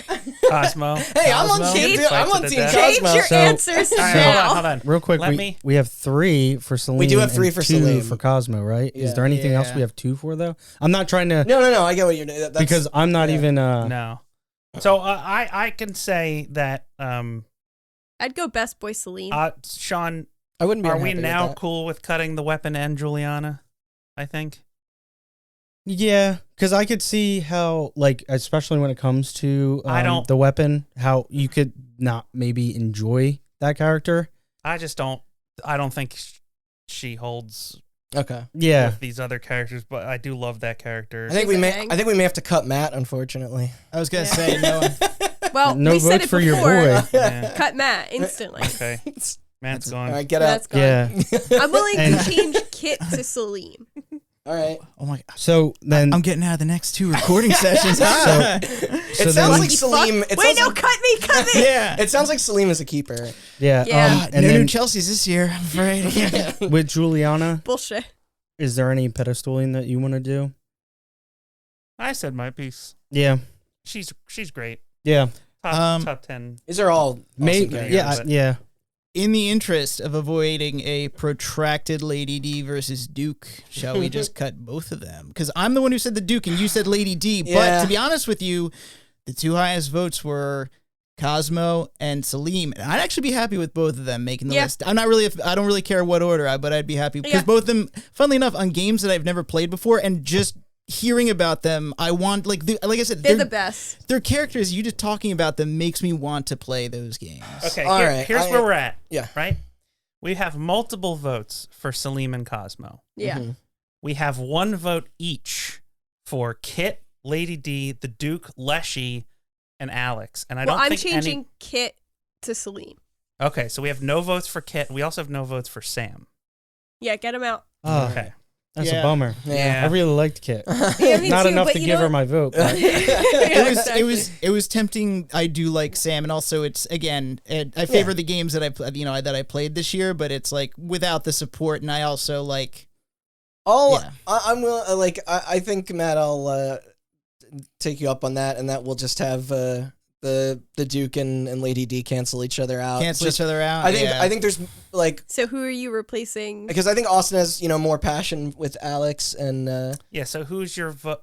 So let's say we cut Lady D and the Duke right now.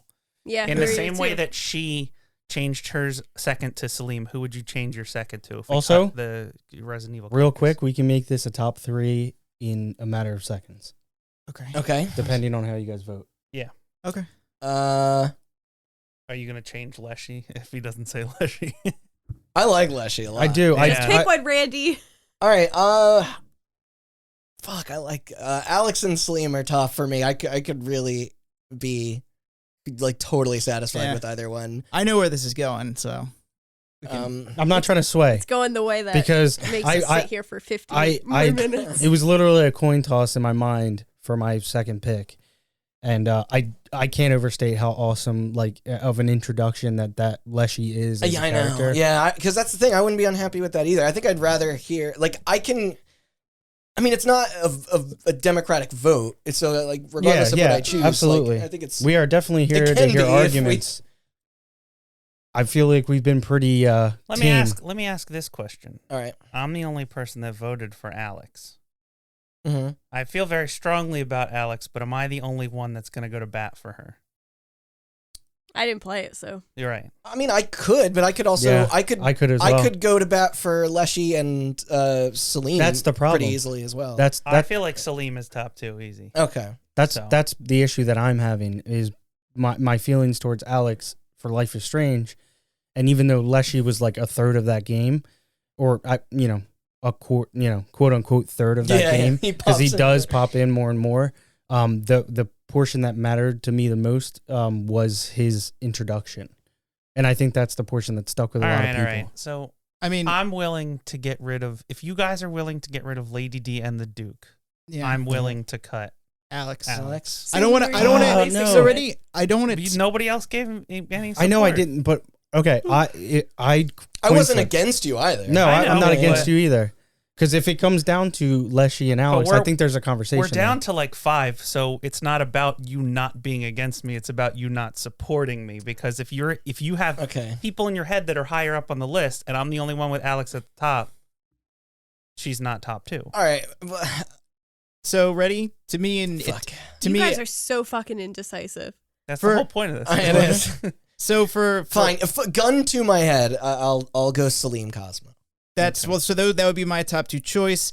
I don't want to take Alex from you, but I definitely did not feel as strongly about the character as probably you did. I'm surprised. I don't feel as strongly about Cosmo as I do Alex. Edit the episode. So Alex wins. Hold on.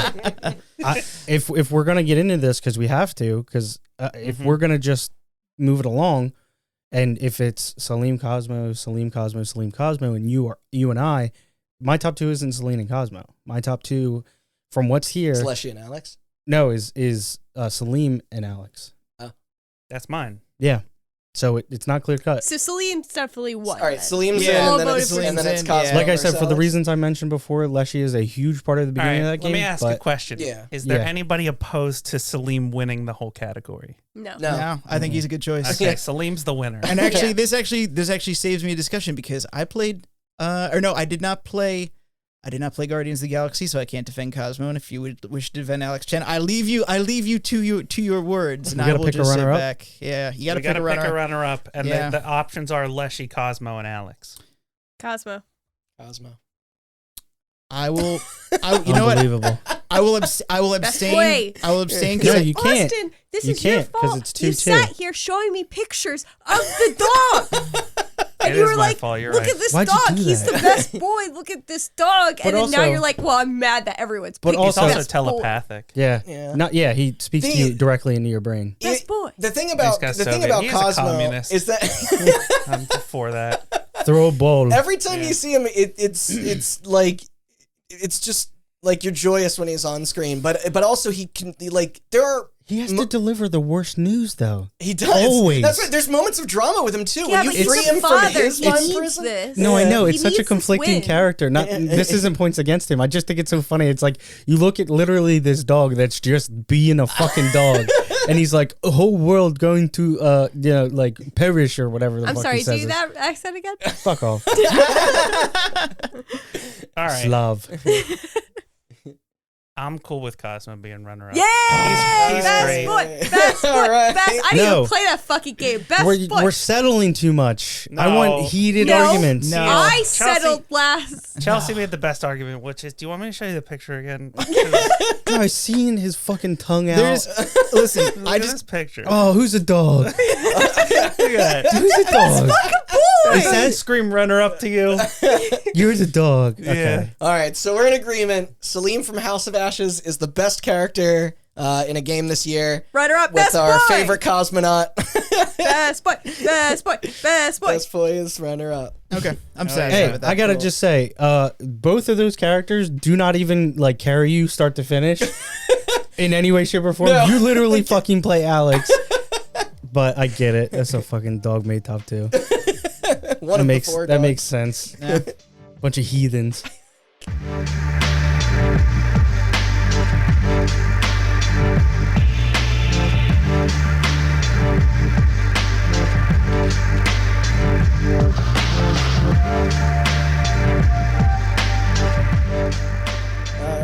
yes, it's time for our third and last major category of the day. Best narrative. Got like 20 more fucking days for this. We've already gone way into single moments and the characters that occupy them, but what overall do we feel had the best story, encapsulating writing, pacing, dialogue, lore? These are the titles that we chose. That I will say, the most. I did not put Endwalker in there, even though I think it's a great story, but mostly because even I don't fucking understand most of this. I can't explain something that I do not understand. I'm going to be honest. Honorable mention. I paid attention to about half. I watched all the cutscenes. I read all the dialogue. I don't fucking remember. Yeah, I was gonna say if there was one person I was going to go to for like a wrap up kind of story, I would go to you. But since you have no idea, that makes a lot of sense. Yeah, I mean it's a Final Fantasy game. Yeah. So and it's been going on for what, 5 years? 7? Okay. 7 or 8? Yeah, it's So 2 to 3 more years of nonsense to fit in. Fuck. It's a great. Endwalker was great. The story was great. Figure it out on your own. I've watched like 8 recaps. No fucking clue. Kingdom Hearts effect. Yeah, it's just like All right, y'all ready? too dumb. We have Emily is Away 3, Resident Evil Village, Psychonauts 2, Life is Strange True Colors, Inscription, The Dark Pictures House of Ashes, The Forgotten City, Marvel's Guardians of the Galaxy, Returnal, Unpacking, Hitman 3, The Outer Wilds, Echoes of the Eye, which was not in our time loop category. Yeah. This is my category. Get that shit out of here. It Takes Two, and No More Heroes 3.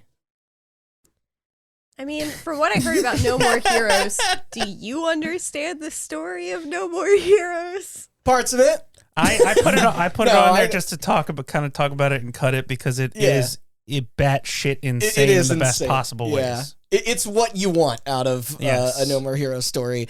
And also, like, kind of sets up for another one, even though Suda's like, fuck this, I'm out. Like, I'm done with this franchise. But we don't have to get into the story, but just to give you guys literally last category were like, is this the same game? Yeah. Yes, and it's kind of cohesive. It's a celebration of It's kind access. of impressive how cohesive the story is. It's not too confusing. It's what's happening is ludicrous, but it actually, like, it's a very baseline story. Yeah. It's sets up for the gameplay in a good way. It's there's nothing special about it, but insanity's how it's delivered. I just wanted to talk about it because it is bad shit. Well, since this topic is best narrative, and you guys mentioned that it sets up for another game or a continuation, I think I did mention before that he's just gonna spray diarrhea into a case and ship it out to you. Yeah, I can't wait. That's where he's at right now. I think. Yeah, So- Randall's gonna buy that diarrhea. Also, it's very more his Damn style to actually like cliffhanger it for another, and then just be like, middle fingers in the air, joint never his mouth. talk about it Fuck again. yeah. I buried that shit. I love game developers that kind of fucking hate developing video games. All right, but we can cut it. It's not gonna win best narrative. All right, speaking of cutting things, I think we can cut Emily is Away. Wow, off the bat. Damn. Really? I'm in agreement. So Okay. here's the thing. Damn. I love Emily's Away, but it hits the same exact beats as the other two. Yeah, I was gonna So say it's great because it's Facebook instead of AIM, and I think it's fine. It's done better than the other two, but the beats and the ending, like, you're hitting the same thing. wow, it's almost like it's the same story, but just with like better aesthetics. It's almost like it had like some really good Man, aesthetics you guys that are you really counting like. this down. If only there was an award for best Aesthetics. aesthetics. Wait, is that rage building in your eyes, Randy? I think it's a little reductionist. I mean, I think the best thing about Emily is Away 3. if you say 303 one more time, It's in the title. They should have just called it Emily is Is Away Away 303. I was getting there. Yeah, Yeah.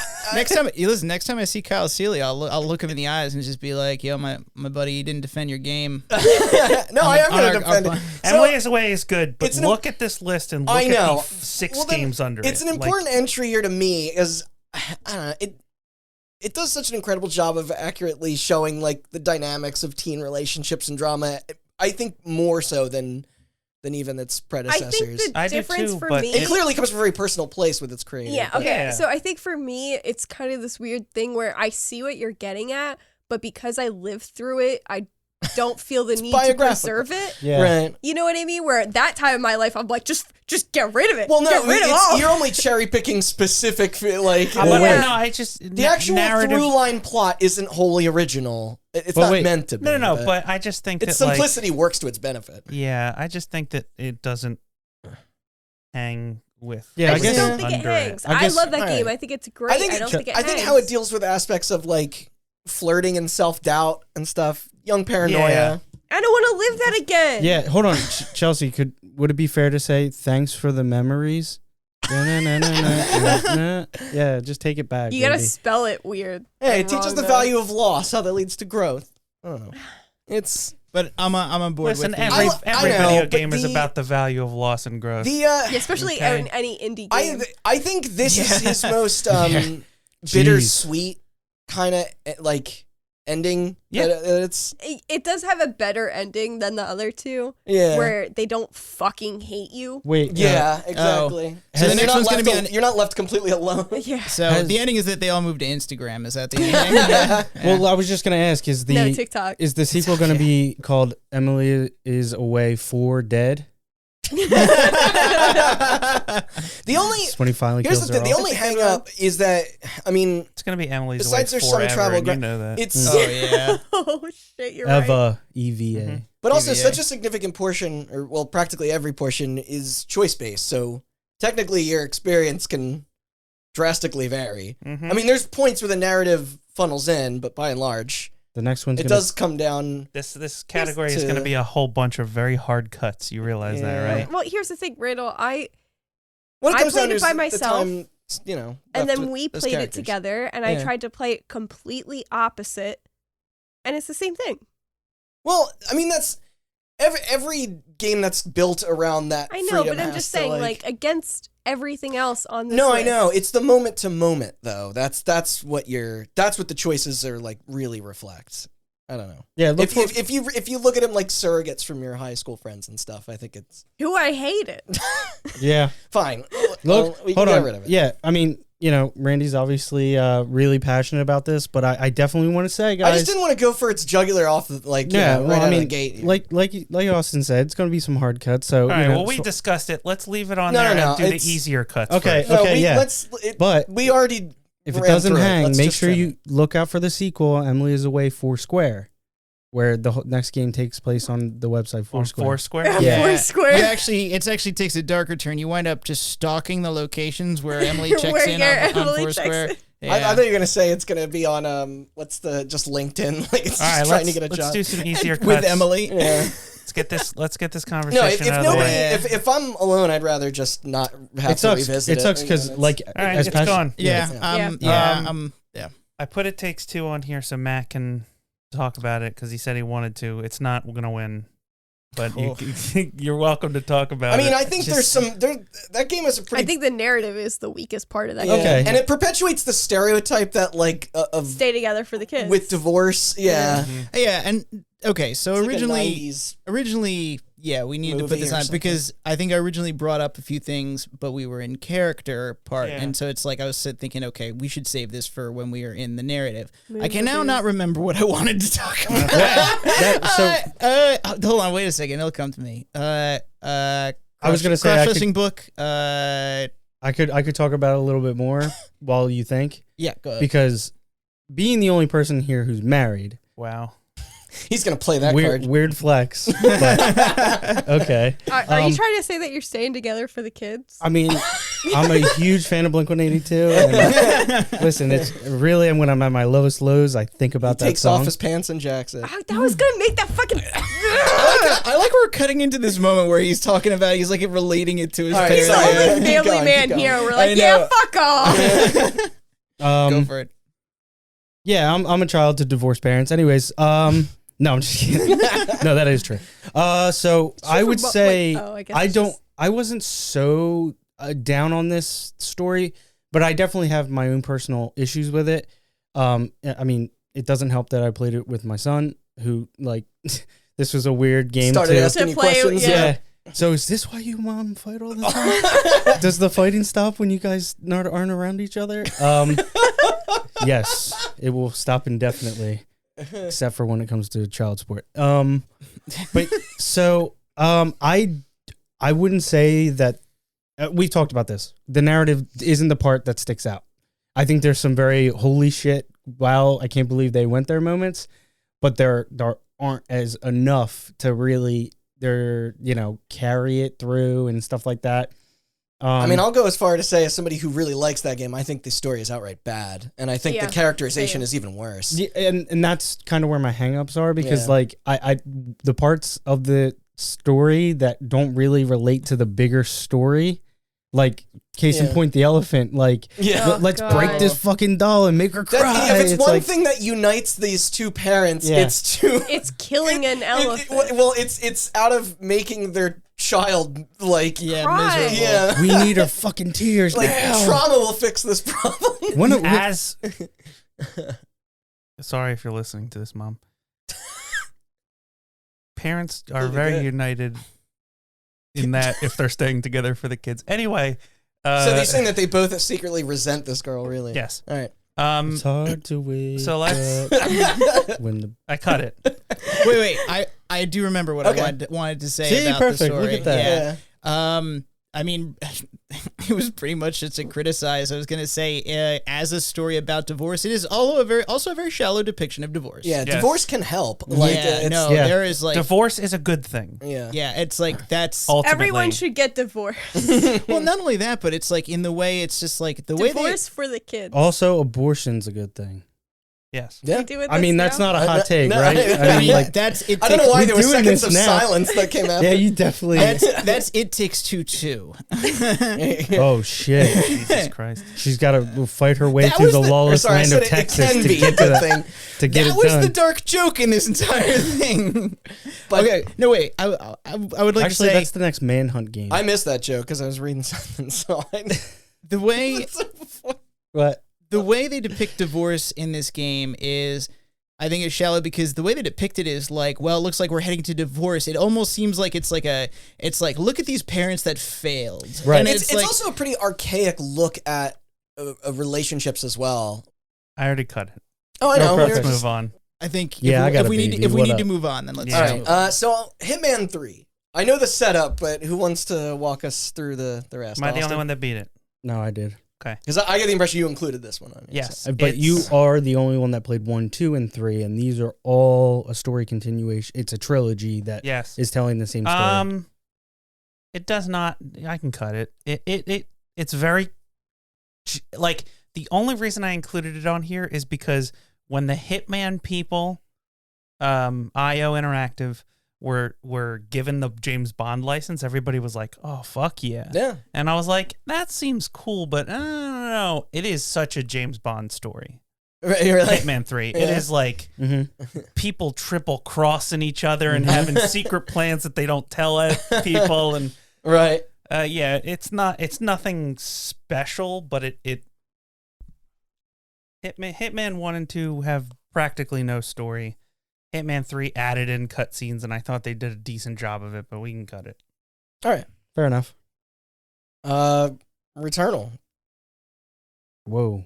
Sean, I believe it's your time to shine. I wasn't like... That's kind of early, bro. Like, hey, I thought so with Emily is Away 3, so...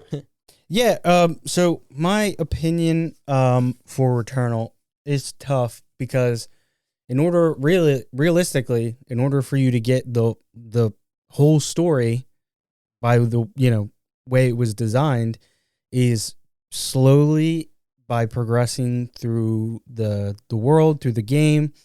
You reach like a middle point, which kind of like, gives you half of it, right? And then there's these xenoglyphs throughout the world that start giving you like this alien language that you start understanding and then piecing out some more context for like, maybe the internal thoughts that Celine was having and things like that. But it all culminates in this final scene, boss fight scene. And then, when you get to the ending, it kind of all makes sense that, Celine, in a sense, was like running away from her reality And I guess it can be interpreted that the game takes place in her mind, and then these different stages or levels or worlds, biomes, whatever you want to call it, are her grasping with like depressive bouts and the grief that she's feeling, because by the end you realize that it was your fault that your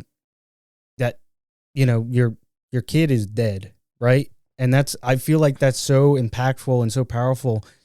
And like I've even said, like the difficulty of the game plays into the narration, because it's like it's conveying through the gameplay, like you think you've mastered it and you think you've got it all figured out, and then you just get absolutely slammed, but obviously, I can't really talk about that too much, but I feel like that it is a bigger narrative component than I think people can give it credit for. And again, if it's a game that you have trouble with, you don't get to ever see that or feel that. So, and it probably, resonates with me. With so much because I have kids. Right. So pulling that card too. No, yeah. First he's married, then he has kids. But I don't know. I really love games that are this obscure and kind of tough to figure out. And it's like, I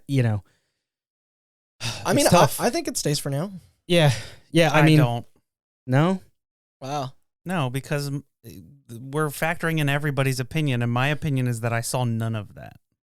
I saw some of it, and you got further than I did. I mean, it's like, I didn't see any of what he's determining. I see the seed being planted. Yeah, and it's a tough argument to make too, because I just think that it's not really it's a great game, but the narratively. Us not finishing it, all I'm saying is that we can't hold that element. It's all interpretation, though. I'm not trying to shit on your interpretation of it, but narratively, it is just. It's definitely not maybe telling the clearest cut of stories, and there is still maybe some things at the end that you're not entirely sure of. But I think that's it.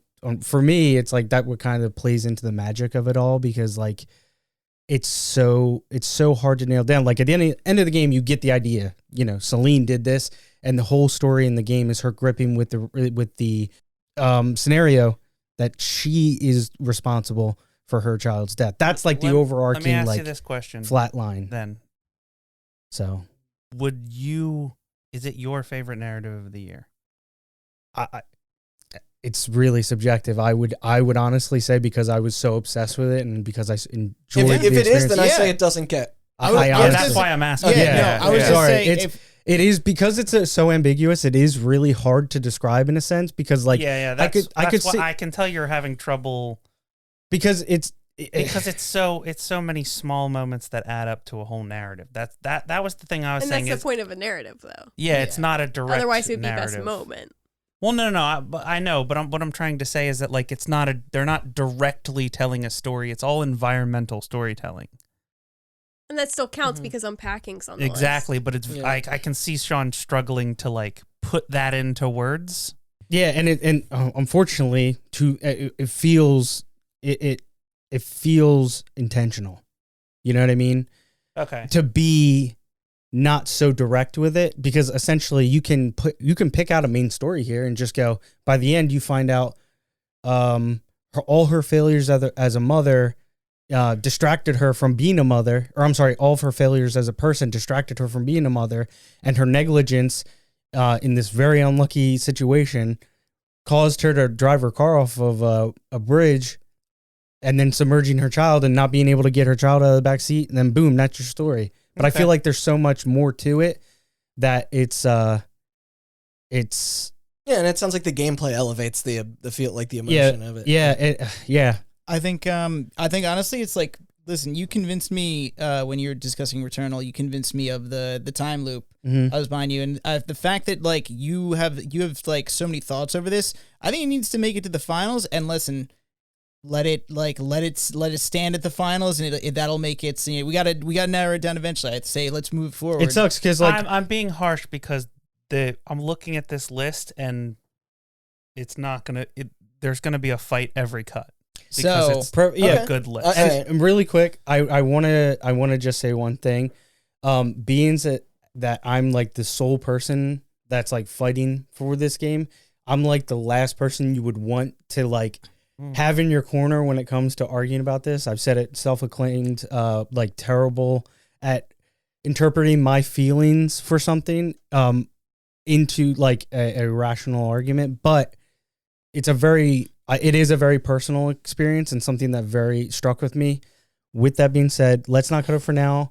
It may have its time where it has to be cut. And yeah. That's all right. I'm fine with that. I have two things I want to cut. I was gonna have an idea. I mean, I was gonna say we can each take a game and talk about it, like, because there's stuff on here that, I mean, it's like, if you want to talk about Forgotten City, or if I also want to talk about Guardians, or if Chelsea want to talk about Psychonauts 2, I could talk about Resi or Life is Strange. But I have several I want to knock out. I'm not sure which one I want. There's several I want to talk about. What are you said you had 2 cuts. What are so the first one, I think, obvious, Echoes of the Eye, The Outer Wilds, because I think I'm alone in this room, at least, I really enjoyed Outer Wilds. I just beat it yesterday morning, by the way, and I won't talk about the base game because that'll ruin it, but the base game was also a couple years old. Yes, so and that's why it's like, I think it'd be unfair to spoil a game when it's not even, the base game's not even up. But I mean, I love the ending. I cried a little bit, but for the expansion, the DLC, I should say, I'm showing my age with expansion. The DLC. Do people not call it expansions, I guess, anymore? Yeah, I feel like they're different. Yeah, so like Endwalker's an expansion. Yeah, expansion's like MMO.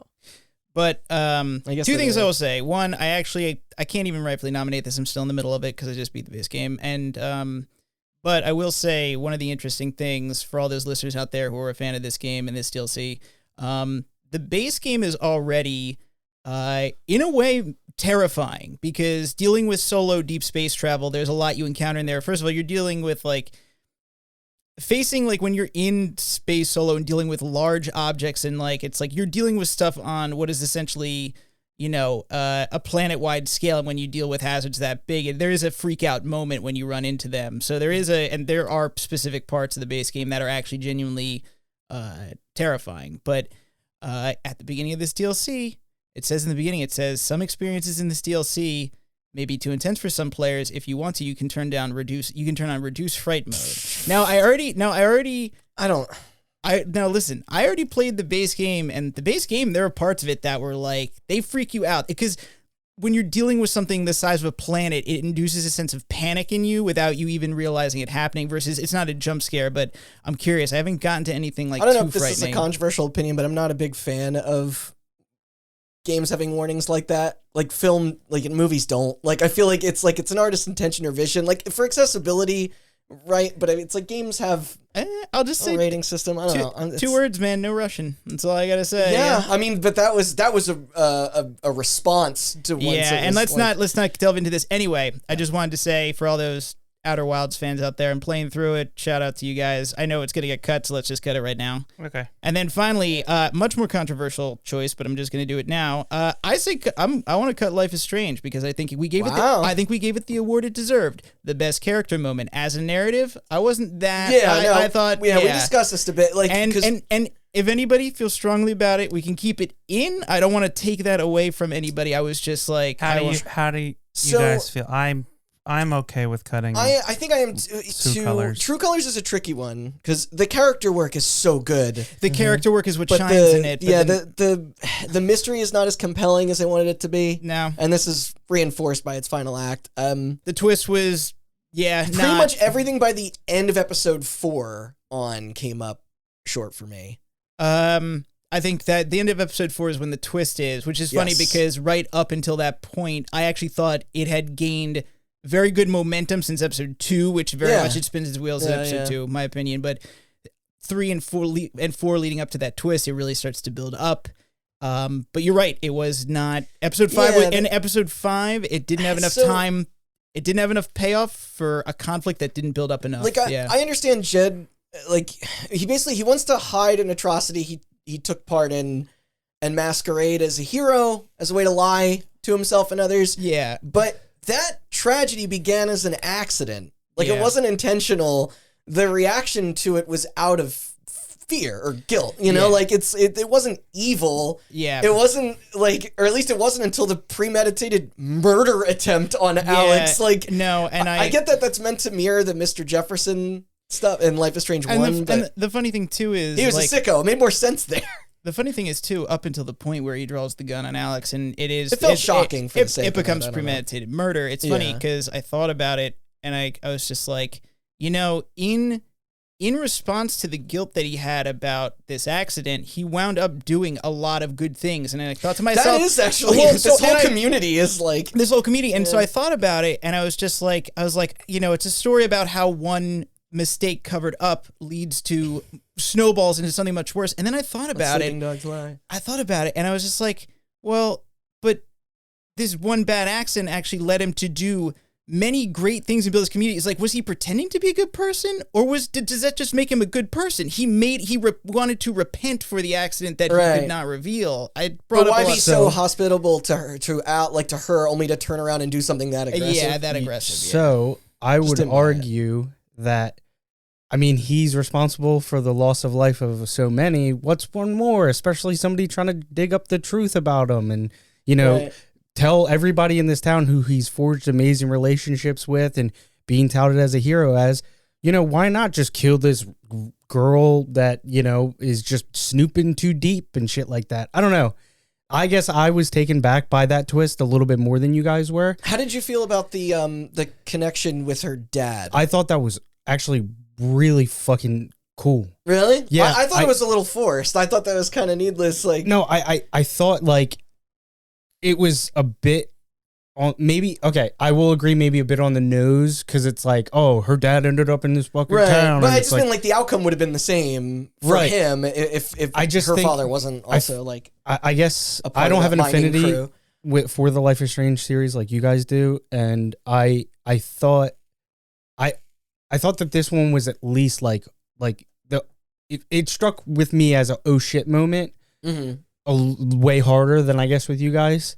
So I'm not saying that maybe, you know, stays or it doesn't stay. The things in this game that work, I remember fondly. You know, like I remember the smaller stories around. I remember the LARP fondly. The LARP. We talked about the stuff with Ducky, the cop who's pressured by the mining company, the woman combating Alzheimer's. You know what I just realized? Your little investigators club with Steph and Ryan. I don't think it hit as hard because I knew a betrayal was coming, because if you go through the files on the computer and the laptop before, and you go through their predicted town council votes, it says Jed Lucan, strong ally, has a strong presence, like guaranteed vote yes. And I was just like, oh shit, he's in basically the mining company's pocket. And then that's when I realized, I'm like, you're basically trying to undo the mining company. There's going to come. I didn't expect him to try and kill you, but there's going. That was extreme. Yeah, I was like, but I knew there was going to come a point where you were going to basically come upon the truth, and that you were going to come up against him. He was going to tell you, like, don't reveal the truth. It would destroy everything we built, which I thought would have been a much better ending. The fact that he tries to kill you, it makes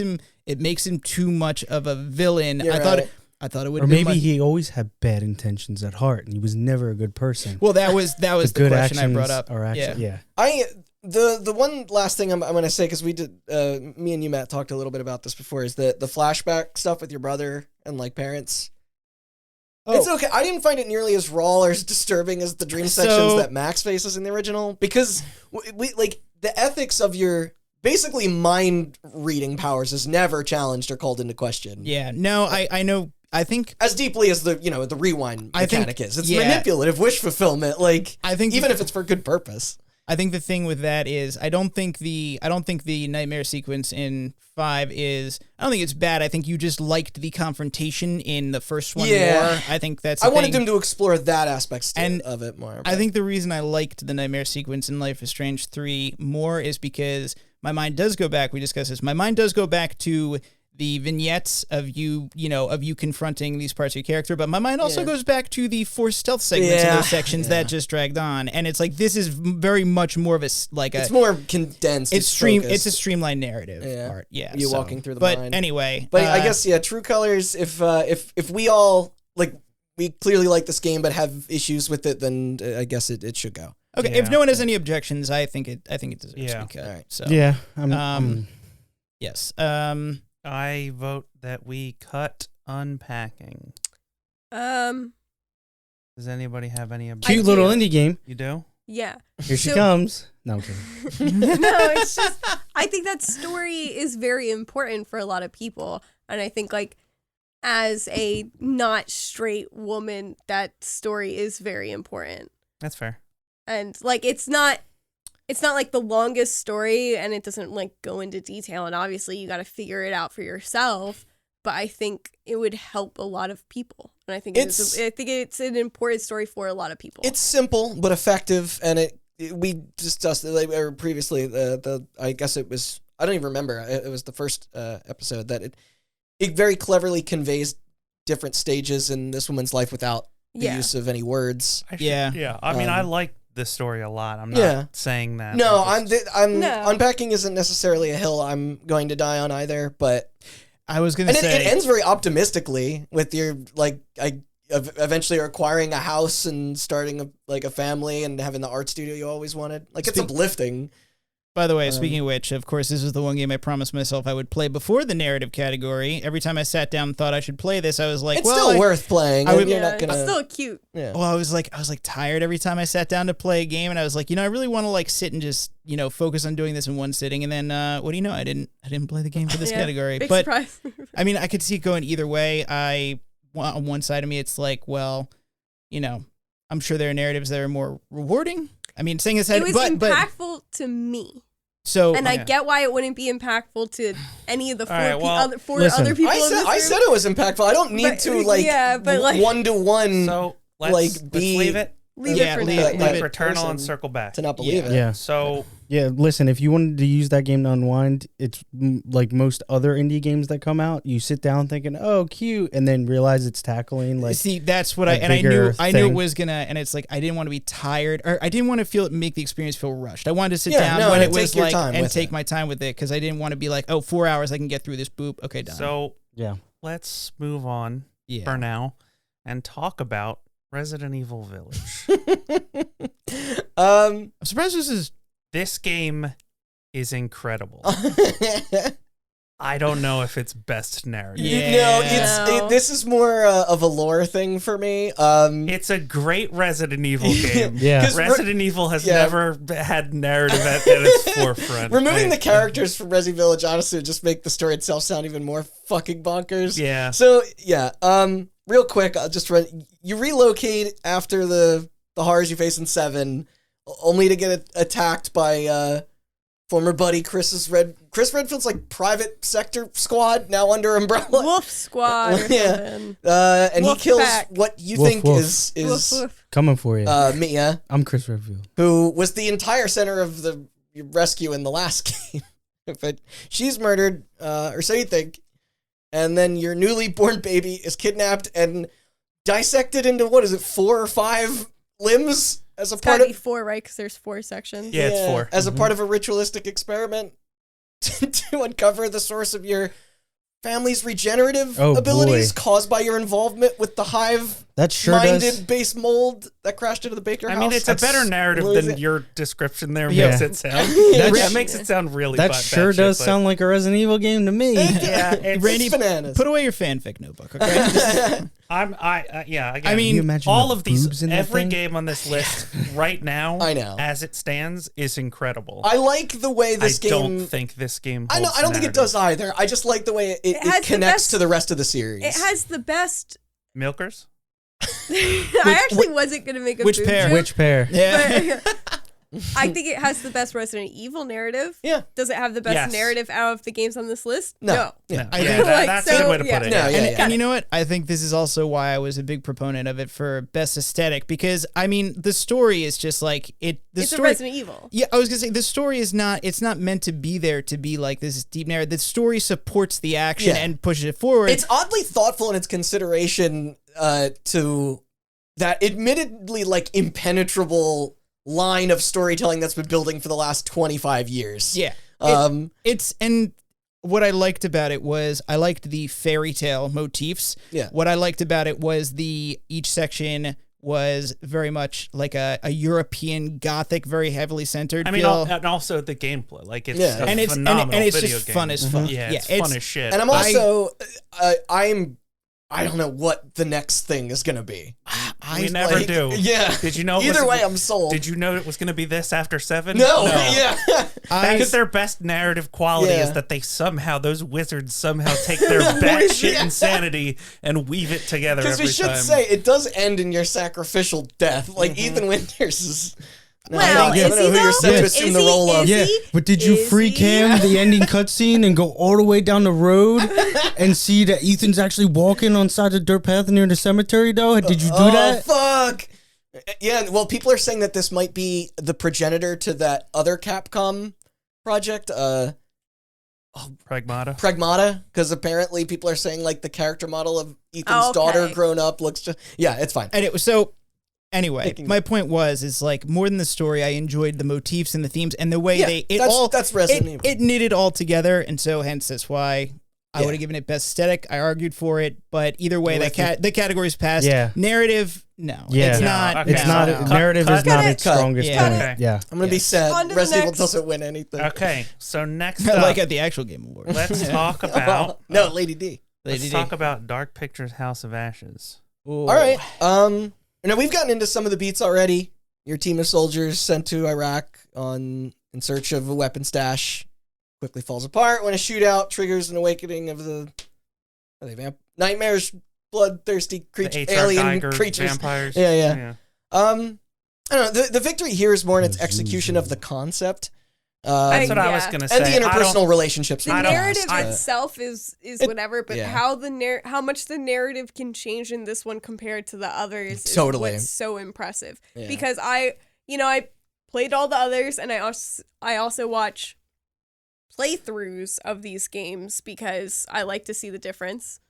Yeah, I wanted to ask you, is there a clear-cut number of like definitively different storylines? I have no clue. Because I am just so curious how they would spiderweb this out so that I don't even know how many endings it could potentially have. I watched somebody else play it, and his game was like completely fucking different. Like different people paired up in different places. I mean, depending on your decision making and success of passing the action prompts, I guess. I did the same thing with the other two where I played it and I watched somebody play it, and it always kind of like it's the evened same. Out. Yeah. And no matter what they choose, it always kind of ends up being the same. This one was wild. Yeah, really. And it also wasn't a fucking dream like the last. Yeah, it also wasn't a dream. Yeah. 4 out of 5 of us made it out. A rarity for me. So are you saying cut it? Or is somebody saying cut it? I guess, yeah, because that's more of a mechanic, you know, and it's more of like the way the game is made. It's not really a narrative. That's what I was gonna say. Is like how do you nominate something for best narrative that has so many potential narrative strings? I mean, Life is Strange is kind of the same way, right? Isn't that on the cutting board? I'm not arguing for it to stay. Yeah. So cut it. Okay. Damn. No one's interesting. I thought that was going to make it to the finals. I'm willing to let it go. I think there's other stuff I'd rather. Okay. I think there's just other stuff. So what's left? Let's talk about Guardians. You know what? I was going to say I never played it, and considering the fact that it's already won 2 other awards categories, that makes me tempted to cut it, but that's not giving it a fair shake. People who played it convince me that it deserves to stay or deserves to be cut. Like, how do you guys feel about Guardians in this category? It won Best Narrative at the Game Awards. It did. Which I feel like was because of how surprising it was to pull off a good narrative. I think I put this up. Yeah. I put this up right there next to Insomniac's Spider-Man, specifically Miles Morales, because their narratives are great. But what they succeed in, I think, is character moments. And we already gave this best character best moment. Sure. And we also gave it runner-up best character. True. Yeah, best moment, best character. And I think that in terms of story, overall narrative, it's a comic book. It's a comic book, but it does some things that like an MCU movie, I don't think places that an MCU movie would try to go, although they're multiverse shit now, so who knows. But like, this game it cuts deep at times. I think I agree with Matt, what Matt was trying to say, which is just like, it got best moment I think there are better overall narratives on this I don't list. disagree. Yeah. And the other thing is, too, it's like, the Game Awards might have given it Best Narrative, but also the Game Awards didn't have Best New Character and Best Moment that we could, that allows us That's to... a good point. That allows us to drill down into, like, what we Specifics. specifically... Yeah. Also, one thing, too, to your point, though, is I don't want people to think that just because we're giving something another award that it's going to take away from it potentially No. Yeah. being but in the I think rankings. its strengths were highlighted by that moment. Yeah. Its narrative not that strengths, I don't agree. Its right. narrative strengths were highlighted by that moment, and it won that for that moment for a reason. The rest of the narrative is very MCU movie, which I would never give an MCU movie like best screenplay. Yeah. So yeah. I'm going to... So now we have what I think are my top 3 Okay. in Psychonauts 2, Inscription, and Forgotten City. And then Same. we also have not returned to Returnal, and we But have not unpacking. we will with And we have when not- get- We'll loop back around. And we have not- No pun. But we're at a top 5 now, is what I'm saying. Okay. Okay. You cut off my joke. We haven't returned to Returnal, and we haven't unpacked unpacking. So I'm glad You're we right. cut That's out pretty that good. I apologize. That's That was pretty a good. joke. Yeah, yeah. I'm sorry. Yeah. I cut it was it a off. real knee That's slapper, pretty wasn't it? That's, Yeah. that's on us. Yeah. right, No, so- I was gonna say cut that joke, but leave it in so people know Who you are and what yeah, you're about. Return- what Okay. kind of person The you more we are. explain it, the funnier. I'll it'll add also it. get. I'll add it to the best joke list, and we can cut it. Because the word return is in Returnal, and the word unpack is in unpacking. I'm going home. You guys can finish this fucking podcast. Okay. The without me. word crypt is an inscription. Okay, cool. It is. Oh, no, keep that in. All right, so we don't have That's to. where your we body's don't going to have end to up if you hash make another out. bad joke. I don't ha- believe we I've don't- already said everything I Enough possibly about could about Inscription. inscription. Are you sure? I feel like we've Don't also don't kind put a of quarter in that. we've also kind of covered a lot of the story of Forgotten City. Yes, And so- I think you guys covered. As someone who hasn't played that game, I know everything about Hold on. that game. Yeah. I don't There's think you some need to stuff talk in, about in, it. in Forgotten City I feel like we could get deeper into, honestly. Do you need to? I'm willing to hear arguments, but can we maybe kind of try and limit how much we dive back in? Or if we're going to dive back in, maybe hopefully try and pick up stuff So that we didn't talk My about whole before? pitch for this is let's talk about the story. We've talked a lot about moments in it, but let's talk about the overall story of Psychonauts 2. Okay. Okay. I That's why actually I think see that. Forgotten City should get the same treatment. I didn't say it has to be long. It's just a quick kind of because despite the fact that we really deconstructed the ending, we didn't even really talk about the setup or what you're doing in the, I think I you will- did in Time Loop. Yeah, we did. Yeah. You did. I have thoughts on everything. I will keep them concise. That's all I will Okay. say. Well, yes. let's go Psychonauts first. All right, Okay. so- What's the name of the nation? Brulovia. Brulovia. Okay. Mhm. So Brulovia. how did I forget? But so there is a riot, or not? There's like a riot going on, and so the Tsar kind of takes one of the Psychonauts who was born there and weaponizes her, and the rest of the Psychonauts at the time, which are 7, not including her, have to kind of kill Sinister her. 7. Yeah, they have to kind of get rid of her. They don't kill her, but they have to kill her. So basically what you're doing is you're trying to figure out what happened to Nick John Smith, who ends up being the son of the Tsar of that country, who is trying to get his country back. And then you find all of the 7, you kind of bring them back, and then you find out that one is your grandmother. The one that the evil one. And the he's one trying to enact revenge too, right? Or just get her back. But I didn't he think- want to crush them? he's trying to kill them and take it all down for what happened because Yeah. because he was supposed to be king and then the Psychonauts took that away from him. Yeah. I do like how they did a great job emphasizing his, just right off the bat, that he was spoiled, considering every scene he has caviar in the flashbacks. So it's like, you don't even need to depict him doing anything. Just the fact that he caviar is a staple of his diet was a great. But I think the other strength of Psychonauts' narrative is that they really tackle something from the first game, which is that Raz kind of goes through the thing where he realizes that the adults don't actually really know what they're doing. Yeah. And he kind of thinks he knows what they're doing. So there's It's definitely the most developed he's been between the like? So there's this whole thing of like Raz kind of really like you said in character, like learning what the Psychonauts are actually there for and learning how to be an adult. Yeah. And you almost forget that he's 10 years old. Yeah, and they also involve his He's family, and he has to like deal with that. Yeah. Yeah. No, you reminded me about the whole the side plot with your family, like visits Oh you my God, unannounced. I love that family. Which ties in, like Chelsea said, which ties into the main plot. Yeah, and you Yeah, don't you think read it's it in the going Founders. to, but then it all comes back It together. all intertwines. There's so much character development. There's so much. I like that you're a member of like the unpaid intern division, and then like by the end, it's like. And it's Yeah. also fucking hilarious. It is, yeah. And it Game is so funny. And if we define that narrative of like just the best overall writing, it's like I kept laughing at these It's various. so well It's written. hard for games to be that funny. well written, Yeah, and like, it's like it's these moments of like it doesn't necessarily have to be funny, but kind of like I remember when you're talking to Mila and you ask the question, you're just like, hey, do you and I can't remember his name. Sasha. Do you and Sasha ever talk? And she's like, yeah, we talk all the time. We're talking right now. We're talking right now. Tell And, Sasha I said it's like, it. it's a funny moment. It also adds to the fact you're like, oh yeah, these people are psychics. It's like, Yeah. it not only is a funny moment, but it enriches That game Yeah.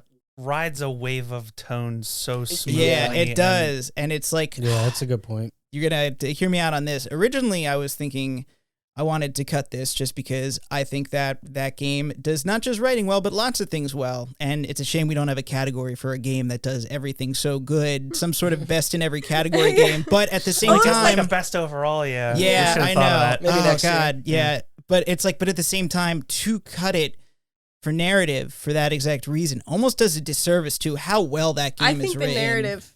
It's so well written. Yeah, and so it's like I'm almost going back on that. It's just like, listen, I think it's like I need to override my own thought of just like God, we can talk about it till the fucking cows come home. But I mean, God, if, Psychonauts 2 does everything so well. It does. Yeah. It like, Yeah. and it's one of those things where there was parts of it where I kind of teared up, and parts of it where I thought were really funny, but I never got like emotional whiplash. Because Yeah. it doesn't feel manipulative either. You also Like, never get bored. yeah, It's it's like, paced so none, well. none of it's Yeah. jarring. It's always earned. Like Yeah. dramatic moments are earned, comedic moments are and earned. I went back and I got every figment. Yeah. yeah, And I 100% that game, and I never thought that it felt like I was doing work. Like I enjoyed it because I got to explore those areas, and I did the same thing, and it felt work for me. But I'm actually astounded that someone else besides me actually went for something 100%. I'm impressed. it's the only game I have 100%ed on Steam. Yeah. So I think, and also I will also add to my argument, there are parts of that game where the platforming got frustrating, or it was just like I wanted to get through the platforming didn't grip me as much as other sections or whatever. The gameplay itself, not saying it was bad at those segments, but thinking of Bob's Bottles, that one was kind of like it felt a little bit sloggy to me, but it's still at the end, so it's like, but if I had to give it like one thing that I loved throughout the entire thing, is the writing. It's like you can play, you can play that and you could not like the gameplay. Maybe you don't like the premise. Maybe you don't like the platforming, but you're gonna play it and you're gonna like the story. I liked that everything had a reason for being there. Yeah. Your family didn't just show up for the fuck of it. Yeah. Your family showed up because that's your grandmother. Like, and your grandmother was who sent you there in the first place. All right. It stays. We keep it. Yeah. Of course. Oh, yeah. Let's move on. I have more thoughts. Randy, Mm-hmm. let's discuss the script of Inscription. See, that's how you do a pun. He There you did go. already, though. I He did, yeah. Oh, I thought you said Yeah, he crypt said for some some dumb reason. shit about Sorry, my crypt. bad. I thought you said crypt. No, okay. what I'm saying, no, he did. But what I'm saying is when we did Moment, Randall explained the entire game. Because there's so many moments and they all linked together that it was like if I did two separate platforms, then I would have been like, here's the the 12 moments I want to talk about. Now here's the campaign, and they're one and the same to me. So I will let obviously everybody go have their piece if they want to. The thing I was going to say is when I think about Inscription, obviously its narrative is quite good, but I would say the thing that makes Inscription par excellence with its writing is the way that story is executed and the way I think we've discussed it. And lore. The game, like games where you break the game, I would argue that it already got that award, Best Aesthetic. I think, well, here's the thing. Half of Inscription's story isn't even in the game. Like, you know, but it's, I don't think that diminishes anything. I think Inscription has an inviting rabbit hole. Like, I think Inscription, it deserves an award for best narrative, but considering we are now down to 5 very good choices, it's like I gotta challenge something down to the point where it's like we're So we've talked a lot about Forgotten City, and we can talk more. Yeah. And we talked a lot about Inscription. Now we've talked a lot about Psychonauts. We have 5. Yeah. Do we want to do the voting thing? The voting thing. Mine's Psychonauts and Unpacking. Okay. Mine is Psychonauts and Inscription. Lad. Mine is Psychonauts and Forgotten City. Mine is Forgotten City and Inscription. Ooh. Oh, you fuck. Man. Ooh. Mine's Returnal and Returnal. Gotcha, bitches. So in all sincerity, mine would be Returnal and Psychonauts. So Psychonauts definitely won. I think we gotta give Psychonauts in lieu of extending this conversation another 30 minutes, we gotta pick just one of the remaining 4, which it's gonna Psychonauts. It's gotta be Psychonauts. No, that's what I'm saying. It's like if we remove Psychonauts and elevate that out and pick and do the second one out of the remaining 4. This is not meant to be insulting, but can we now cut Unpacking and Returnal? Wow. That's not what you meant to be. What are the other games? Forgotten City, Inscription, and Psychonauts. Oh, it's just Forgotten. Okay, so I didn't play. If we cut out Returnal and Unpacking and we put Psychonauts up as number 1, I didn't play the other 2. So honestly, my opinion doesn't matter. It matters. It does matter. It does matter. Yeah. No, but like, I was gonna say, I was expecting 1, but like opinion, I don't have a second place, so that's on you guys. Your opinion does matter. Come on. So Why are you wait. slipping her a 20? So for 30? Please. For Unpacking, I'm just suggesting it. We cannot. For Unpacking, I didn't get a chance to play it, but I think there's a strong argument to be said there. It's like if narrative is, you know, a story is told, it's like it does sound unique in the fact that you said it's entirely nonverbal storytelling, which like that deserves like a consideration. I don't want to just cut it it's without. Funny, the opposite of Unpacking to me is Forgotten City. I think Forgotten City would be compelling if you read it as a novel, or if you like. If it was a TV miniseries. And whereas Unpacking is something that can only be done told through the medium of video games. That's But okay. It's and like Inscription is very similar. You're right, Inscription can only be told through the medium of video games. Okay. But it's just I don't know if I'm willing to let go of Forgotten City just and because Returnal also can only be told through the medium of video games. Yes. Yeah. Okay. So if Returnal's gonna die in the loop, then Unpacking's getting packed the fuck up and sent to the next house. Let's keep it rolling, baby. Well, I'm just saying. Yeah. Pun train. I mean, keep in mind, mine is Psychonauts 2 and Inscription, so I'm just posing the question, you know? Yeah. Well, I'm just saying, like, all I'm saying is, like, you could cut it. My vote's going to stay the same if we're doing it in a voting way. I mean, Randy didn't vote for Psychonauts 2 like an asshole, but we're still going to No, you cut it to make it sound like he voted for Psychonauts 2, right? Yeah. I love Psychonauts 2. This is like... Right, it's crazy. Randall voted for Psychonauts 2 twice. I guess it's like... I'm thinking of just... I'm taking narrative very literally here.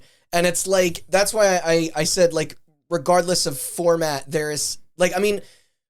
Inscription was something I chose to voluntarily explore outside of my time with it. Because I was that interested in like...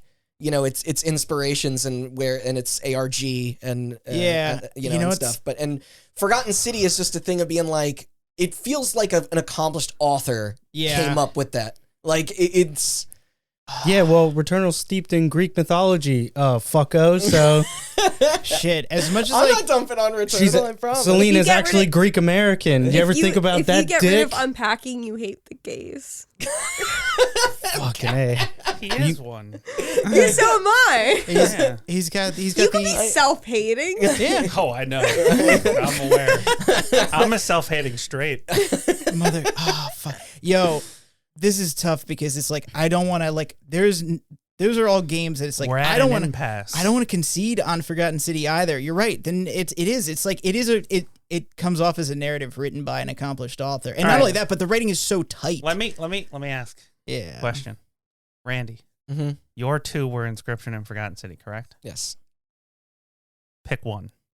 Shit, yeah. Oh man, tough choice. Give him 5 minutes to think about it. I Yeah, can I go- I'll edit out. I want this stricken from the No, record. can I go take a shit while he's thinking about it? I'll be back before he figures it out.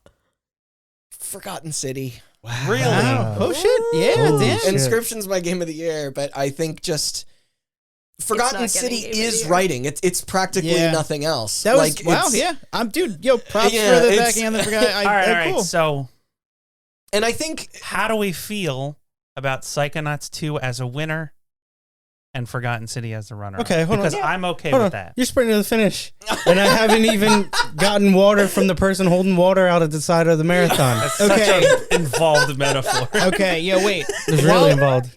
While Sean gushes about Returnal, let's turn out the lights and quietly just leave the room and just let him just go Damn. ahead, man. I know, I'm sorry. That's too. That's too. It too made real. top 5.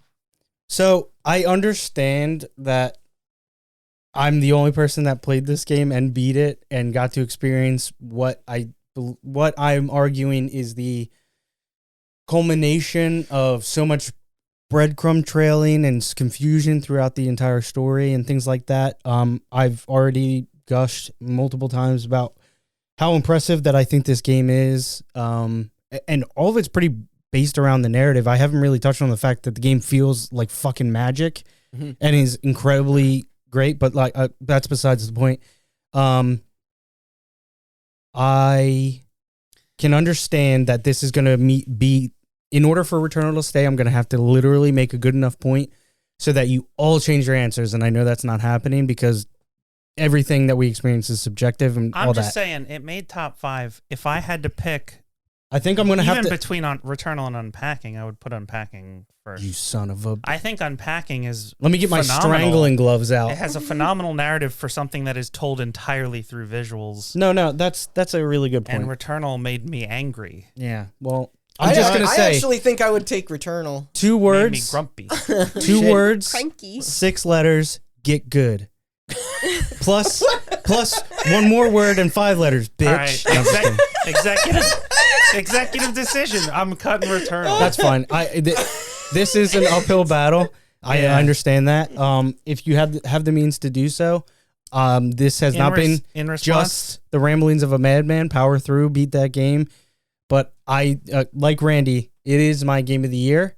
I think what it does with narrative goes beyond just telling the story. The way that it weaves it into the gameplay and the things that you're discovering and And it's all unpacking. about- yeah, it's all about authorial intent, and to me, the authorial intent was to piss me off. Oh my God. So So are we done here? Did we figure it out? that is fine. I'm seceding. well, Randy Returnal. abandoned. Yes. Randy abandoned Inscription. Yes. Fuck you. That it's- is not so- how that went down. I feel very asked strongly you about which this the game. 2, You did. and I thought You you did. would fight hard for Inscription. I am total. My top so- 3, as I said, are Inscription, Psychonauts 2, and Forgotten City. Yeah. And if you're going to go to bat for Forgotten City over Inscription, I am totally okay with abandoning Inscription and doing Psychonauts 2. Do you have to use the word abandoned? Abandoned. Cut it. You think You know- abandoned Your is worse than back. cut? So the 2 times that he's talked about Inscription and not defended it, but kind of revered it, is he keeps going like, "Oh, outside of the game, In It's the like, game no, too. tell me It's- what the game tells you, not what type of fucking scavenger hunt I have to do on the deep web Do to you find not- out the connection." Do you not I think- want any allies in the Returnal War? I you think if you motherfucker? look, I think it's a good. If you look at narrative, Mm-hmm.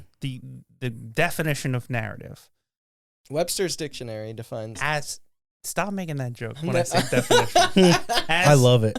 As Forgotten City is just all it is a mystery novel Yeah. in Mhm. game form. Mm-hmm.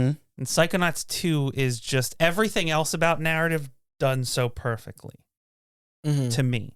So I think that Inscription is weird in the best possible You can't ways, categorize it. I think that's Yeah. kind of what makes it so special. Like, and Yeah. But I think that's why I asked, does anybody have a problem with Psychonauts 2 and Forgotten City for our top 2. No, I don't it's have fine. You guys hate lesbians. It's cool. I do. In fact, I do. Have I ever Ass said is otherwise? straight. Really? Yeah, us straights I'm and whites straights, are yeah. binding together. Hey, Oh, don't bring race into there's plenty of gay in Psychonauts 2 and Forgotten City as well. So Actually, there is plenty of gay in Psychonauts too. There is There's plenty a of gay in there's a Psychonauts too. smidge of- But I think the smidge reason of- why A the smidge of gay in Forgotten City. story- no, I think there's 2 different. Yeah. Listen, unpacking's just, boiling at the top with gay. You don't really expect all of us to just, love this gay overflowing pot, do you? I do. You're a representative. Are we done here? Yes, we are fine with I'm- Returnal getting buried in the ground, unpacking. I'm dead smell on you that later. hill. I'm Well, dead on the all right, unpacking I hill. hate gay people and people with kids. Yeah. All right, well, I guess. That But leaves what most of this room. what I love is ancient Romans. That's what I love. I mean, They also hate like I people said, with kids. it's like Cuts in on the orgy time. the thing I will say is, it's like I'm glad that people are going to bat for Forgotten City because again, I think it's so inventive. yeah, yeah. and not only that, but it's like it's one of those games like what I'm talking about when you play one of those games. You're just like this game feels like it was really like it was like tailored for me. Okay, it's got history. Okay, it's got a time loop, which I like. I like sci-fi. Oh, I deserve that. I'm just kidding. I deserve I'm that. And it's got a great narrative.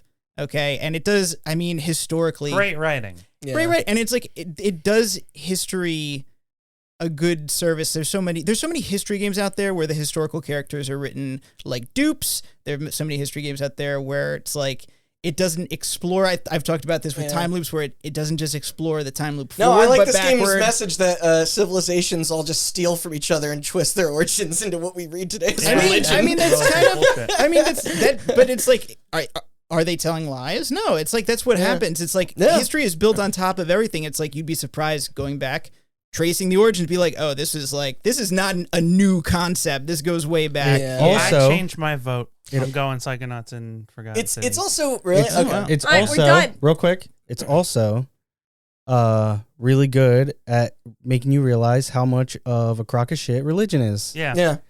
I mean, I think the thing about Forgotten City, it's like, you said the mystery of it and that like the whole thing is that you're getting to know everyone around you and their backstories. But the way that this game approaches like it's like political and ethical leanings is it's like it's a thought-provoking game and it's challenging. Like it actually makes you almost second guess your like I don't know, your own sort of personal interpretations of like various like Also, philosophical questions. speaking of riding that like that good narrative pace, it's like at the beginning of the game, the story is compelling because the original premise is you're trying to find the person who's going to sin. Follow the golden through. rule curse. Like it almost seamlessly morphs into this quest to like, oh, now it's like I need to like get these tablets, and it's like, oh, I can't prevent this. And then finally, at the end of the game, the whole point of the game is to convince the alien god of death that he's a hypocrite or intimidate him into giving up. It's like it flows. The mini objective starts so small scale, and then by the end, it flows so seamlessly that it's like it's just as compelling at every part of the game than it was at the beginning. Yeah, because your primary goal is just for like escape, you know, like, but yeah, it's I never got to revote because you guys just eviscerated Returnal. I took an axe to Returnal's neck, yes. Yeah, you motherfucker. I would have to say, my second vote would be Forgotten City. Okay. I am So bummed then- because Forgotten City and Returnal have that in common. I am bummed trapped because Unpacking for all of eternity. does a really special thing in the context of like pretty important topic and things like that. Mhm. So I am bummed about Unpacking, but It's top five. sounds it. Top 5. yeah, it's tied It's for a hard, fourth, it's a right? hard cut. Yeah, No, it's 4th. So Returnal's I third. decided. Inscription got bumped all the way to 5th. That's so crazy, Hey. right in front of Randy. Fucking All right. Let's do Yo. this one last time. yeah. Psychonauts. Psychonauts 2 is One. our winner. And Forgotten Is City is it? the runner-up, yes? Yes. I'm satisfied. Yes. feels Yes. Yes. It feels right. Yes. It feels right. I Shut understand. up, Randall. Listen, I Shut- understand. I'm I'm not doing this next year. No, all I said, like, You just came to that decision. No. That was day one. I understand what the argument you're going to make. Yeah. Because you kind of already made it in bits and pieces. All right, then real quick, just to humor me. No. Between the two, what is everyone's number one? Psychonauts 2. Okay, and Chelsea's, I know Psychonauts. Psychonauts 2. I'm curious what your guys' are. Matt's is probably Forgotten I would City. probably switch the order Forgotten City and then Psychonauts 2, but Yeah. either way, it's like I don't really give a shit about the order. It's like, Yeah. you know. Yeah. Sean? Why you got to do that? Don't take this away from me. No, This is my win. I shit. I Fine, mean, then you know what? Psychonauts. No, Psychonauts. Then I'm not dying. Then I'm not dying on the unpacking hill. I'm still fighting. You I can't. just We wanted to can't know wrap what this Sean- up then.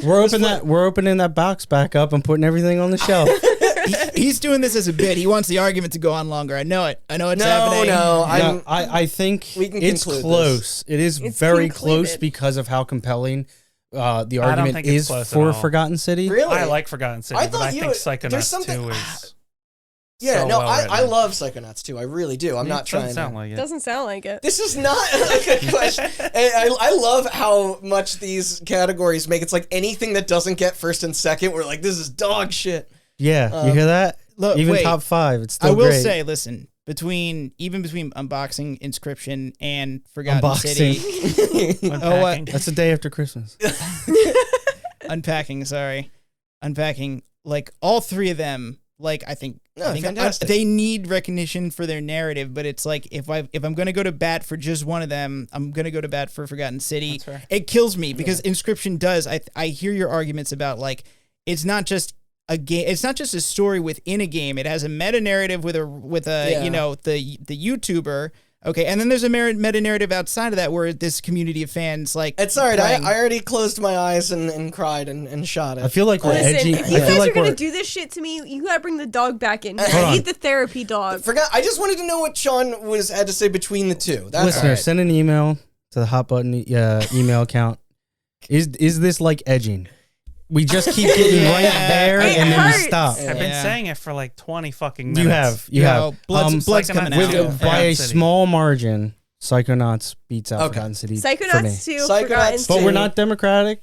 Yes, right? we But- are. When it comes down to picking from the last two, yes, it's Yeah, that's what democratic. we were saying. Psychonauts 2. Yeah, all right. Sorry. We have spoken. Psychonauts 2 is the best narrative in gaming this year. And if you think otherwise, you're an idiot. The Forgotten City. But if you like that following one, right cool. after.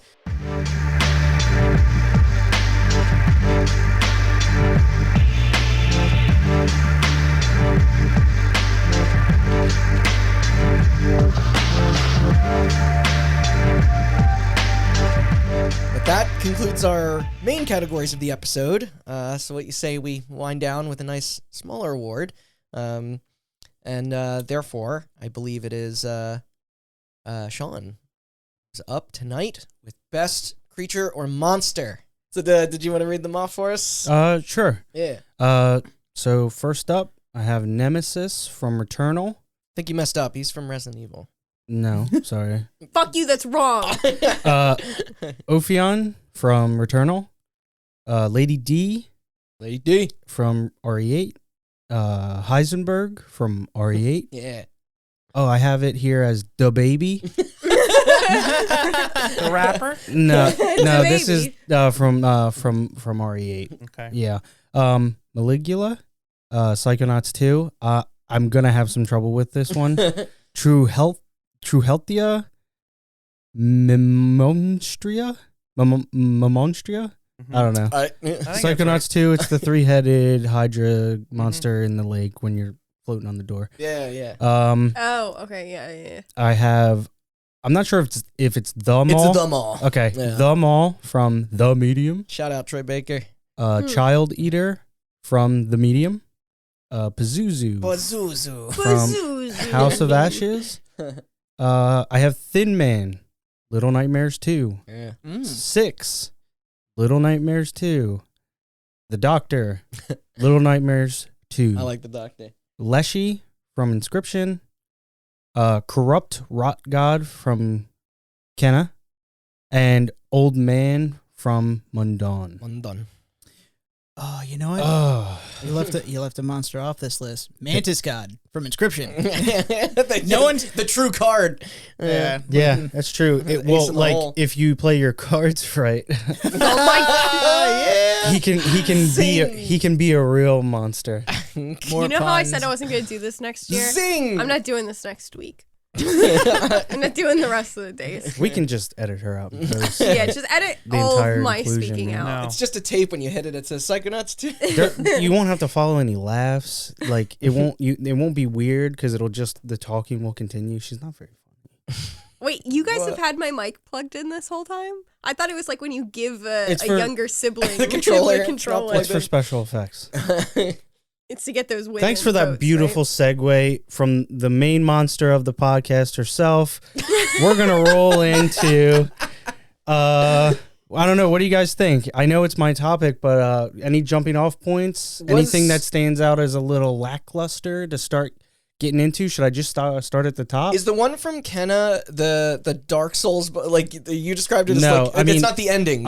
It is the Okay. final ending. All right. I have a special hatred for this particular boss fight because it broke me. I played the game on normal or medium, whatever you want to consider it, and I was having just an awful time.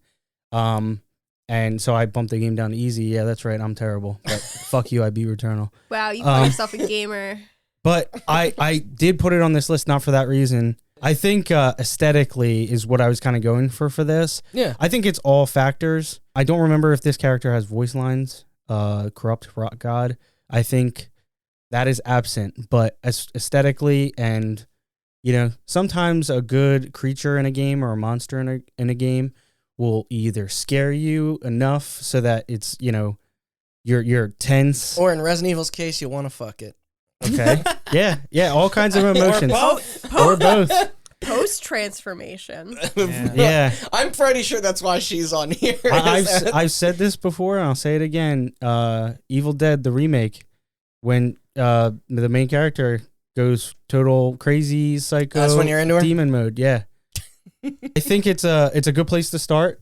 Thank you for the The jumping off the point. fly ball or the softball. I don't think the corrupt rot god hangs in this category for me personally, and I think Austin, you were able to complete it. I didn't get to the end okay. boss, no. Yeah. But I looked up a picture and it kind of just looks like all the enemies. Yeah. Just a bigger form of it. Yeah. It's it's a monster. It's a creature. It's cool. It qualifies. It's cool, but yeah, I think I agree with you. Doesn't hang. So, and this is going to be kind of weird too because it's like I don't know where the line starts and ends between scary and how much you like it and cool. You know what I mean? Or fear-inducing and whatever. So, is Pazuzu actually in House of Ashes? No, not Or really. they're just mentioned? It's just mentioned. Yeah. so what are those monsters? They're just vampire bat aliens. But They're- wasn't in the collector's edition? Wasn't it coined as? It was. Yeah. Actually, that's true. Pazuzu's a god. Yeah. Yeah. That was like the bust in the Hmm. in the special Okay.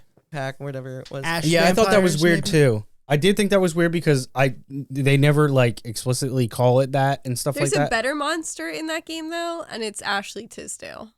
That's fair. There's a better monster than Ashley Tisdale, and it's the United States military. She does work for the CIA, and they It's just, true. You know what? I didn't really think about that. I do like the creatures from House of Ashes, like because we watched a bit of the extras, and they did So did I. they put a lot of work into their design, Right. which is funny because you barely ever get like a decent look at them Yeah. throughout the game. It's all quick shots Yeah. and panning and things like that. Okay. Yeah, perfect. Pazuzu. Aesthetically, this is obviously not aesthetics, Fun but to say. aesthetically, Pazuzu, fun to say. Yeah. Pazuzu. Kind of cool. Just a glaring weakness with Came the whole from the best light movie thing. ever made, Exorcist 2. No, you're gonna. I think it is really cool. It invokes that horror and the fear, the driving force Yeah. behind the House of Ashes. Storyline and everything like that. But looking at this list, I You know, there's things I have way up above it, personally. But I'm doing a whole lot of talking.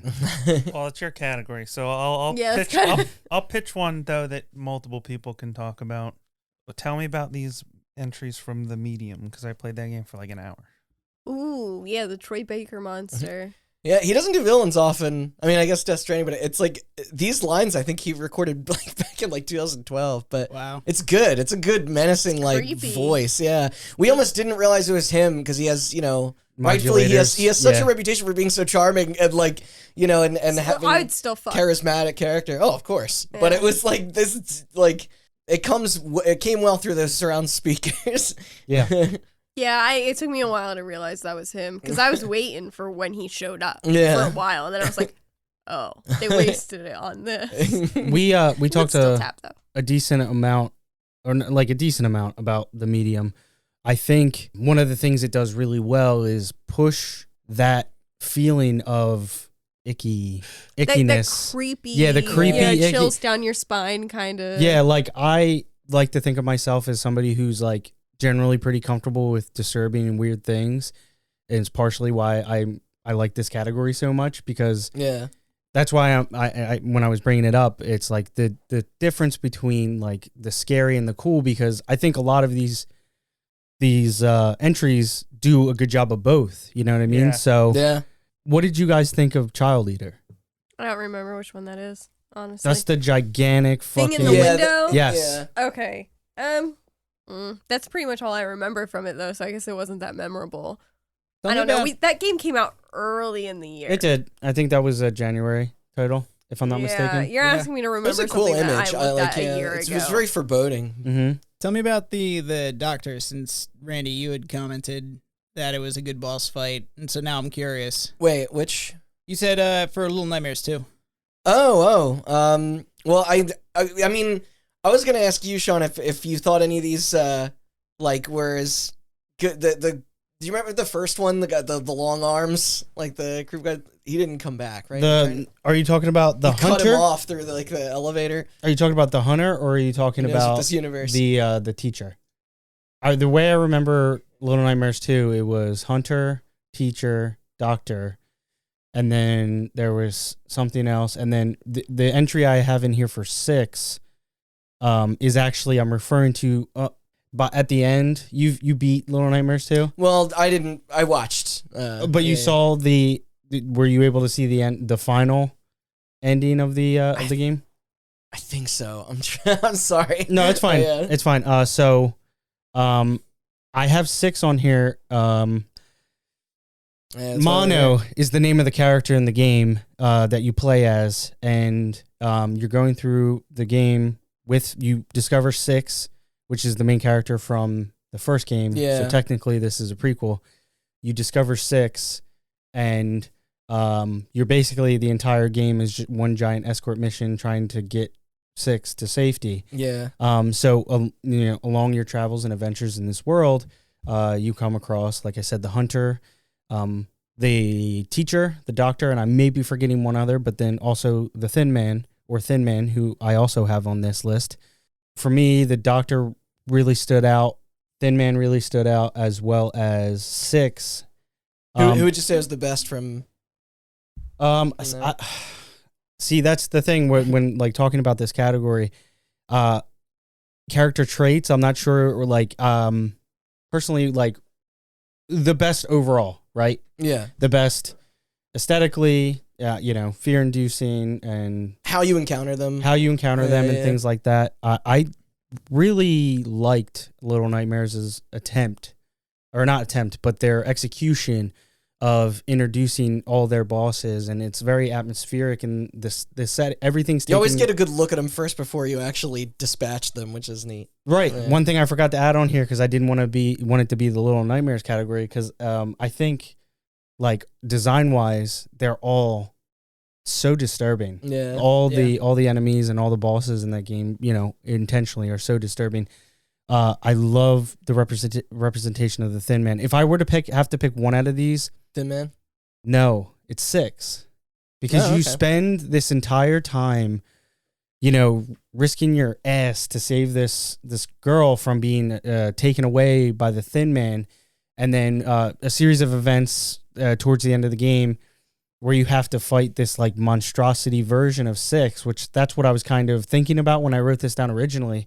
But at the end, it's this mad dash to get out of this crazy like in between TV world thing, and you're playing as Mono, and there's like this cliff that you have to jump off of so you don't get killed, and you reach your hand out, and Six grabs your hand, and then there's like 4, 5, 6 seconds where you're just like being held and nothing's happening, Right. and then Six just lets your hand go, and then Mono falls into, which I think in this game it's called the Maw as well, which is just like this whole environment of like flesh and what looks like to be like brain, like the walls look like they're made out of brain matter and eyeballs. Cool. So you like the whole game is this escort mission, and you're risking yourself to save Six, but by the end she has an opportunity to help you and save you and get you out alive, and she just fucking drops your ass. So you can get into like a lot of deep diving and trying to interpret what that means and what the story's trying to tell and stuff like that. Women suck, am I right? Yeah. Yeah. Never- They'll always You really screw changed your over tone after the. after unpacking. Never trust a bee, Yeah. It's the bitches that'll get you. Another Joe Pesci reference. Yeah, that's his rap album. His famous rap album.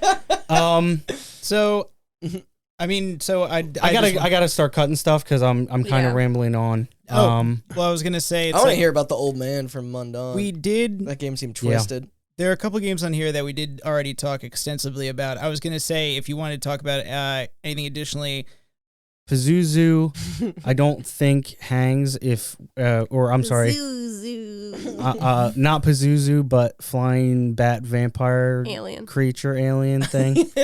Pazuzu. That's misleading. What is it? What's the company? Massive? Supermassive. Supermassive. That's misleading to put the word Pazuzu under this giant bust. Okay. Maybe I should have been more educated when I looked at it, but screw you. Chelsea, I think that is the first time I've ever heard you like do that sort of voice. If you hadn't been sitting there like, and I was you like, wouldn't know who it was. I was like, I don't. That think wasn't me. That was Pazuzu. So, yeah.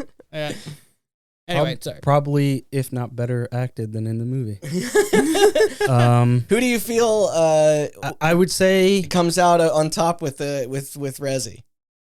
Because we got all bases covered here. Yeah. We got one cool character, one sexy character, and one horrifyingly disgusting character. Yeah, listen. Heisenberg. Granted, Lady D No, also Heisenberg's all transforms, three. like Chelsea said, but nobody wants to think about that. Yeah, like I said, I do. Who's more in the spirit of the...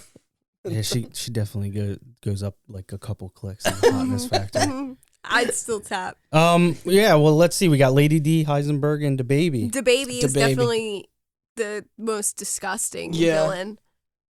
Like, Honestly, that's my vote. If I we're think going that's for like my vote most, too, which is most disturbing for the entire category, it's DaBaby. And you know why? Because babies are terrifying. I absolutely. And anyone who chose to have one, this slimy fucking mess of a creature. So this is the problem. If we're talking about, like Sean said, if we're talking about horror, how unsettling it is. Yeah, DaBaby. Obviously. Total encapsulation. But if we're talking about design, how fucking good the design is. I think the design is Lady really D. good in being fucking horrendous. Are you saying wanted. base level Lady D, or are you talking about like her powered up Super Saiyan form? Both. Yeah, I'd fuck both. That's not what I'm saying. That's not the question. I'm saying the design of both is good. No, I agree. That's DaBaby is more unsettling. DaBaby. But Lady D is Yeah, keep Lady D. technically a creature, and she's one of the best of the year. So love for the man Heisenberg. Now fuck him. I like Heisenberg. He can't suffocate me with those big mommy milkers. Yeah. I was gonna say you're not afraid of giant junkyard tornadoes. No, Or I'm not. like you know why? Because I've seen a bunch. She also has a donk. Nobody is talking about that. Sure, she does have a. I don't care about the Yeah. donk. I want her to smack me in the head so hard with one of those tits that it literally kills me. Yeah, right, so but why have What a way that to go when you out. can be suffocated to death when she sits on your face? Huh? Yeah. I mean, That's that's not the true. category. We can talk about that Yeah, off air. okay. All right. So we're yep. picking Lady D out of the 3. All right. Man. Best face sitter. I Lady D. thought- Lady D out of the 3. To me, I thought the going for the category would have been the baby. Yeah. Baby. You know what? Honestly, I'm surprised that there's not more love for the vor. Oh, Sequence. you're getting with I'm not into vor though. no. Well, No, you know no. what? You know Hey, what? I'm I into didn't being expect it. thrown through a wall. I didn't though, expect and it. So And it was Stepped on with a high terrifying. heel. Well, you stepped know on what? with a high heel. You know that's what's great about the game. You got all your fetishes covered. All true. of them. That's yeah. true. Yeah. The slimy one. Sucking in blood. There's a dude that does, probably gross shit Drinking. to you if he wants. She's got big boobies. And she can sit on you. And she Or can step with on Heisenberg, you can sit on him. You know what I mean? Why like- can't you sit on Lady Yeah. D's face? Yeah. That It's a doesn't lot work. to straddle. It doesn't- She's got a big head. Doesn't, No, it doesn't no. work like that. Hi- You know? Heisenberg, if I recall correctly, he I mean, for you, it doesn't. Oh, kind yeah. of he kind of Handcuffs you. he kind of telekinetically like restrains you if you're into Ah. restraints and like and control. Okay. This category got way off topic. This isn't BDSM Yeah, can we category. get through this fucking Listen, category? if you're into big bears, I got Urias, that guy with the big sledgehammer. It's just I could keep going. I could. Anyway, wait, but I would say I could go for either. I thought the baby was. I thought it was great design. It was terrifying. I would go It's a with good sequence. I would go with Lady D just because I Yeah. feel like She's got 2 forms. Yeah. Not only that, but it's like I feel like 2 for 1. she needs love after getting cut from the best new character. Yeah, which is what I want to go with. Yeah, she That's definitely fair. didn't get Yeah, enough I love agree. this year. Yeah, No, definitely enough. not. No. Underappreciated. I saw I no definitely memes. haven't looked at a lot of fan made stuff. I don't. What do you think about the 2 Psychonauts ones? I wouldn't put them in this category. I wanted to just have them included because technically Maligula is kind of like Yeah. a creature Yeah. or monster. I mean, depending on how old you are, True. Maligula could be terrifying. True. Truheltia. I was going to say, how do you pronounce The that other mon- one again? Tuheltium monstrum. I don't think I encountered this monster. I don't think I ever. No, you encountered did. No, this you lake. did. It's the 3-headed boss that is on the river. in the whirlpool I'm trying to that think. you're riding the door around and dodging the bombs. Oh, Yeah. that You gotta you know what? suck the bombs back. In Bob's Bottles. You know what? That was a fun boss fight. I would not classify it as the best creature or monster, but that Yeah. boss fight was very good. I agree. Yeah, there wasn't a whole Deserves lot a to pull shout-out. from that No, game. it's fun. But yeah, so jump into Psychonauts 2. I definitely, I don't think either of these hang because I didn't get that I guess visceral That reaction and dread to them. Yeah. Also, you may realize and notice that there's nothing from Metroid Dread on here Yeah. because fuck that game in its ass. I mean, the only notable enemy is the Emmy, which we all agreed was The worst part. well. It's like at parts it felt like it subtracted from the game. Rather, I'm not saying it wasn't like a noteworthy enemy, but there are parts of it where it just took away. Yeah, and the Ravenbeak Lord guy who I don't care to know his name. I think his name was Ravenbeak. Yeah.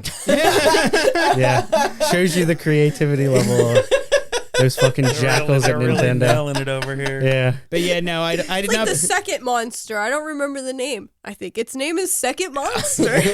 Yeah, no. no, interestingly enough, that's the third. Yeah. did- And the Emmys are all subclassed by their color. Yeah. Nothing cool like Emmy Z or Emmy Kill or anything like that. No, it's like Emmy Purple. To be fair, I mean, I did enjoy Metroid Dread. It just was one of those things where I left it going like, man, that was a really great boss fight or carry. Like Metroid Prime has lots of those Yeah, it boss does. fights where it's like you're like, God damn, that was a challenge. You remember that shit. How you, I've been dancing around it. Leshy? No. We'll come back to him after this. I've been dancing around it. Got the big R made this Returnal? list. Kind Oh. of the driving force for making I don't think this I've my ever heard of this category. game. No. It's real not Have you well talked known. about it yet before? Not to great lengths, I don't Not think. extensively. No, so the two that every biome, quote unquote, technically, with the exception of or world level, whatever, has a final boss fight, with the exception of level 5, which just makes you fight a super elite room. But the two that I notated on here. Real quick, honorable mention to the third boss, which I'm blanking on, which is embarrassing and That kind of means it sucks. doesn't even exist. Bowser. No, moving on. Nemesis is the final boss of the third world. Stars.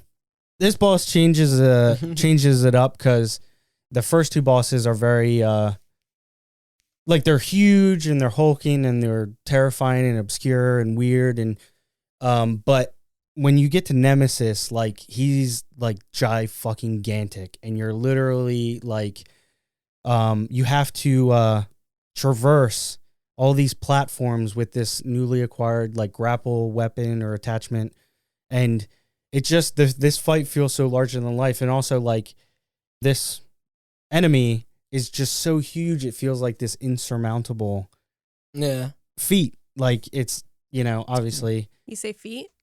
no.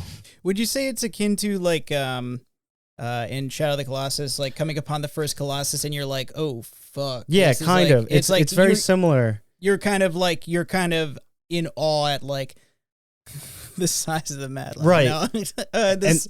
And with this game, it's like they're trying to make these creatures and enemies look like gross, terrifying, you know, just impenetrable. Like I said, in this fight in particular, he's so huge, like he takes up like this whole portion of the sky, and you are like so far away trying to like inflict damage, and you have this gun and it's like you feel like you're not doing anything, so it feels like such an insurmountable fight, but obviously you know, it's designed to be beaten.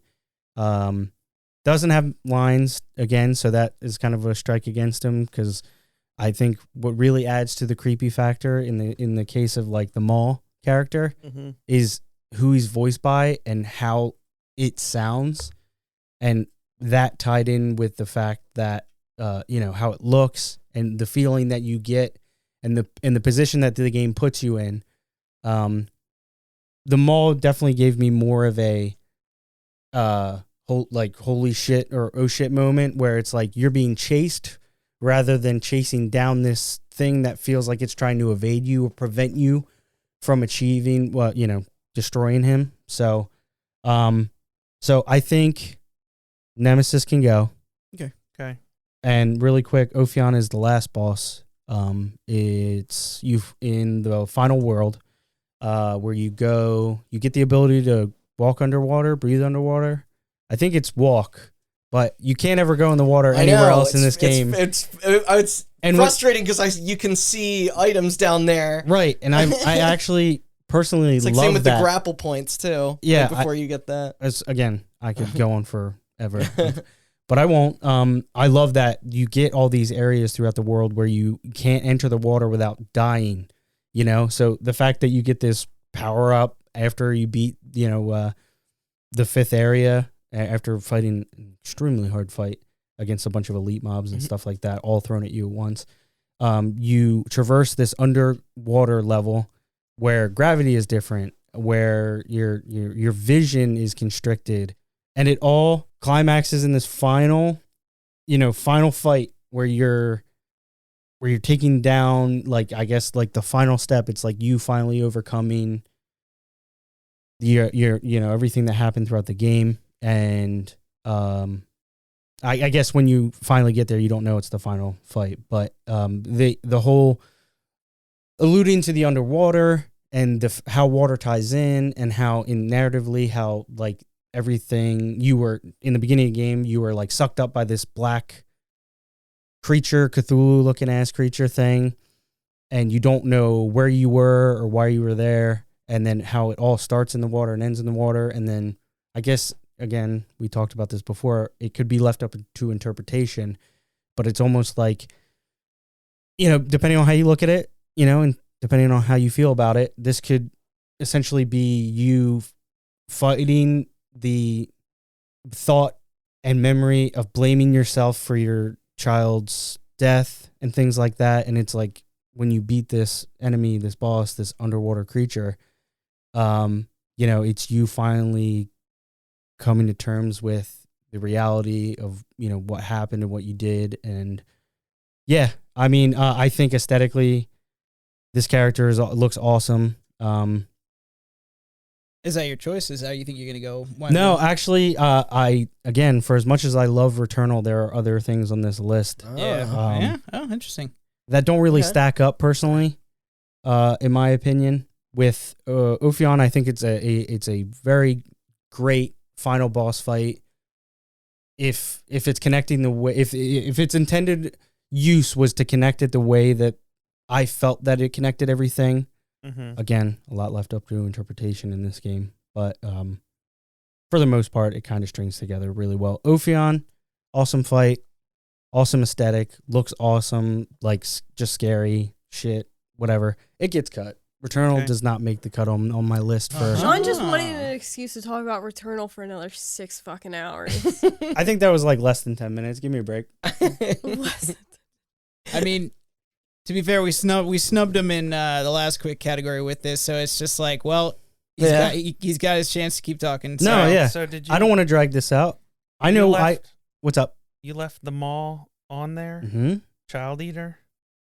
Man, if you played this game or if you haven't played this game and are curious that what I'm talking about, there's a scene where you have to face this creature, which is in the real world as a person, but in this transitional Silent Hill world, it shows you what they really are, and it's this gigantic fucking abomination. And I think like you guys said, you don't really remember this part, and that's pretty fair. I played this game much later in the year than you two did, but just the what's the word I'm looking for? Grossness. Yeah, it was a really hard word to grab out of the thin air. Where'd you get that from? Did you pull out a dictionary? Yeah. Well, Webster Dictionary. He's got the thesaurus over there. The medium doesn't do a lot of things great, but I think the area that it shines in for me, and the reason that maybe I walked away from it a little bit more satisfied than maybe you did, and I don't know what your overall thoughts were.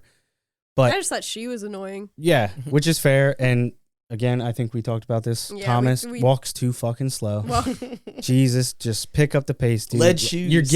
You're literally getting preyed upon towards the end of the game. There's a monster trying to eat your ass. There's natural selection at play. Just like I said before, my criteria for this category is it's got to be the all-in-one, baby. Is the old man an all-in-one? It's got to have the old look. People are scary. It's got to have the feel. It's got to make you feel something. It's gonna break into song. I'm doing jazz hands right now. Gotta do the razzle dazzle. For me, like a James Brown song in the beginning, like the fear that I felt that I don't feel a lot in games that are intentionally scary. I don't think Child Eater made me realize it. I just thought he looked badass. And I think that was like a great realization to what the story was telling about this character. Fucking name's Child Eater. Like, that's fucking brutal. I think Child Eater gets cut. Okay. The mall stays. Mall stays. The mall stays. What definitely. else is on the list? So you got 6. I've talked about Leshy and Old Man. Randy, you've been bugging me. I just want to know. I'm going to get into it. So if you're not familiar, I briefly talked about this game before. Mundawn is this black and white sketchbook art style first-person game where your grandfather burned alive in his fucking barn, and you're coming out there to see what happened and to assess the situation. I may be forgetting the finer details, but essentially you get out there and you find his corpse in the barn. And at the time, I don't think they had it boxed up yet. So his just charred corpse is sitting in a corner of the room. How old are you in the game? I think your character's like in his 30s. Oh, okay. I think he played as like a 30s. Kid for some reason. No. And I was like, oh. Yeah, that'd be brutal. No, what you experience throughout the game would be terrifying to experience as a child. So you get there, you see his charred corpse, and you're like, what the fuck happened? You know, is there foul play present? Blah, blah, blah. So you take his pipe and... Bioshock him? No, you take his pipe and you can find like tobacco for it. Smoking that kind of pipe. Yeah. No, yeah. You held your hand up like this. Yeah, like you were holding a pipe. I was holding a pipe. Oh. Yeah. Like, you hold the end of a pipe. Yeah. Yeah, then you get his blowtorch and you smoke crack out of it. And Yeah, so without fucking It's an getting into opium farmer. without getting into a narration of this entire game, it's got real fucking cool Wicker Man vibes. It's got real fucking obscure. Which Wicker Wait, Man? yeah, so it feels like Nicolas Cage is in it? think he's talking about or- original. No, I'm talking about original. It's got it's. It's got bees. It's got bear suits. I could get carried away, Bicycles. so I'm going to be like present that this category is talking about the best creature or monster. Now, the old man is something that you encounter early on in the game, and he offers you. He burns your hand with like this black corruption. I'm assuming it's black because the game's fucking black and white with like looks like sketchbook drawings. So he Purple. burns your hand, and then he kind of just like taunts you throughout the entire game. He's like, "Yeah, your old man signed the contract, and he thought he was gonna trick me and get out of it." But he's like super old and crotchety. Going back to what we were talking about with Inscription and Leshy and how they recorded so spooky. the MIDI And he becomes your sounds. bud. How they recorded it's the MIDI like an sounds. analog, like synth. Yeah, or there's something, no the dialogue in this game is like, I don't want to say it's an abandoned language, but from what I remember reading, it's like a language that less than like 100,000 people like know. bonjour, stupid dead language. But it's the whole game is set in this like Swiss folk tale or environment, and like I said, it's the art style that they're nailing in this game, in my opinion, mixed with their depiction of this like supernatural spirit that cuts deals with people and makes them offers they can't refuse. As my hand sticks up, It up there. and you find out that this guy cut a deal with your old man, and He's making fun of Italians. they were Yeah. supposed to like die on this hill when they were being attacked by these soldiers, but he signed a deal with this dude, and then he said, you're gonna owe me one, dude, and then That's what he he's said? like, yeah, and he signs it, and then there's an avalanche that comes down this mountain, wipes out all the soldiers that were attacking these like 3 or 4 guys, and then they get to walk away. And then, hey, guess what? Dude comes back and fucking collects his debt. This old man, comes back, and it's speculated that he is, killed your grandfather to settle the deal because your grandfather tried to trick him. But anyways, this old man is basically like the overlord. He's pulling the strings. He's got like a fucking painter buddy with this magic power that can make shit happen and blah, blah, blah. He sounds like a monster. Yeah, so Wait, Chicory? so at the end of the game, like I said, he's taunting you throughout the game. He's corrupted you with this like fucking thing on your hand that's like constantly eating at you and causing you to have like these not visions but like distorted vision, and he's just plaguing you throughout this entire fucking game. And at the end, depending on how you go, this game has 4 or 5 different endings, depending on your choices. He captures this girl that was like helping you out, this mute. I didn't know I had multiple endings. She's a mute, and yeah, you've been carting her around. Without getting into super detail, I've already talked way too much about this game. He has her in this church that's in the town, and it's all fucking smashed and bashed and broken down. And then he's like a face in the wall. He's like this big snake eel creature with like one big eye and one small eye. And he's just like I said, it's this entire game. He's just like irritating the shit out of you by like taunting you and making you witness these visions. It's a very psychological mind fuck of a game, but it's so It looks like awesome. And I think the art style only does benefits to the overall experience. Because if you thought, like I said, it has Wicker Man vibes, that original movie was so fucking bizarre and just was like unsettling. And I think, while not directly related, To be this fair, I game, feel that way about all movies with Nicolas Cage. He's in not them. talking about Oh the my- fucking remake. but Nicolas Cage do you is think? this year's man, greatest monster. what a great topic I picked or do you think- category. do you think he hey, all hangs? these things are based on visuals. Listen to this podcast about it. Describe it. All I'm really trying to achieve by having Mondani on here is to Giving it its props. Yeah. is really to shine a light on something that I don't think a lot of people paid attention to. I mean, you or- brought it to our attention. Yeah, I was gonna say, if anything, it's like I'm glad that these You're games doing a that- service. I was gonna say this, like, you're doing a service for these games that like no one had brought up Little Nightmares So- 2 before. So I'm glad to see these entries on here and Right. hear you talk about them. Whittling Yeah. it down, do you think that I entry is like do not think Old Man Moves On. okay? That's a lot of talk for a guy in a category. So you have that's me not like gonna- hang by a thread here because like you talk like it's like every time I'm thinking like, dude, he really loves like is he's it. like, No, I really do. into it, and it's like I'm like That's- this is it, this is a choice, and you're like, you know what, it gets Cut cut, it. and I'm like I was like, dude, Well, whatever you decide to pick, it's like, dude, you like I want to hear this, I Well, want to I know was your surprised choice. to hear you let go of Returnal. Yeah. You know, because you know what? Yeah. Real quick, but I love the obelisk laser, like you know the tall enemies in that game they're in the first area. Like when you see them, they were unnerving. That freaked me out. yeah, no, yeah, and I think A listen, lot of tentacles and we've going on. used this term a lot, but it's like I wasn't trying to rehash like you know. it's it not like with Returnal for me, it's not like one specific part. It's the whole, yeah. Yeah, it's the world. It's definitely, it all culminates into like what I consider to be through and through, start to finish, just a great experience. There's nothing specifically about the creature or monster design in Returnal that strikes a little harder with me than some of these other entries. So Yeah. so I listen, if you haven't played Mundawn, and I wanna play hope Mundawn. some of these people Yeah. in this room alone will heed my words, but that character is awesome. How like I said, I can't convey on a podcast how visually the sequence plays out and how awesome it is to experience. And a lot of what I built this category on was my feeling, my reaction, how something came across. So props to Mundawn. That's a fucking awesome game. If you like creepy weird shit, that's an awesome game. Just to keep track, who is left? So I'm down to 5. So we can start churning shit we out. got Lady D, the baby, the Maul, 6, and Leshy. And Lady D and the baby. all right.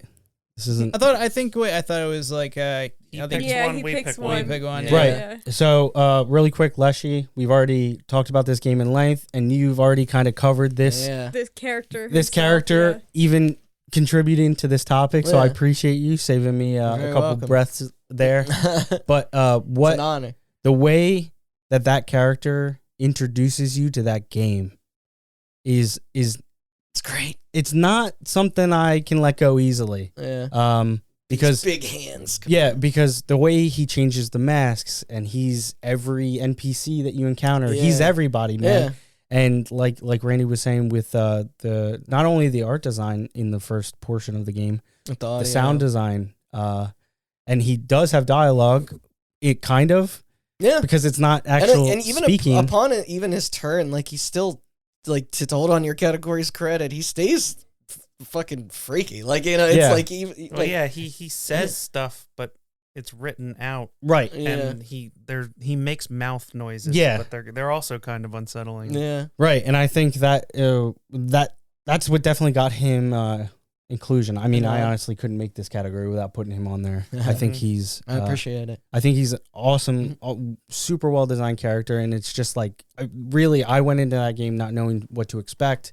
I went into it with recommendations saying that the creator's previous games were really good, and I walked away fully satisfied. And he was that intro, man. Like he's what Yeah. hooked me. He's Yeah. what kept me. He's kind of the face of the game. Really. I've said this before to you, Randy. I mean, when I hit the second act, I was like, oh man, am I gonna really like this as much as I think I am? Yeah. But I did end up sticking with it, and I did end up finishing out. But that first act is like one of my incomparable experiences in gaming this year, and he is a major reason Yeah. why. Mm-hmm. And like I said, I couldn't If it have w- a category like this without If it putting was him on just there. him, like it would still be like a pretty complete package. Yeah. Albeit underwhelming, considering where we know where that game goes and what it does and how it turns and what all the other inclusions and things like that. But that's Leshy rounding out the top 5. Okay, so we got 5. Yeah. I've talked in length about each one. I glossed over the baby a little bit, but listen, I brought up the vor sequence when you eat your ass, and that was probably my favorite part. I think we talked about the baby Screaming and already. crying. Yeah. In moment. No, Okay, so yeah. So out of these 5, you want me to cut 2 and then go to 3 and then just make my pick? It's up to you. It's up to you. It's your category. I think when we make a pick, are we gonna have to pick from the ones that The we remaining? can pick? We don't, from but I think everything, that's like, I think we're also like, Yeah, no, I think I followed. I followed. the I logic, feel yeah. like we're probably going to be picking from these 5, but we don't have to. Yeah, perfect. Yeah. I Okay. know which one I'm picking, and it's one of those 5. same. Yeah, Okay, Same. cool. I'm thinking same thing. I'm gonna be quick about this, but I would say leave these 5 on so you guys can pick. I'm pretty sure I know where you guys are going, Yeah. Mhm. and I'm not purposefully going in a different direction. When I made this category, I kind of had one in mind. I think my top 3, I would cut Lady D, and I would cut the baby. And that's listen. Yeah, and I saw that coming. The baby is a hard cut from me. Mm-hmm. Baby. I'm just gonna say vor one more time. I was waiting. I was just like, How many other goes podcasts our you listen to sponsors. that says Big vor gulp. 3 times? A Oh, that's lot. 4. Okay. Huh? Yo, can you turn me on to something? Don't be holding out. Yeah. Randy, it reminds me of the C-Lab episode. How many times is this French guy going to say the word womb? It's freaking me out. How many times is this guy going to say vor? It's turning me on. Oh, Well, now you got 3. mission accomplished. Which other Yeah. 2 are getting? Yeah, come on. So, oh, man, Who's the jeez. best Hold on. monster? You want me to, just like a man, want me to jump in bed with my socks on? So what are the remaining 3? Say it one time. Right now he has it between the mall, The mall? Leshy, and 6. I From- think these are all the. I'm genuine. I want to hear what this is. I want to know. So, of these 3, gotta cut 1. Pains me to do so. 6. 6 from Little Nightmares 2 All that remains is that's a hard cut for me. Mm-hmm. Because, as I mentioned before, not only does she have her normal form, she turns into this fucking freak show in this yellow poncho, just wailing and screaming every time you try and smash her music box with an axe. She's just fucking going wild. Like like I said, when I think of this category, I think all encompassing, every aspect, the way it makes you feel, what they do with the sound of the creature or monster, and the aesthetic. And 6 is pretty tame for the majority of the game until you get towards the end. And then like I mentioned before, the treachery. You've carded this fucking person thing through this entire world. You risk your ass, you go back, you challenge the Thin Man, who I'm guessing is like your big enemy. Is he your fucking enemy? Actually, no, he's not your enemy. He's you from the past, trying to save you from this bitch that's gonna drop your ass. But you can't break the cycle because it's a time loop game. Holy shit, did you see that coming? Because when you get dropped back into the mall after 6 lets you go, loops. time passes and passes, and you walk into this room and the door closes, and then time passes and the door opens, and you're this tall, thin motherfucker, and then you put the hat on. It's fucking awesome, dude. Let me ask you this: It's so sick. who would win in a fight, Leshy or the mall? Leshy would just turn into whatever Mono's fucking nightmare is. Leshy would turn into 6. Well, actually, yeah. Like I said, the Thin Man, the whole goal of the game, or the purpose of the game, is like actually Thin Man is actually you from a different timeline that's trying to save you from this girl, because he's trying to capture. You think he's trying to capture her, but actually he's trying to take her away from you so you don't like pursue this, and you could break the cycle and you can get out of it, and then maybe you can actually survive. It's crazy. Little Nightmares 2 blew me the fuck away for what ended up happening in the end, because guess what? 6 survives, and guess what? 6 is in Little Nightmares 1, which is actually the sequel to this game. Really excited to see what these guys do next.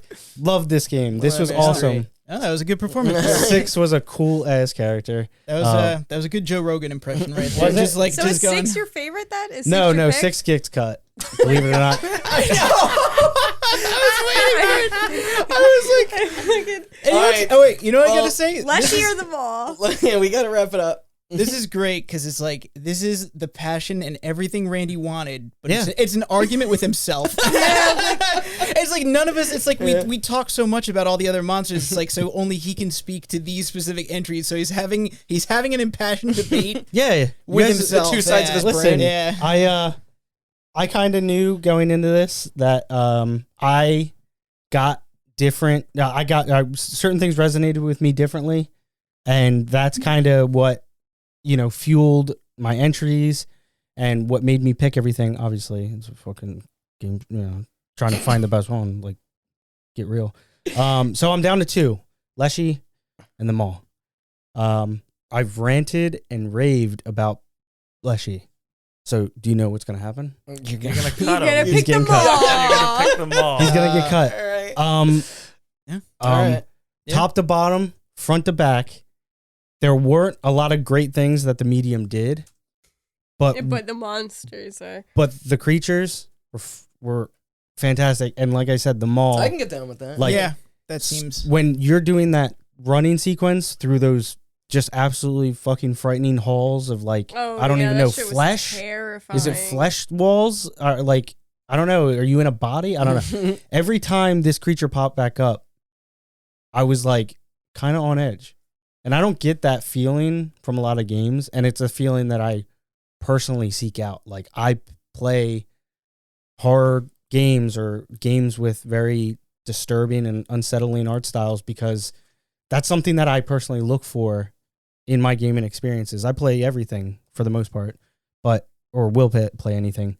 When it came to what I played this year, one of the things that stuck out to me the most was the creatures and the monsters and how well everything was executed. Now I'm curious, what's everyone else? Da baby. leaning? Lady D. I knew it was going to go this way, so I set you guys up. Da baby.